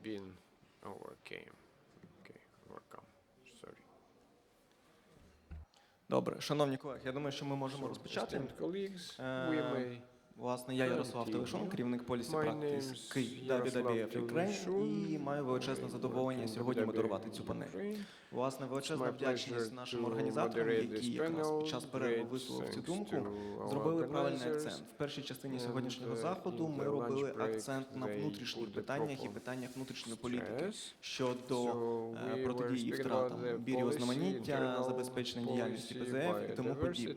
Дуже часто відбуваються якраз проблеми, і дуже часто у суспільства влаштовується і формується думка, що збереження природи є зовнішнім зобов'язанням. Хоча це, перш за все, необхідні кроки, які ми повинні зробити заради себе. Але сьогодні, якраз під час другої панелі, ми зробимо фокус на зовнішніх аспектах діяльності. Як ви бачите, блок звучить як «Європейське майбутнє природоохоронних територій в Україні». І, власне, зробимо акцент, як Україна в межах своєї діяльності, в межах викликів і загроз, які створює війна, можемо влитися і синхронізуватися з загальносвітовими трендами і діями. Перша частина, сьогодні пані Юлія, коли відкривала наш захід, вона апелювала до нової законодавчої ініціативи Європейського Союзу, до Nature Restoration Law, закону з відновлення природи, який вступив в силу 18 серпня 2024 року. Наразі для України, як не члена Європейського Союзу, цей закон не є обов'язковим в вимірі правовому. Проте він є обов'язковим в питаннях збереження нашого довкілля, ну і з огляду на наші євроінтеграційні права.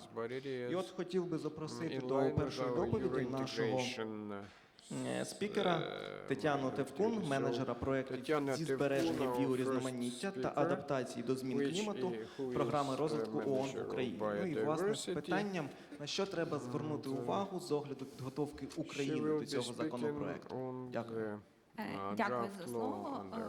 Колеги, я б хотіла сьогодні звернути увагу, увага вже зверталася на питання щодо торфовищ.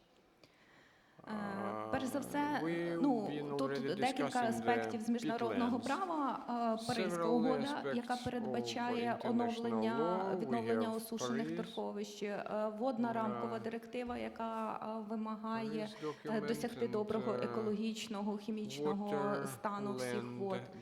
Звичайно, ми всі знаємо конвенції і також наші директиви, які в нас зараз включені в угоду про асоціацію.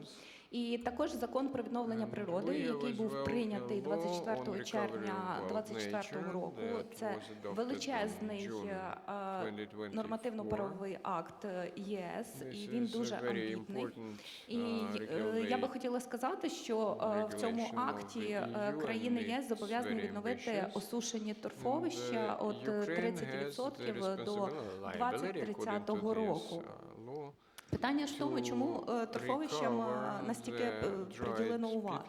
Тому що це дуже цінні елементи нашої природи. Я впевнена, що кожен тут знає, виходячи з рівня наших учасників. Тоді я не буду на це звертати особливу увагу. І також хочу сказати, що це дуже важливий аспект щодо зміни клімату, оскільки 1 га осушеного торфовища, воно викидає більше СО2, ніж автомобіль, що проїжджає 280 мільярдів кілометрів. Чому я це говорю? Тому що в рамках проекту ПРООН-ГЕФ ПРООН разом з Міндовкілля взяв на себе досить амбітну ціль, і на сьогодні ми в проекті плануємо відновлення вже 7 ділянок, 7 торфовищ в Україні. Тобто ми можемо говорити про те, сьогодні якраз звучало, що нам треба мінятися і нам треба йти в ногу з європейським баченням. І на сьогодні я вважаю, що саме цей проект – це можливість показати Європі і можливість саме в нас показати, що ми можемо це зробити, і навіть не до цього закону, коли ми візьмемо на себе зобов'язання. Також в рамках цього проекту ми разом з Михайлом Зухов Foundation розробили такий компендіум. Він переводиться як довідник, слово компендіум, але мені подобається компендіум, щодо впровадження палеодокультури. Хочу сказати, що ми якраз говоримо про землі сільськогосподарського призначення, які були осушені. Тобто я зараз не говорю про землі, які там є в ПЗФ. І взагалі засновники цієї палеодокультури, вони німці. І коли вони зрозуміли, наскільки небезпечно відновлення тих торфовищ, які вони в певний час осушили, а я так розумію, що беручи до уваги їхній досвід, в певний час і осушили ми, а оскільки зараз іде зміна клімату, то в нас дуже постає важливе питання щодо їх відновлення. І якраз стоїть питання щодо економічної, екологічної і соціальної складової. І це дуже важливо, тому що якщо ми будемо робити в певний період щось, відновляти ці торфовища, то нам треба запропонувати якусь певну позицію нашим громадянам. І от якраз в цьому компендіумі, я не буду багато про нього говорити, ви всі отримали в розвиткових матеріалах, але є можливість неінтенсивного, сталого сільського господарства саме на цих територіях. Ось можна вирощувати тваринництвом, займатися. Також навіть на сьогодні в Україні в нас, наприклад, в комітеті є закон про заборону одноразового пластику, який чекає свого прийняття. І якраз з палеодокультури товари – це дуже гарна можливість замінити одноразовий пластик. Я сьогодні вже в деяких кав'ярнях бачила, що трубочки з осоки вже навіть зараз продаються в напоях. Крім цього, це можливість робити будівельні матеріали, корми для тварин, може бути енергетична сировина, а також можливість вирощування лікарських рослин. Крім цього, це може бути саме на цих торфовищах вирощена сировина. Вона може бути сировиною для виробництва з біомаси. Також в країнах ЄС ми подивилися, що можливо навіть встановлення сонячних панелей. В нас це питання треба ще більше дослідити, подивитися, наскільки ми можемо землі перевести в інше цільове призначення, але по суті в країнах ЄС таке існує. Ну і крім цього, це дуже важливо, що може бути збирання ягід. Наприклад, журавлина, вона досить високо цінується і теж може бути цінним матеріалом. І бджільництво. В бджільництві теж мед, який з торфовищ зібраний, він вважається набагато ціннішим, ніж він взагалі є. Але тут я хотіла би сказати, що все це впровадження можливо зараз не повним регламентом, але якщо ми почнемо розробляти постанову Кабміну щодо правового режиму використання земель під торфовищами. Тому я ще раз хотіла наголосити, що вкрай важливо розпочати напрацювання правової бази щодо торфовищ. Дякую. Дякую, пані Тетяно. І у вас чудовий таймінг насправді вийшов. Я думаю, що це чудово, залишиться більше часу для питань.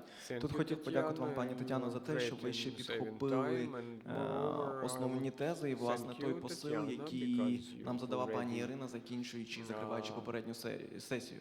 Що коли ми говоримо про ПЗФ, ми говоримо про збереження біорізноманіття і війну, це не тільки про загрози і виклики. Само собою ми робимо на цьому акцент, бо це те, що болить у нас. Але, відповідно, це і можливості. І от ви розпочали якраз говорити про можливості, якими може скористатися Україна. Ну і, власне, сам навіть Європейський закон про відновлення природи, він говорить про можливості. Якщо не помиляюсь, Європейська комісія оцінила, що кожен інвестований долар повернеться від 4 до 38 євро, перепрошую. Не доларів, євро, відповідно. Тобто це той варіант і та теза, яка сьогодні лунала, що природа може теж бути прибутковою, без шкоди, власне, для природи. Зараз, продовжуючи вашу думку, хотів би теж зазначити, що є в умовах війни величезні втрати і для інфраструктурних об'єктів, і для інфраструктури України загалом. Згідно оцінкою з Світовим банком на початок цього року, втрати вже перетнули позначку у 480 мільярдів доларів. Само собою, Україна буде відновлювати інфраструктуру. Ключове питання стоїть в тому, як це можна зробити так, щоб це не шкодило, власне, біорізноманіттю і, власне, не сприяло втрати біорізноманіття в Україні. Хотів би запросити з відповіді на це питання Валерію Коломієць, директора ініціатив з відновлення України, WWF Україна. Прошу, Валерія. Дякую, Ярославе. Насправді, знаєте, я думаю, що варто почати дійсно з дуже важливого наративу. Я часто це люблю говорити під час зустрічі з колегами. Ми постійно, і це правильно артикулюємо, особливо з міжнародними партнерами, про втрати від війни. Але часто це звучить таким чином, знаєте, що до початку повномасштабного вторгнення, в принципі, в нас з біорізноманіттям, з довкіллям все було гаразд. І ми маємо розуміти, що насправді це не так. Тобто ті, хто тут присутні, це розуміють. Люди, які про це виключно читають з газет і бачать конкретні суми наслідків грошові, вони, можливо, про це не задумуються. Але ми з вами маємо розуміти, що ми маємо подолати наслідки, які вже були спричинені до як взагалі початку вторгнення, так і початку повномасштабного вторгнення. Наслідки, які були нанесені ним, і наслідки, які можуть бути негативні під час здійснення відновлення. Тому що ні для кого не секрет, що все ж таки в спробах наповнити бюджет інколи можуть прийматися політично, економічно правильні рішення, які матимуть абсолютно негативний вплив на нашу природу. Зокрема, саме напевно з цією метою навіть в Ukraine було внесено пункт про обов'язковість відновлення з дотримання принципу не завдати значної шкоди. Я не буду зупинятися, власне, на поясненнях. Думаю, тут усі присутні чудово розуміють, яким чином транспортна інфраструктура впливає на біорізноманіття. Хочу виключно зазначити, що на сьогодні дійсно знищено дуже багато власне дорожньої інфраструктури, залізничної інфраструктури. Ви прекрасно розумієте, що ми не можемо користуватися Чорним морем, і це змушує нас шукати нові шляхи. Тобто держава має знову ж таки наповнювати бюджет, бізнес має працювати, люди мають мати робочі місця. В тому числі для того, щоб вертатися, щоб їм було де жити, як заробляти. Для цього нам потрібно мати зв'язки з ЄС. Для цього нам здійснювати потрібно експорт, їздити і таке інше.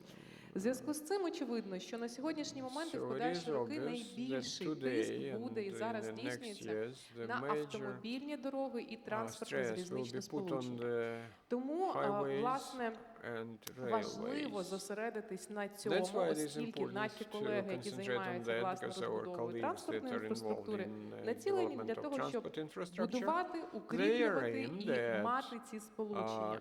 Ми ж з вами маємо внести в їхню адженду важливість збереження біорізноманіття під час цього процесу.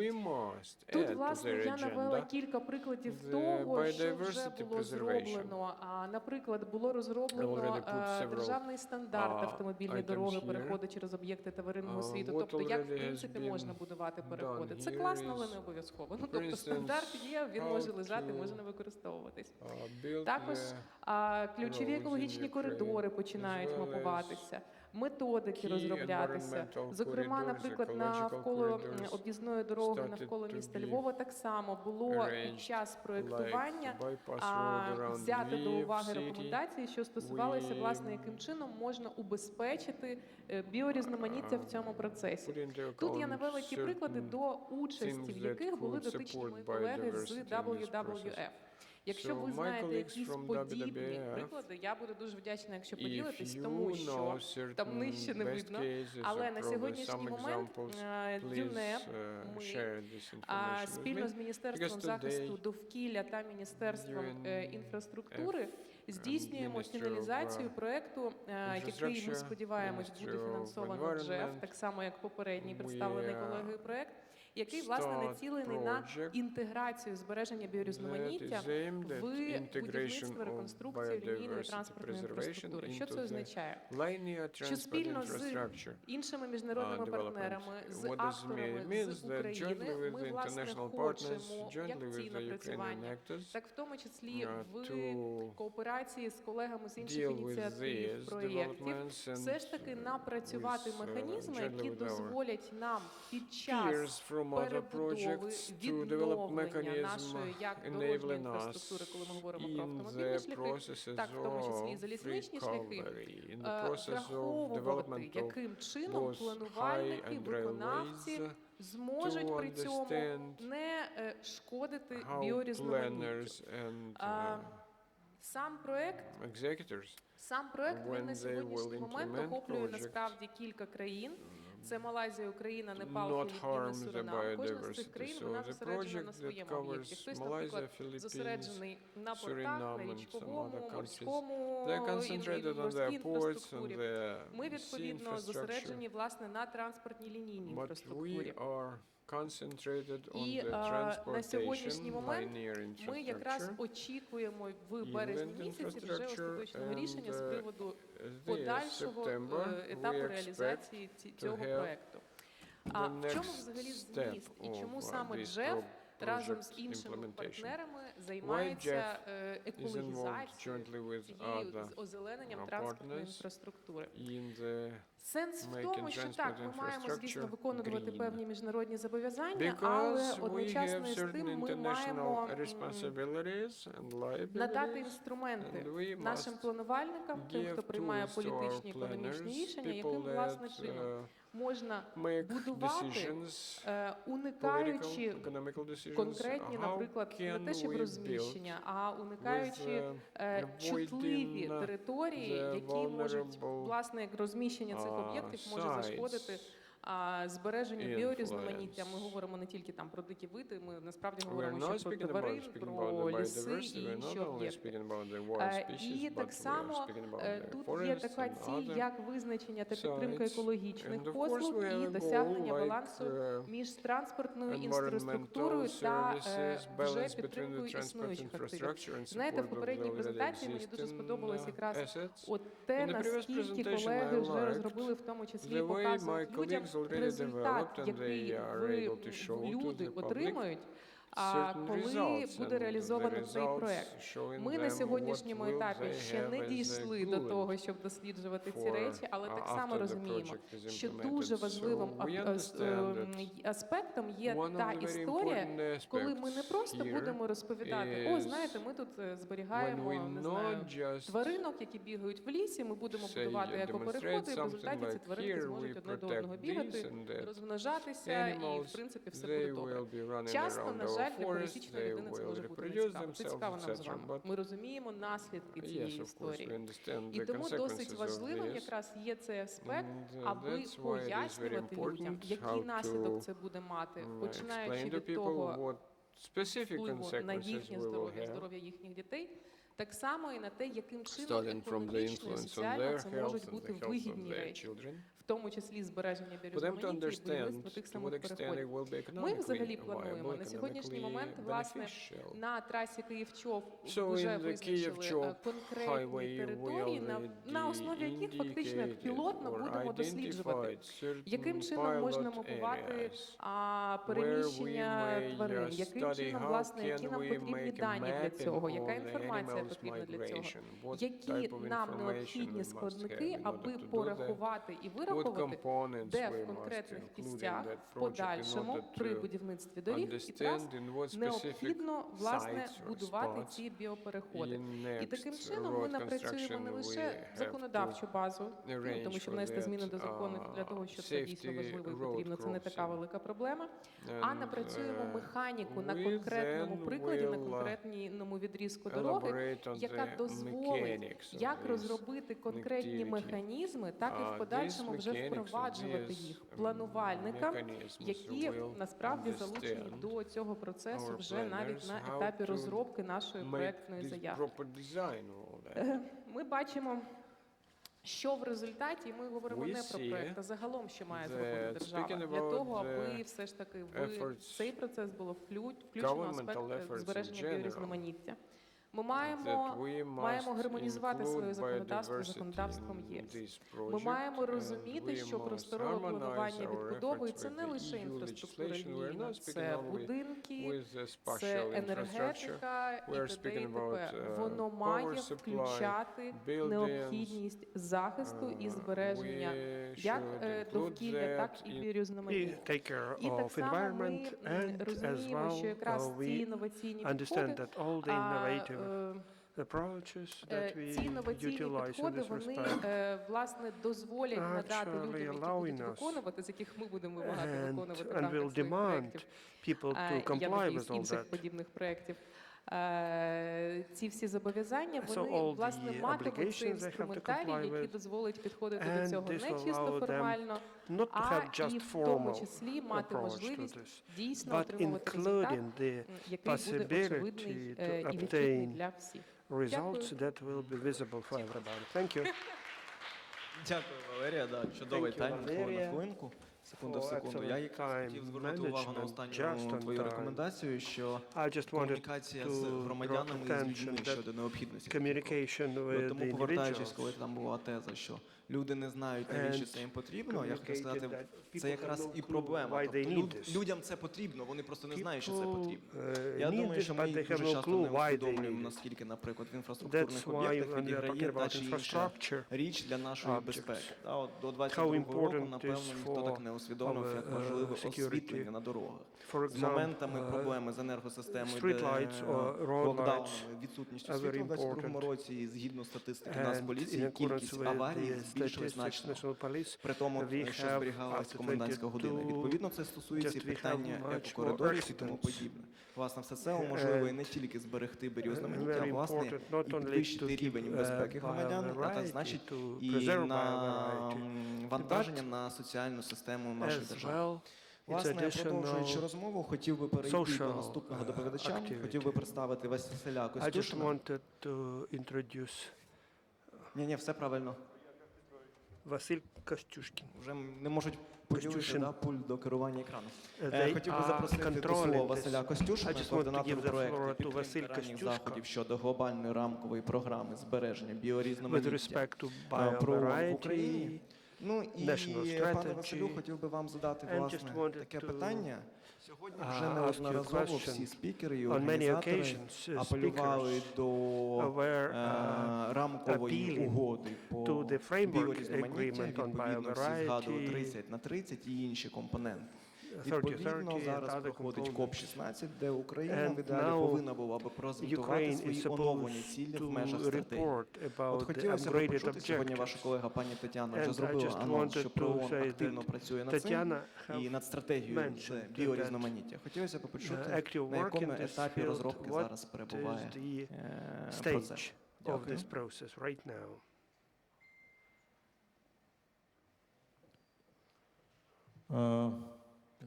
2022 році на КОП-15 було прийнято рішення про Global Biodiversity Framework, таку рамкову програму зі збереження біорізноманіття. Ну, звичайно, вона включає, як обично, такі документи. Vision, жити у гармонії з природою у 2050 року, на що я сподіваюся.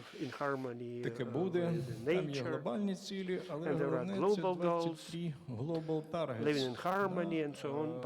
Targets, відповідно до яких і має будуватися виконання цієї програми. Я не буду, звичайно, там детально по всіх цілях, але хочу зазначити, там є досить традиційні речі, скажімо, там розвиток ПЗФ, збереження рідкісних видів, зниження забруднення там. Але хочу сказати, що там дуже потужний блок, який нас очікує, і навіть в тому законі, що сьогодні згадували європейське про відновлення, бо там амбітні цілі відновлення 30% деградованих земель. І такі ж амбітні цілі стосовно ПЗФ, там все, скажімо так, досягти 30% ми навряд чи зможемо, але це така амбітна ціль. Але хочу звернути увагу, що починається це з просторового планування. Nature Reserve Fund, special preserving of environment. It's not possible without long-term planning. Until now, it's not working yet. Ну, також іде про стале використання видів, про реалізацію в секторах економіки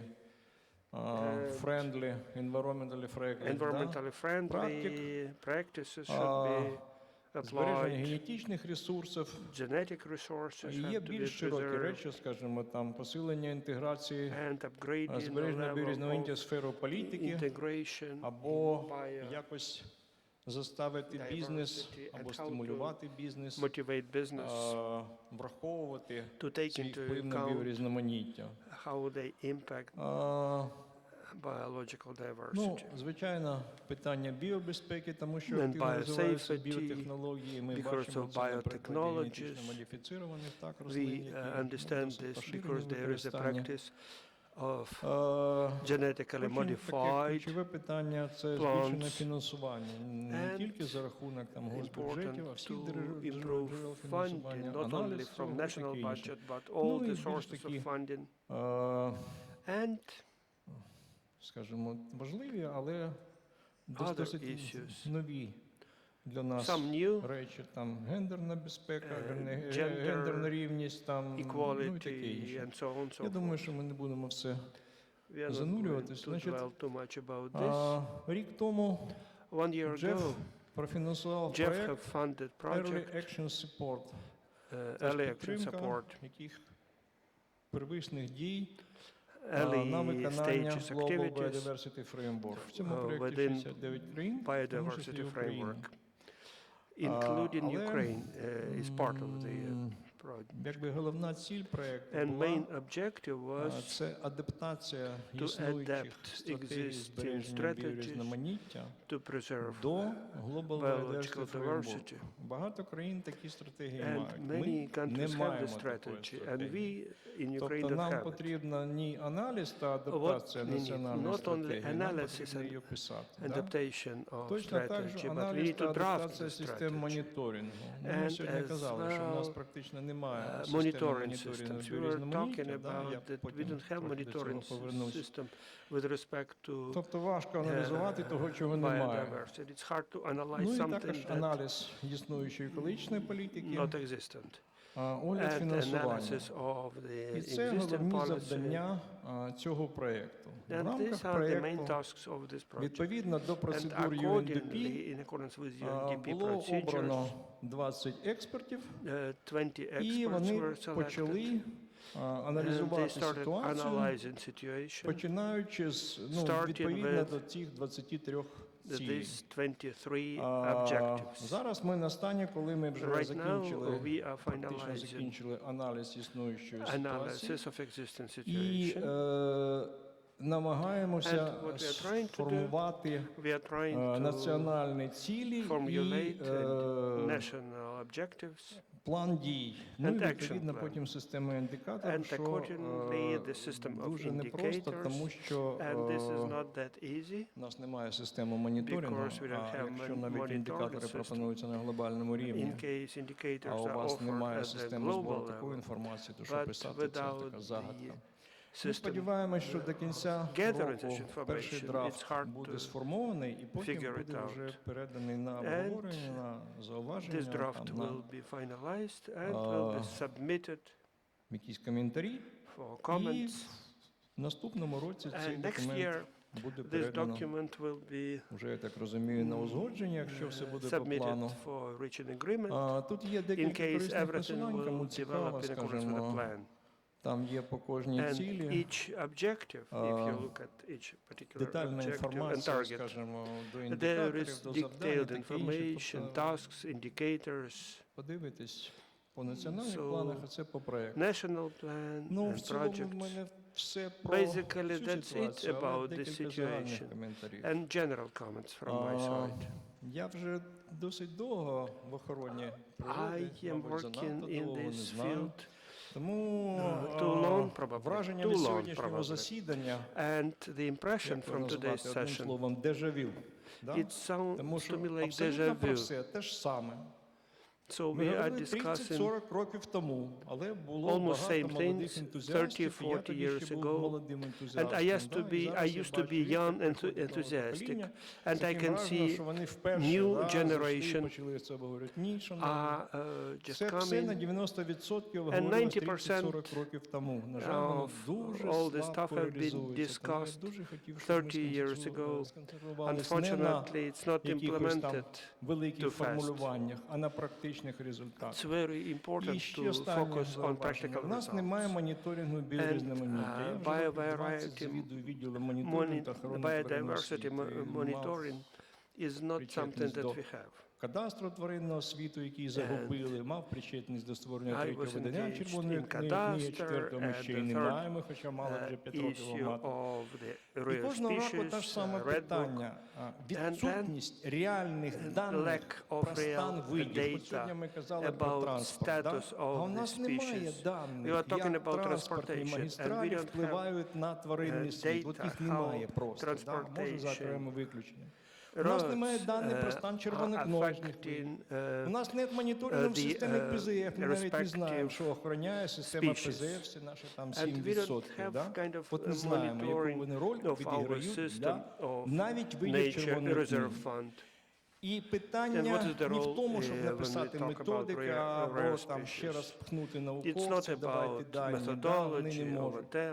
Має бути створена саме система, яка буде збирати інформацію. Як от є там Держводгосп, у них є своя система, і таке інше.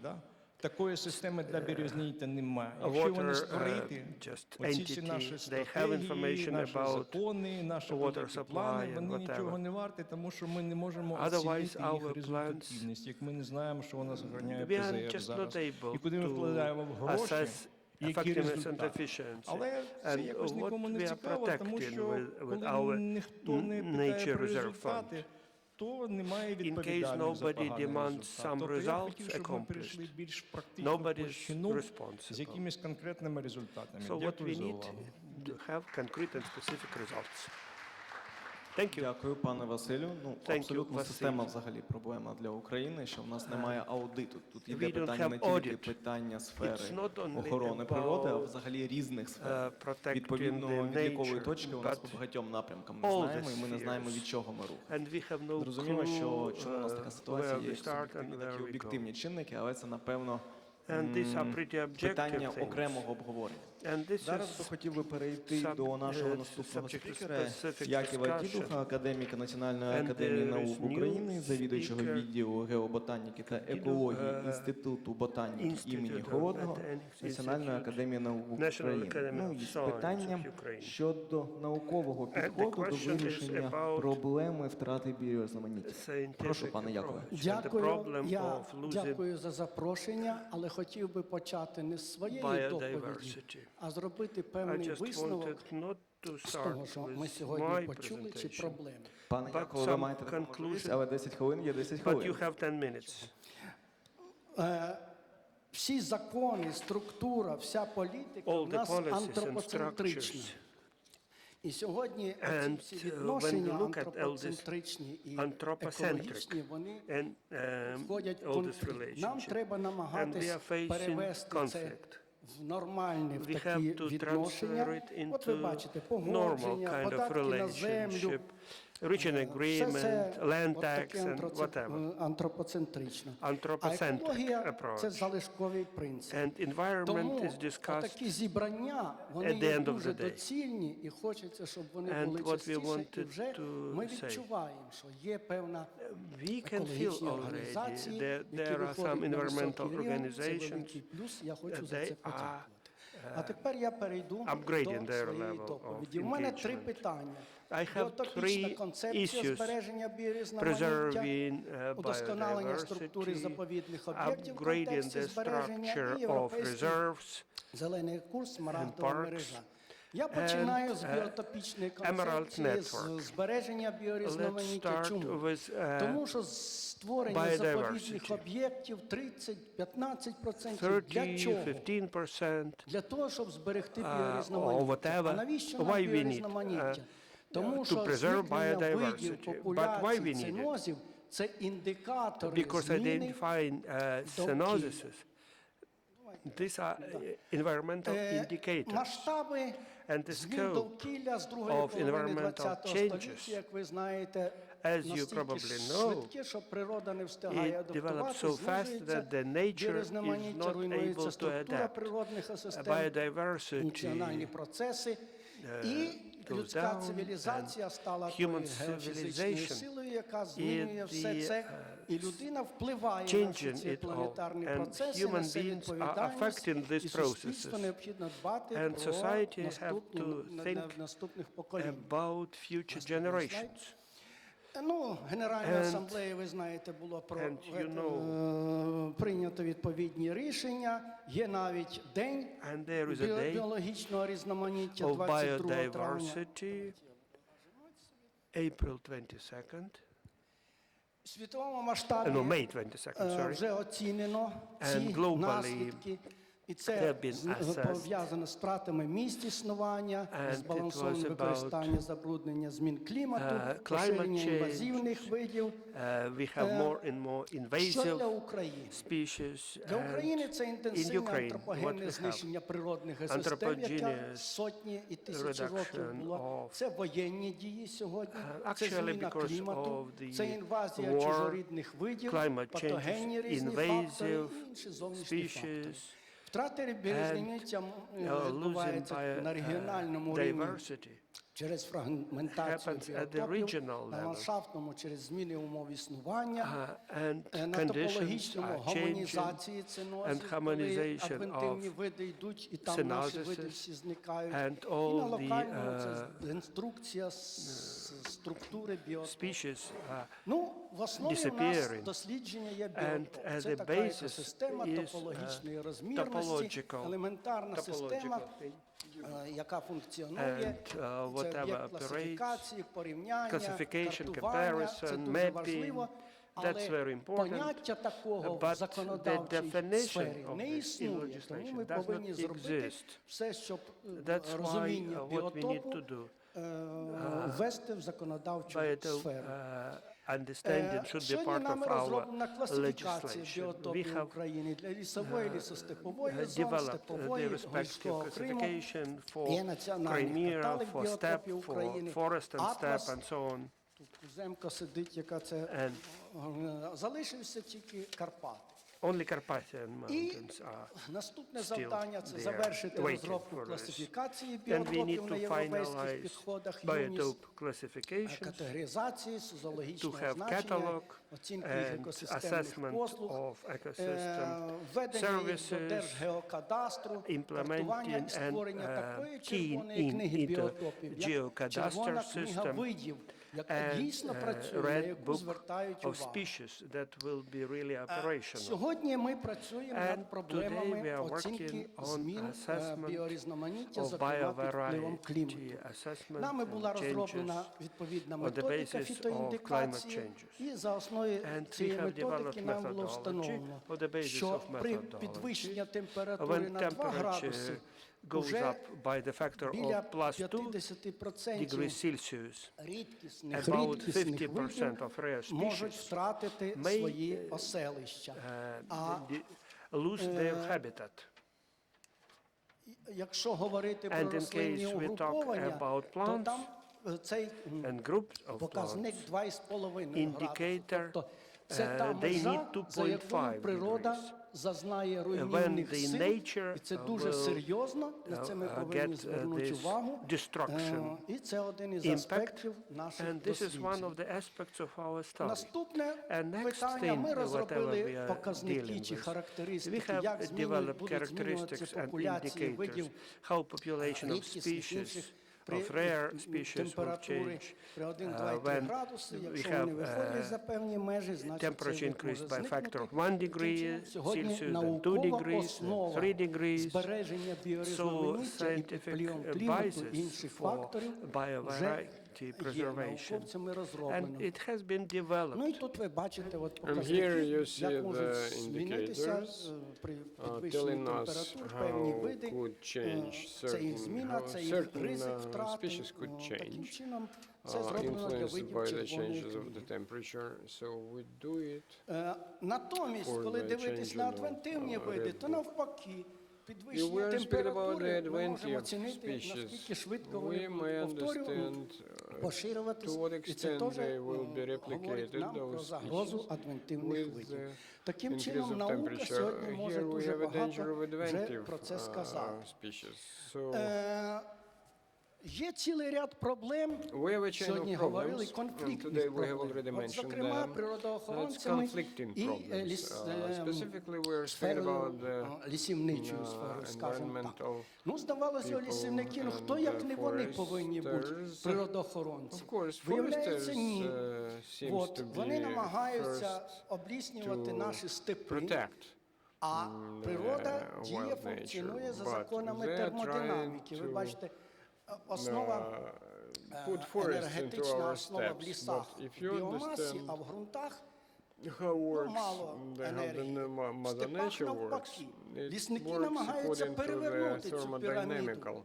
В степах посадити ліси, а разом з тим чорноземні ґрунти, які ми найцінніші, які найбільш енергетичні, перевести в дерновопідзолості, бо в лісах йдуть процеси дерновопідзолості. Ну це проти природи, це треба їм весь час доказувати. От дивіться, заліснення крейдяних схилів, це тут ендемічний вид, зеленокнижні угруповання, а вони тут садять сосну, і ця сосна потім вимирає. Тобто є елементарні речі, які дуже важко навіть тих, хто повинен працювати в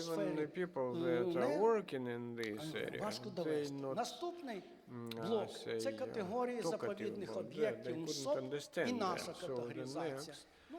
Природний заповідник, національний парк – це зрозуміло, але є категорії захищений ландшафт або захищена морська акваторія, які у нас відсутні. От якщо ми введемо цю категорію, ми зразу площу заповідних об'єктів можемо набагато збільшити. У нас є серйозні проблеми з природними заповідниками, законодавством, де нічого не можна робити і так далі. Я розумію в лісах, але в степах. Якщо ми не будемо вводити заповідний регуляційний режим, ми втратимо наші степи, і це вже зроблено. Нами розроблені принципи охорони природи, і тут ми 10 чи скільки, 12 цих принципів, які ми опублікували, є. І оці питання, які я піднімаю, от що нам треба робити в заповідниках? Чи потрібно забезпечити збереження біорізноманіття, чи слідкувати за природніми процесами? Сьогодні законодавство записано так, що це слідкування за природними процесами. А біорізноманіття там зникає і ми втрачаємо. Ми вже втратили Михайлівську цілину. Що потрібно зберігати в заповідниках? Популяції видів, ценози, біотопи. Якщо різні, то різні підходи повинні. Як потрібно охороняти? Регуляторні механізми вводить чи ні? Тобто в законодавство потрібно вводити зміни. В зв'язку з воєнними діями режим заповідників було суттєво порушено, тому необхідно внести в відповідне законодавство зміни, що запровадження заходів по відновленню тих природних екосистем, і про це треба думати сьогодні. Пане Якове, буквально трошки. Я бачу, європейський зелений, основний акцент повинен був зроблений на європейський зелений курс. Зокрема, це нова екологічна парадигма, яка передбачає широке запровадження техногенних. Я роблю доповіді на президії, коли економісти ці кажуть, що це енергетика зелена і так далі. Європейський зелений курс – це і збереження біорізноманіття. Ну і стратегія розвитку заповідної повинна бути на різних рівнях існування забезпечена. І це повинно, ми повинні розуміти, що збереження біорізноманіття – це національне багатство, доводити, що це національне багатство. Орієнтація суспільства і членів на захист природи, а не проти природи захисту. Смарагдова мережа – це потенційна основа розширення площ заповідних об'єктів, поліфункціональність заповідних об'єктів і використання сучасних наукових досягнень для охорони біорізноманіття на основі біотопічної концепції, організація і особливо кадрове забезпечення заходів з охорони природи, яких сьогодні нам не вистачає. Я дякую за увагу.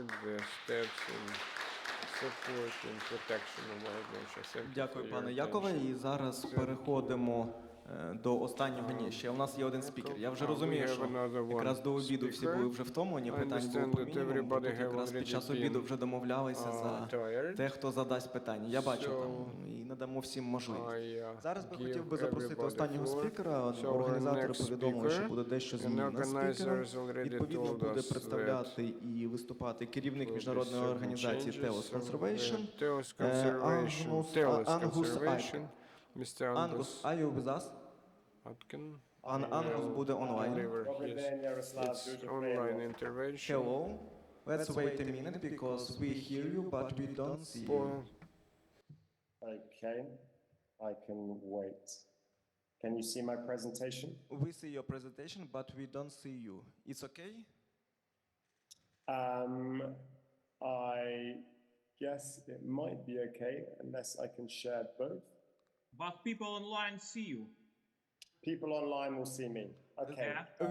We understand that they are chosen one, but the participants in our audience want to see you too, as it's possible, of course. Okay, let me see what I can do. Can now you see me now? We see you, but we don't see your presentations. Okay, 1 second. Let's see what we can do. I think we prefer presentation.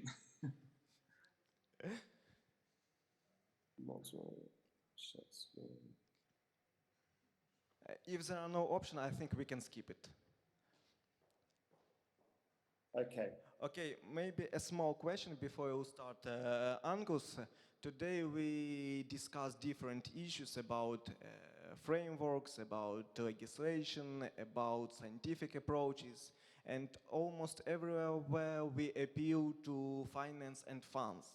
That it's impossible to talk about conservation, it's impossible to talk about nature-protected territories without funds.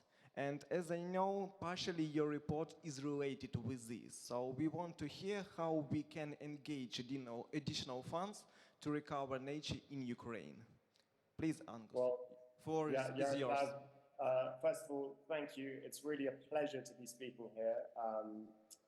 I'm actually calling in from Cali in Colombia, where I'm at the UN Biodiversity COP.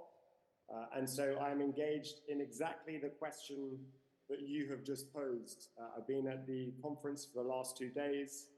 And I've been engaging with people really on this crucial question about how we get more financing into nature, because as many of my colleagues and other speakers have been talking about, there's lots of efforts, there's lots of ways that we know how to protect and restore nature, but the crucial resource that's lacking is funding and financing, and really that's what I want to speak about today. So I'm going to give a very short presentation on really the journey that myself and my colleague, Jody Braga, have had in terms of working in Ukraine during the war, and what our plans are for the future, what we see the future of conservation in Ukraine as, and how we hope to bring new sources of financing to that future. So first of all, a little bit about us. So I am from the UK, so is my co-founder, and we set up Telis Conservation in 2021, and we are a nature-based project developer. So we find, develop, and manage nature-based projects that generate nature credits and carbon credits. And really, we see our mission is to rapidly protect and restore nature at scale, but we do that by connecting private sector finance to conservation projects worldwide. We know that this is a huge problem. We know that only 11% of protected areas report adequate funding. My own background in this, I was working in many different national parks in sub-Saharan Africa, and I would see firsthand park directors having to beg money from high net worth individuals or from grant funding. And really, my own journey into this was thinking that this can't be right. It can't be right that nature is just a charity case, and we somehow need to engage more sustainable forms of financing into this. And I started to think about what was the missing piece. You have governments giving funds, you have international grants, you have philanthropy, but what's the missing piece of this? And really it was clear that it was the private sector. You know, 2/3 of the top 100 economic entities in the world are from the private sector. Half of the world's economy directly relies on the natural world, and yet no one was paying for this. It was like this was a kind of capitalism was treating this as something completely free, and I wanted to join the dots up. I wanted to make sure that there was a way that the private sector could fairly contribute towards the protection and restoration of nature. So that's a little bit about us, but why am I here? Why am I talking here? What's my journey into Ukraine? Well, in the past 2 years, my organization, Telis Conservation, has set up a crisis funding package to provide crisis funding and support to the 10 national parks in Ukraine. And so really that's my in with Ukraine, that's why I'm here, and it's something I'm incredibly proud of. We've put together, just after the invasion, we put together a $1.6 million crisis funding package because we knew that since the illegal Russian invasion of Ukraine, that many of the resources that the national parks were relying on were taken away, and so that they needed some external support so that they could continue their job. So we were supporting across operational support, ecological support, community support, and infrastructure and equipment. And we've been helped by our two wonderful staff, Nastya and Natalia, on the ground, and we've had huge success in bringing vehicles, as you can see in the photos, in restoring steppe, in providing tractors that are fighting fires in the parks, in repairing roofs. And we've also set up the Nature Fund of Ukraine with the Frankfurt Zoological Society to attract even more funding into the national parks of Ukraine. However, we didn't just want to stop here because we knew that this question that you posed, Yaroslav, about sustainable financing was something that wasn't going to go away, and we needed to find a way of providing sustainable financing to conservation in Ukraine. Which made us want to bring our normal business model into Ukraine. And as I said before, we develop these nature-based projects, and these generate carbon and nature credits. I'm going to focus on carbon credits for the moment because the market for them is more developed.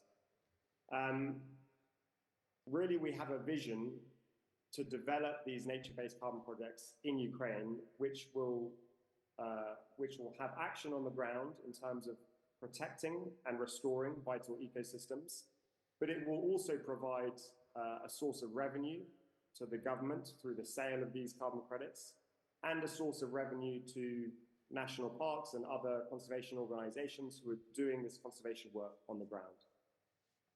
Very quickly, what are carbon credits? I'm sure this is an incredibly educated audience, but in short, carbon credits are generated when you sequester, i.e. you suck in carbon from the atmosphere, or you stop carbon from being released into the atmosphere. They are then the number of credits that a reforestation or a protection of forest projects generates is measured by technology. And then these credits can be sold to companies that are looking to hit certain environmental targets or to hit certain net zero pledges, or they can even be sold to sovereign countries. So a carbon credit that is generated from a project in Ukraine could be sold to the government of Sweden or the government of the UK. Why are carbon credits important? They are important because we need them. We need carbon credits to hit the Paris goal of 1.5 degrees Celsius of warming. So there's two things we need to do for that. The first lever is to decarbonize our economy as quickly as possible. But the second lever is to use negative emissions technologies. That's to take out excess carbon dioxide from the atmosphere. And there's a lot of talk about this being done by machines, direct air capture, but the most viable technology that we have at the moment for doing this is nature-based solutions, i.e. either protecting or restoring forests. And why is this so interesting? As I said before, this is really about updating capitalism. It's about the fact that for so long, for decades, we've treated nature and the natural world as somehow like a free resource, and it's now time for those companies and organizations and governments to start treating nature as an asset and treating it as something that we should value and that we should value. Okay, and what are the tenets of a carbon credit project that we develop? So the first thing to note is that it has to be attractive to the private sector. So it has to create a return for an investor. So what we'll do is we'll look at developing a project. We'll look at what action could take place, whether that's reforestation or protection of a forest, and we'll work out how many carbon credits that produces. We'll work out how much they could be sold for.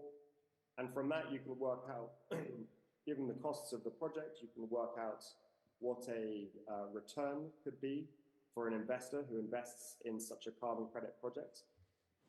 The second tenet of our projects is carbon sequestration. So all of our projects will take in carbon from the atmosphere, which is obviously very important in terms of climate mitigation. The third tenet is biodiversity co-benefits. What we don't want to see is the planting of monocultures, non-native species, so that yes, you're sequestering carbon, but you're not actually doing anything for local biodiversity. So all of the projects that we want to develop in Ukraine are around, have biodiversity co-benefits. And finally, there are community co-benefits as well. We want to make sure that people in and around these areas are benefiting directly from the fact that a carbon project was developed in this area. Just a little bit more on the importance of biodiversity for a good carbon project. We're in negotiations with the Global Biodiversity Standard, which really seeks to address pre-planting programs all over the world that aren't being done in the right way and therefore are causing harm to the world's ecosystems. It's a standard which ensures that best practices are followed, and it's really relying on the expertise of the global botanical community. So in practice, what does this look like in Ukraine? Well, first of all, we have to find the sites. And this is probably the most difficult thing to do in Ukraine because of government interests, because of private landowners. But we're particularly interested in degraded land, potentially degraded from the war or degraded from other economic activities that we can restore to a natural ecological baseline. The next process will be for us to develop the project.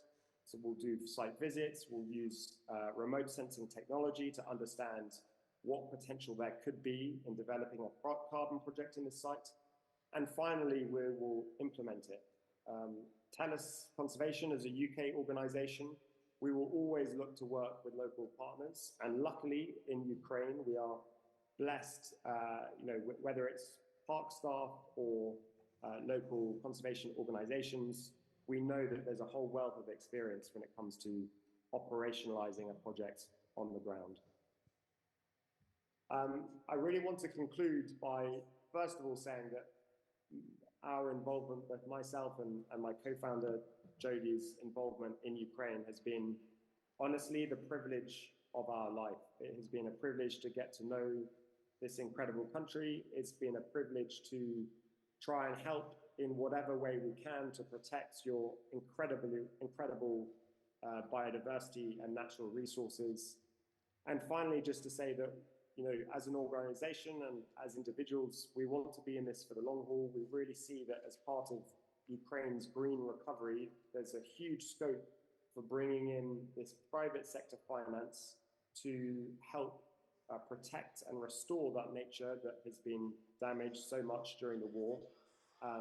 And this is really part of Ukraine's future, and that it can be a showcase for around the world of how these nature-based carbon projects bringing in private sector finance can work.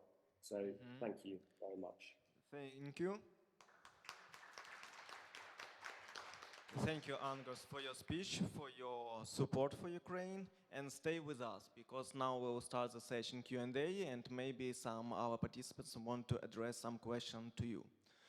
Шановні колеги, зараз розпочалася сесія питань-відповідей. Я пам'ятаю, що були руки і питання навіть до попередньої сесії, які не встигли задати за аудиторію. Ну і відповідно учасники, які беруть участь у нашому заході онлайн, так само мають можливість задати питання. З огляду на те, що з попереднього досвіду онлайн-питання займає трошки часу для їх формулювання, тому давайте перше питання надамо можливість залу, потім підемо по аудиторії.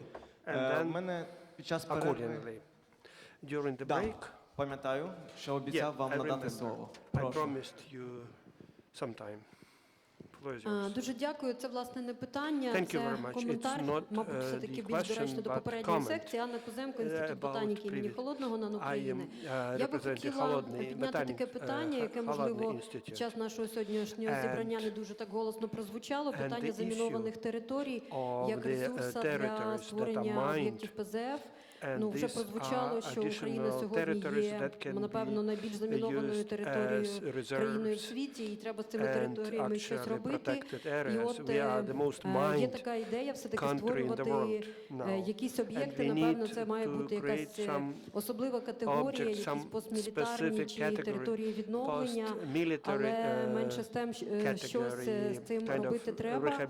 І ця ідея взагалі-то на поверхні, але часто вона викликає таке нерозуміння і навіть якісь анекдотичні ситуації. От багато хто знає проблему німецького заказника. Ми вже кілька разів добиваємося, щоб цей заказник був створений. От Юлія Юрівна теж в цій робочій групі. От нам, наприклад, лісники відмовляють на основі того, що, можливо, там територія замінована і там немає що охороняти. Або звучать такі пропозиції скасувати об'єкти природно-заповідного фонду на підставі того, що вони заміновані. Тобто це, звісно, абсурд. І але сьогодні вже згадувалося багато абсурдних ситуацій.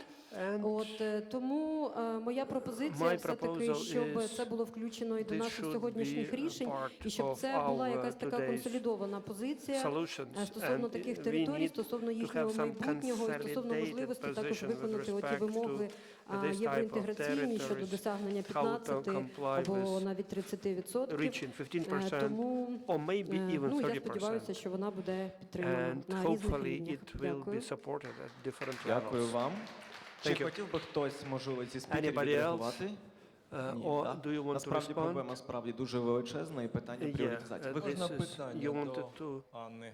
Ага, це у нас новий формат, не Q&A, а Q&Q. Питання і питання. Ви пропонуєте їх взагалі не розміновувати, заповідали і все? Тут, якщо дивитися правді в очі, то значна частина цих територій, їх або дуже важко розмінувати, або це буде дуже дорого, або просто неможливо, і є світова практика. Є у нас приклади, наприклад, Чорнобильського радіаційно-екологічного заповідника, і тому як управляти, якщо їх можна розмінувати, звісно, краще було б їх розмінувати, але тут я не хотіла теж торкатися. Є теж така проблема, що от наші партнери дивляться, і часто навіть згадують Україну як така breadbasket of the world. Хто був на семінарі, на воркшопі з НАСЕМ, то чув, як нас розглядають, і тому от наша позиція, ми хочемо донести, що ми не тільки хлібна корзина, а що в наше небагато, на жаль, залишилося природи, але те, що залишилося, треба зберегти, а те, що вже спотворено і трансформовано, все-таки якось треба намагатися відновити. Пропоную назву таку Super Strictly Protected Area. Будемо дивитися, що буде в пропозиціях, власне, в результатах слухань підсумовано і, власне, зазначено все. Зараз до організаторів з технічної частини, чи є у нас якась рука з онлайн? Бо я бачу дві руки в аудиторії і хочу дізнатися, чи хтось бажає учасників онлайн задати питання. Так, є. Є, тоді прошу ваше питання. І якщо воно до когось адресне, скажіть на це, якщо до всіх учасників нашої панелі, ну, просто його адресуйте нам. Я хочу, Олексій Бурковський, Всеукраїнська економічна ліга. Я хочу доповнити тему, яку підняла от пані Анна. Тут є у нас одна маленька дилема, навіть серед природоохоронців. Я, наприклад, багато уваги уділяю консервації земель, і саме природоохоронній консервації, щоб на законсервованих територіях потім створювати об'єкти ПЗФ. Але для цього нам потрібно все ж таки поміняти законодавство, бо закинута земля, ще немає того біорізноманіття, щоб його включати безпосередньо в об'єкти природозаповідного фонду. Тобто є критика навіть серед природоохоронців, що ми будемо знецінювати цим природозаповідний фонд. Тому нам потрібно зробити просто якусь переходну категорію для того, щоб це питання вирішити. Тобто ми можемо просто переключити в земельний кодекс в розділ 46 статті, де у нас є землі іншого природоохоронного призначення. Тобто там говорять про землі природозаповідного фонду та іншого природоохоронного призначення. І ось ці землі заміновані, якими з часом можемо перевести в природозаповідний фонд, вони просто мають отримати статус земель іншого природоохоронного призначення. А тепер суто технічна проблема. Наш Держгеокадастр і інші органи категорично не хочуть відмовлятися від спрощення консервації земель. Я вам можу сказати, я сам намагався законсервувати свою земельну ділянку, 6 гектарів офіційно. Вона зараз де-факто законсервована. Де юре ні. Я вам поясню чому. Проект землеустрою на нещасні 6 гектарів коштує 30 тисяч гривень мінімум. Концепція охорони земель до 2032 року ще до війни, вона була прийнята в січні, здається, чи в лютому. Вона передбачала консервацію біля 6 мільйонів гектарів декарових земель в Україні. Тепер, якщо ми перерахуємо за нинішніх розцінок на робочі проекти землеустрою, на одні лише робочі проекти землеустрою, щоб законсервувати 6 мільйонів гектарів, піде 30 мільярдів гривень. Ось вам таке питання. Тому допоки ми кардинально, не спростимо земельне законодавство для природоохоронних цілей, ми будемо товктися на місці. Якщо у нас держава зробила спрощення для ринку земель, для різного інших економічних кроків спрощення, то, вибачте, держава має зробити спрощення і для природоохоронних. Дякую за ваш коментар. Я думаю, що обов'язково врахують представники органів державної влади вашу пропозицію. Рухаємося далі, було ще два питання з аудиторії. Перепрошую, пам'ятаю, що ви по черзі були в першому ряду. Чи питання знялось, чи залишилося? Мікрофон за вами. Даруйте. Я вже загубив те, що писав, поки чекав, ну, байдуже. I am losing my notes a little Я bit, хочу but представитися anyway. засадничо. Я є заступник голови Канівського відокремленого підрозділу НЕЦу, Національного екологічного центру. І, до речі, просив би, там сидить наш голова онлайн, і просить теж свою ремарку з приводу нашого Трахтимирського півострову. Там дуже цікава тема. А моя тема зараз нагла, мабуть, сама скандальна. От я реагую на шановного спікера, який казав по суті і в практичній площині. То я вам зараз беру практичну площину. Я вже пам'ятаю, що я писав через те просто так. От багато було сказано про смарагдову мережу. Тепер є такий об'єкт, проєкт державний, який називається Національне військове меморіальне кладовище. Прийнятий закон 3505 уможливив будувати подібний об'єкт, оминаючи будь-які дозвільні процедури. Це є експеримент, він так і названий, експериментальний проєкт, який відмінив абсолютно всі ОВД, СЕО і так далі. І місце вибране, локація тої самої смарагдової мережі. Прикріпіння Чернечий ліс. Зауважу, що саме на цьому місці буде початок 3 річки. І одна з них прямо впадає в Ірпінь. Ви розумієте, про що йдеться? Йдеться про 150 тисяч захоронень. Отже, на сьогодні знищено більше 20% лісу. Мова йшла про те, що цей проєкт дасть можливість зберегти ліс, буде вирізано до 10%. Уже на сьогодні. Технологія така, знищується все і знімається родючий шар. Ви розумієте, що інакше неможливо поховати, бо там коріння. Actually, what they do, they are getting rid of all forests and they are getting rid of the upper layer of soil. And what happens? Water is on the surface. In the summertime, Отже, можна собі уявити, там тече приток, зокрема річки Сіверки, який зараз пересипаний, просто без всяких перетоків, без труби пересипаний, і через нього зроблений заїзд на цю локацію. Далі, по проєкту, після того, як ми підняли гвалт, зараз просто там мої польові командири стримують знищення лісу. Ми вже один із 3 позовів виграли. А саме стосовно вирубування лісу. Ми чекаємо апеляцію. І от в той час, коли ми чекаємо на апеляцію, продовжується знищення лісу. А ще 2 судові позови до розгляду скоро буде чергове засідання, і ще 2 буде подано. Отже, рівень ґрунтових вод там такий, що взагалі унеможливлює подібні проєкти. Але незважаючи на те, після шуму, який ми підняли, підприємство заклало в кошторис, увага, на 1 мільярд дренажу, побудову дренажної системи. Це заклало в проєкт на папері, а в реальності завозить пісок, піднімає на 2 метри рівень отої локації, де будуть перші поховання, і таким чином вирішує проблему.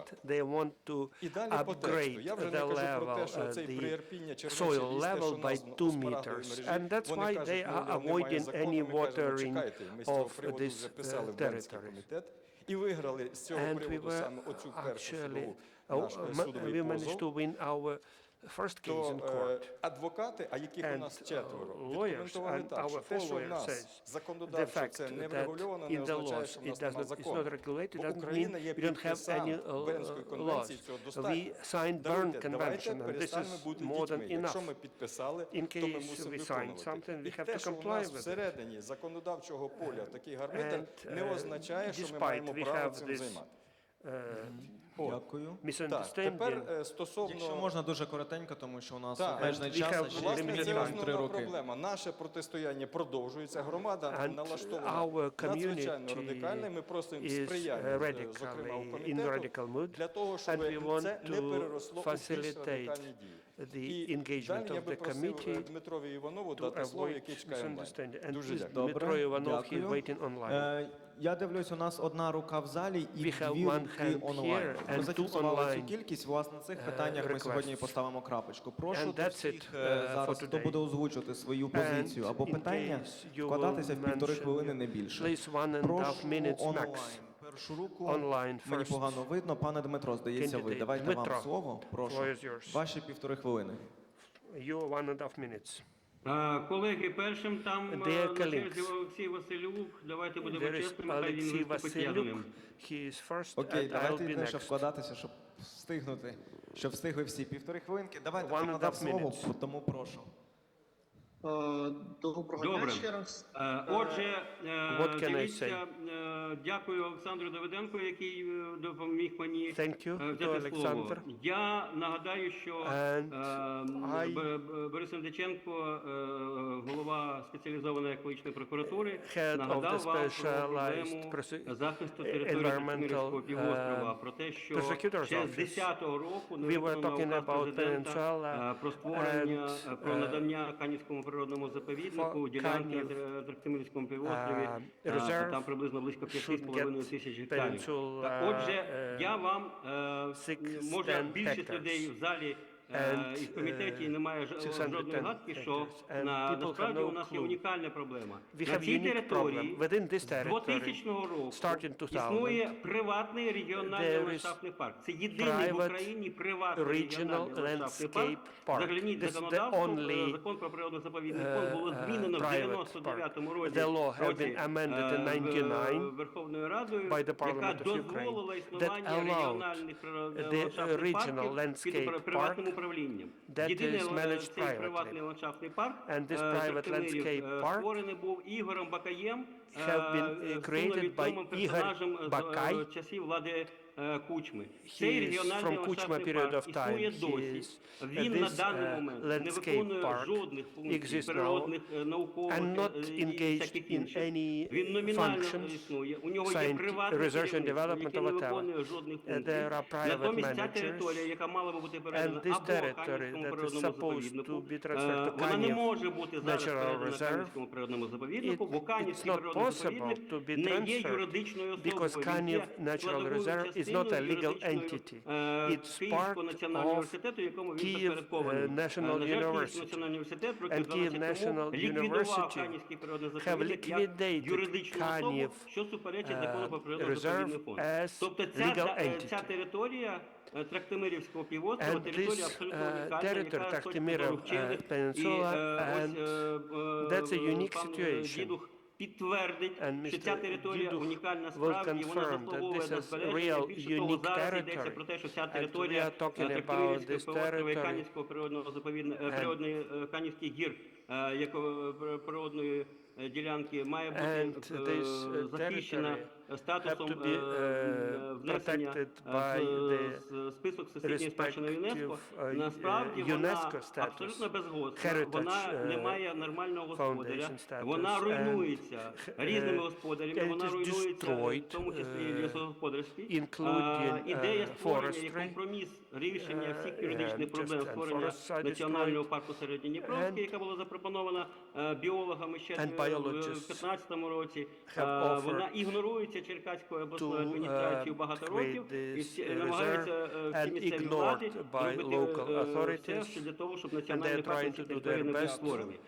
Я закликаю комітет звернути увагу на цю проблему. Вона справді особлива, бо природних об'єктів приватних, яких РП в Україні більше немає. І я готовий долучитися до вирішення цієї проблеми, надати всю інформацію. Дякую дуже за увагу. У нас треба звернути увагу, що сесія питання-відповіді перетворилася сесія публічних звернень або до комітету профільного, або до Генеральної прокуратури. Але в будь-якому разі, якщо не помиляюся, можливо, тут організатори мене поправлять, але ведеться запис нашої зустрічі, тому відповідно всі ваші посили будуть поширені між всіма нашими учасниками. Відповідно, як народні депутати України з профільного комітету, зможуть передивитися ваш запит, так і наші колеги з екологічної прокуратури. Прошу, ще одне питання давайте з онлайн, і потім закриємо двома короткими питаннями з аудиторії. Прошу 1,5 хвилини, не більше. Так, дякую. Ну, звичайно, ви так скерували, що це не має бути публічним зверненням, але моє власне питання, дуже слушно, що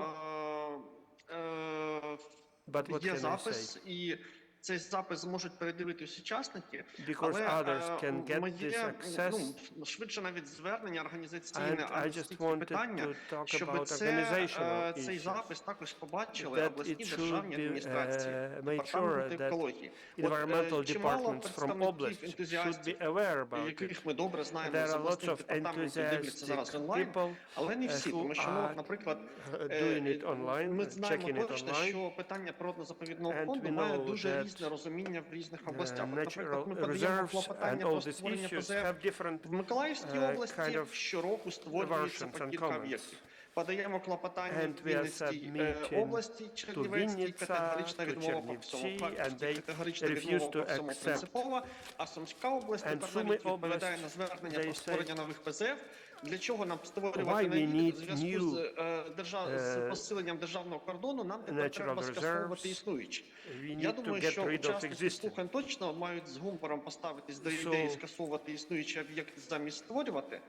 Але департамент екології в Сумській області дійсно так думає. Тому я би дуже вболівав за те, щоб запис нашої зустрічі цих слухань обов'язково побачили всі обласні департаменти екології. Їм це буде дуже корисно розуміти, які в державі є пріоритети, про що говорять міністр, керівництво комітету і представники міжнародних організацій, які допомагають Україні. Дякую. Я думаю, що пропозиція абсолютно правильна, з огляду на те, що Міністерство захисту довкілля є співорганізатором. Я думаю, що вона може офіційними сторони отримати матеріали сьогоднішнього слухання. Відповідно, по всій вертикалі владі. Прошу, перше питання з аудиторії, друге, і будемо підводити. Я представлюся, я Лесик Віктор Васильович, 30 років провідний інженер об'єднання «Укрдержліспроект», один із авторів програмного забезпечення, один із людей, які створили інформаційну базу по всій Україні, 92%. Один із тих, який прибіг зараз до Саші, я перед ним просто ставлю на коліно перед їми дівчатами. А Василиша, професора, і Карпука разом до Фурдичка в тюрму. Виїхали. Дивіться, значить, яка проблема? Проблема дуже велика. Давайте, перепрошую, не переходити на особистості. Відповідно, вам не болить, йому болить. Розумієте, а вам не болить. Прошу. А дивіться, значить, я проводив державний облік лісів в 96-му і в 2011 році. І маючи час, я зробив аналіз, і я прийшов повний шок. Що робиться станом лісів півдня України. І коли я цю все озвучив, сказав, в чому проблема, у нас не вистачає тільки мільйон бази даних.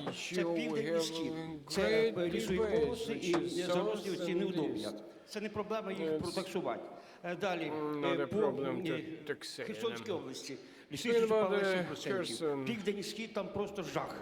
Розумієте, тому коли я озвучив свою позицію, я мусив вийти зі проекту, тому що почали давити моїх людей. Я пішов нікуди, потім пішов до Фурдичка, академіка, який нині в тюрмі, докомплектує, ще там пару академіків.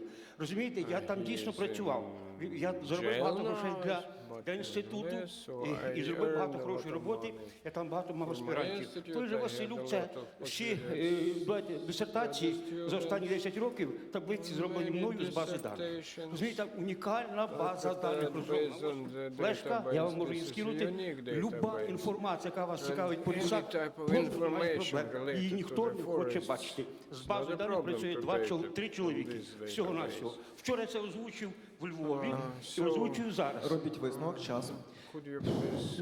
Я думаю, що інформацію, про яку ви говорите... Будь ласка, оце Верховинський національний парк.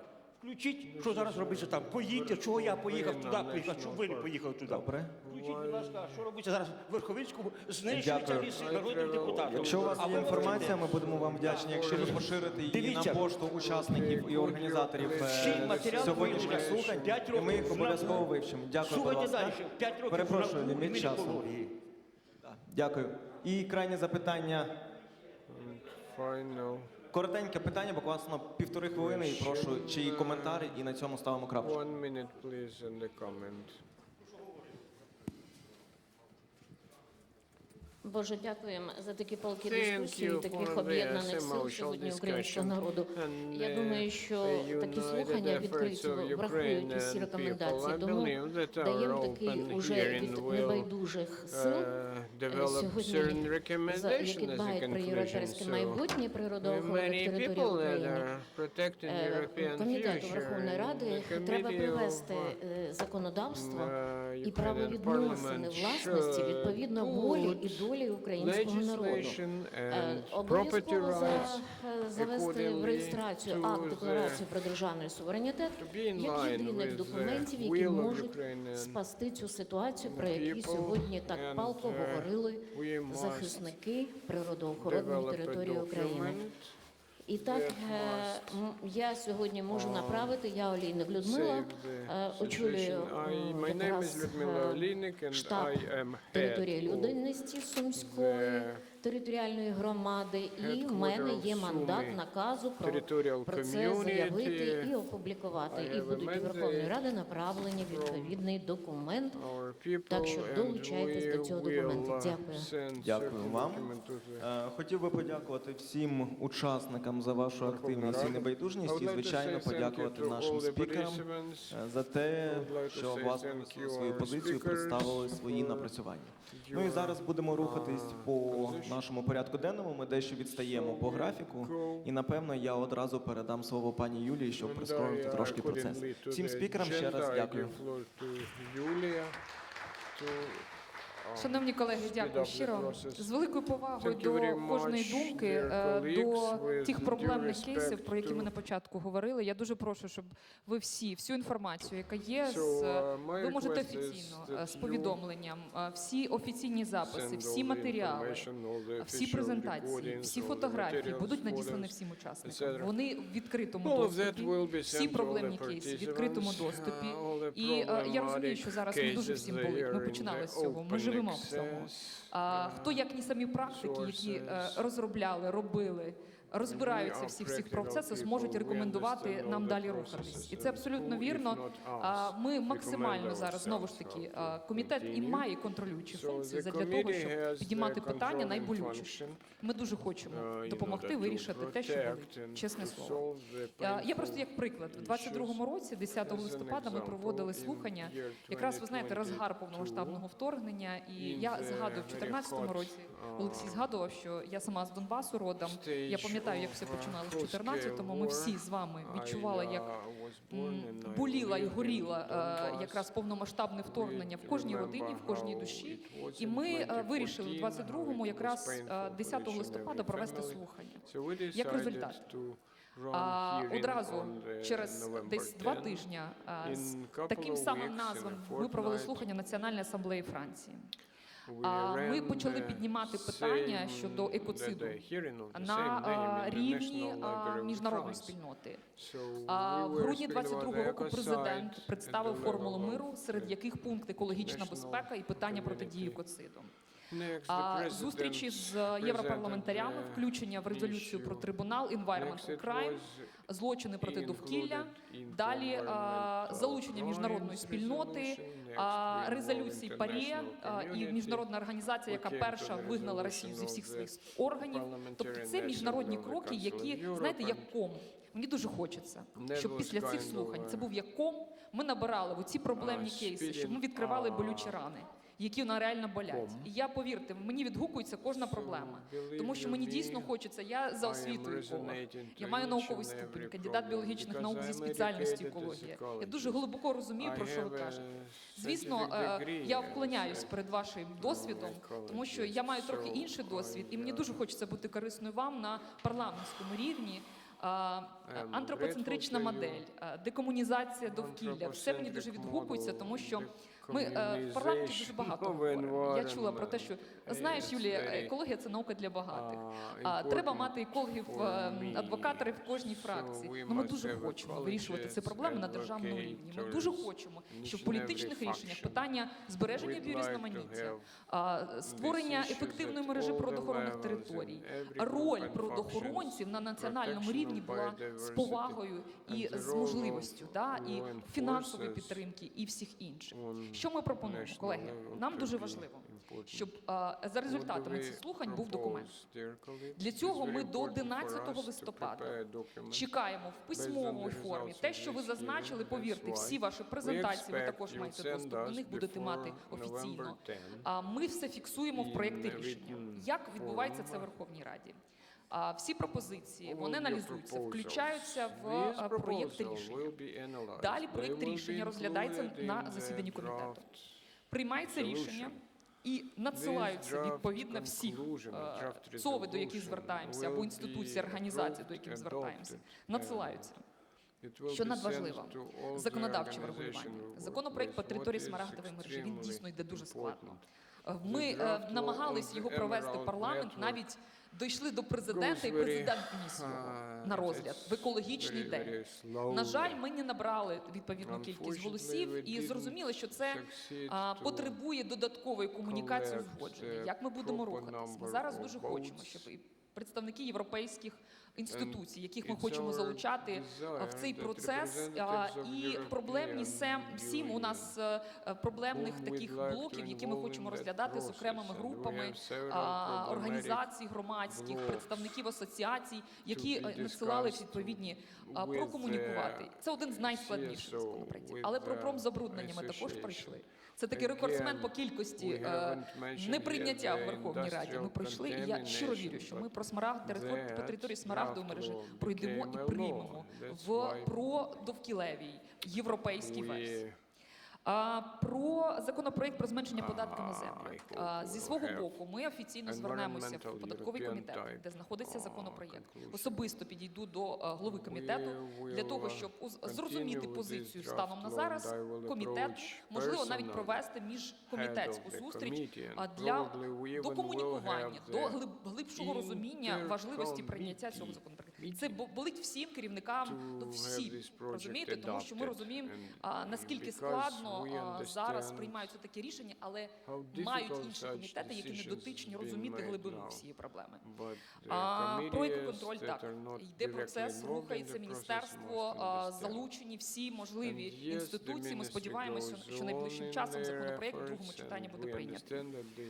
Далі ми в кулуарах говорили про законопроект, ми робочою групою в комітеті обговорювали про врегулювання взагалі природної спадщини ЮНЕСКО на законодавчому рівні.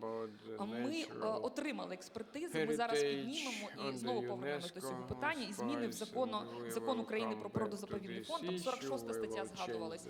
Ми обов'язково з міністерством доєднаємось. Я бачу, що ми маємо створити робочу групу з залученням практиків, щоб всі ці пропозиції, які були обговорені сьогодні рішенням, комітетські слухання, які війдуть в рекомендацію, були обговорені і перегляні ще декілька разів. Але має бути відповідна група на рівні або це комітет ми визначимо, або міністерство. Краще, якщо на рівні міністерства, тому що це якраз дуже швидко, чітка і з залученням всіх відповідних інституцій. Колеги, підзаконні акти, стратегія збереження біорізноманіття. Ми підняли перше це питання на комітеті, ми прийняли рішення, доручили міністерству підготувати. Знаємо, що це дороговартісний проєкт, але ми маємо її прийняти, і я сподіваюся, що міністерство продовжить цю роботу. Як вже колеги наші зазначали, що йде робота, обговорення, і ми зможемо прийняти стратегію збереження біорізноманіття. Постанова по торфовищам ми актуалізуємо, знову ж таки звернемося в міністерство, тому що знаємо, що вона розроблена, єдине, що треба її прийняти. Державна служба заповідної справи, агенція, є законопроєкт, я дуже прошу, щоб ми, коли включимо це в рекомендації слухань, щоб ми обов'язково могли прокомунікувати, в якому форматі ми йдемо. Підтримуємо той законопроєкт урядовий, який є, чи ми потребуємо додаткової комунікації щодо, як має функціонувати служба.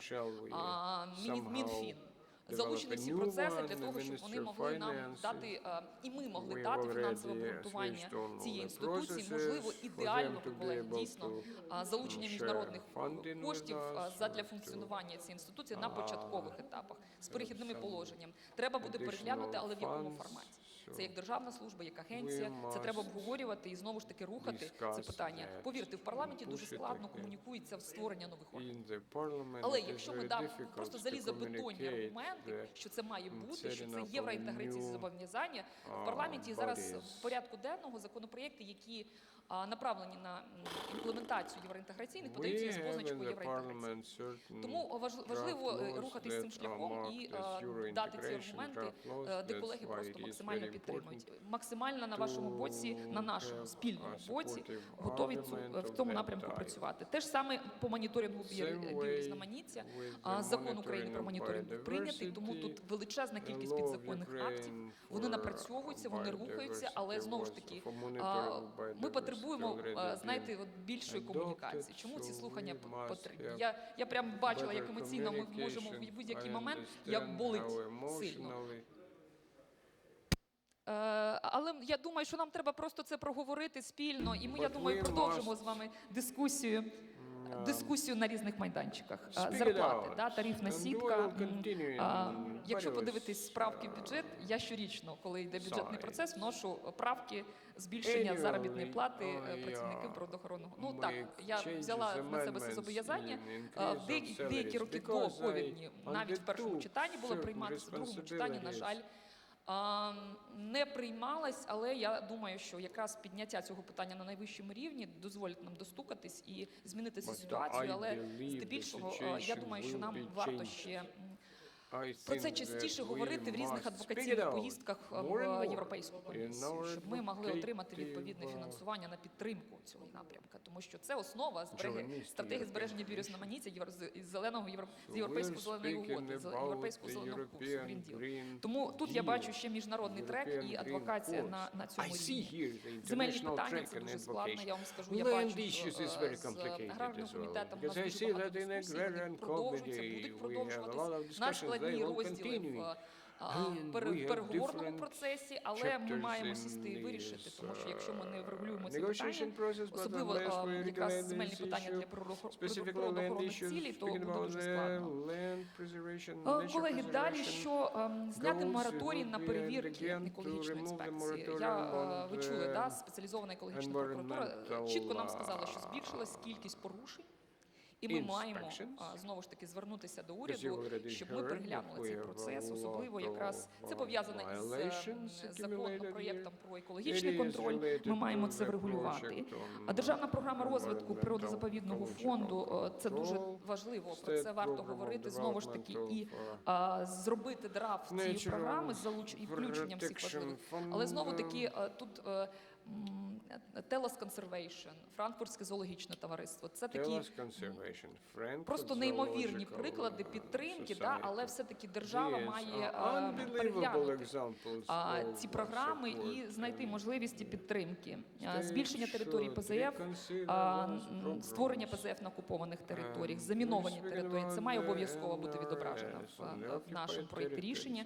Це варто зробити навіть в питаннях репарацій подальших.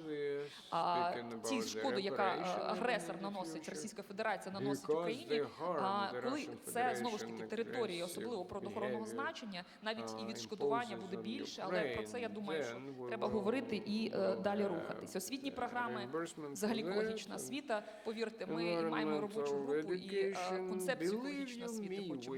Я неодноразово говорила з обома міністрами освіти і екологічної, щоб ми просто змінили взагалі підходи, а навчання і програми навчання для співробітників – це дуже важливо. Особливо програми LIFE. Ми маємо вже прекрасні результати, проєкти. Дуже важливо, щоб ми вчилися один у одного і навчали один одного, як писати правильно проєктні заявки, тому що це також додаткова і суттєва підтримка. Інфраструктурні інвестиції, відновлення і зелений туризм – все це в інфраструктурний блок, і він має також бути обговорений. Ми вже починали дискусію з відповідним ЦОВом. Я думаю, що ця дискусія продовжиться в рамках взагалі зобов'язань з європейської інтеграції. Колеги, Я дуже довго можу продовжувати. Можливо, я щось не згадала з ваших меседжів, повірте, але я конспектувала, як маючи викладацький досвід попередній, повірте. Всі ключові проаналізую і переслухаю декілька разів всі наш запис. Максимально буду намагатися, щоб ми нічого не забули. Особливо по проблемним кейсам. Дійсно, по території Смарагдової мережі ми маємо результати і судів, і по Свідовцю ми чули, і про ситуацію з національним меморіальним кладовищем. Колеги озвучували дуже багато. По лісовій галузі проблем, повірте, дуже багато. Повірте, ми одним зверненням розуміємо, як можна 8 підозр вчити, розумієте? Тут питання виключно в тому, щоб ми спільно об'єдналися, щоб ми мали проекологічні рішення і кроки, які дозволили нам все-таки максимально врегулювати і подолати ці проблеми. Колеги, будемо максимально намагатися, ще раз скажу, до 11 листопада. Я дуже прошу, якщо ви щось ще згадаєте, проблемні якісь, щоб ми могли максимально відреагувати. Для нас принципово важливо мати результат. За результатами комітетських ми маємо попередній досвід. І ініціювали ми ці слухання, включили в план роботи комітету не просто так. Ми дуже хочемо, щоб, знову ж таки, це питання на найвищому рівні і були конкретні рішення. До 11 листопада ми чекаємо всі пропозиції. Я хотіла б завершити на позитивній ноті. Ви знаєте, я щиро хочу подякувати всім вам. Дуже вдячна вам за те, що ви є справжніми воїнами світла та захисту довкілля. Дякую за те, що бороните і захищаєте нашу природу. І хочу подякувати співорганізаторам. Я б хотіла подякувати і всьому складу Комітету з питань екологічної політики за підтримку, в першу чергу, цієї ініціативи проведення слухань.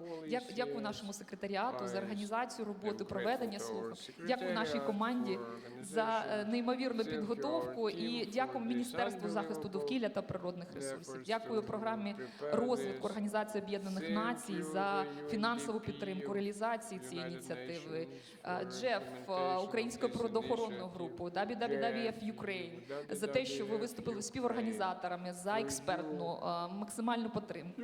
Дякую всім, хто допомагає нам організувати і відеозапис, зв'язок, перекладачі, організація звука, всі організації кейтерінга, кожній людині, яка долучилася і була сьогодні з нами. Знаєте, головна ціль, щоб ми спільно досягнули результати і мали конкретні рішення. Прийняті закони, підзаконні акти, максимально захищене довкілля. Дуже я вірю в те, що довкілля стане нашою цінністю. І це наше унікальне природне надбання, ми маємо його зберегти, а найголовніше – продовжувати боротися. Це надскладний період. Дійсно, хтось каже, невдячна робота, але ми віримо в те, що ми робимо. І робимо це з душою, відкрито, знаючи і поділяючи спільні цінності. Ви бережіть себе, будь ласка. Ми обов'язково переможемо і ворога, і ворогів довкілля, і найголовніше, я впевнена, що коли ми станемо вже членом Європейського Союзу, переможемо всі страшні війні, станемо членом Європейського Союзу, ми всі зможемо думати вже про майбутнє, не переживаючи, що відбувається тут і зараз. Найголовніше – бережіть себе, будьте здорові і слава Україні! Be healthy and glory to Ukraine, glory to heroes.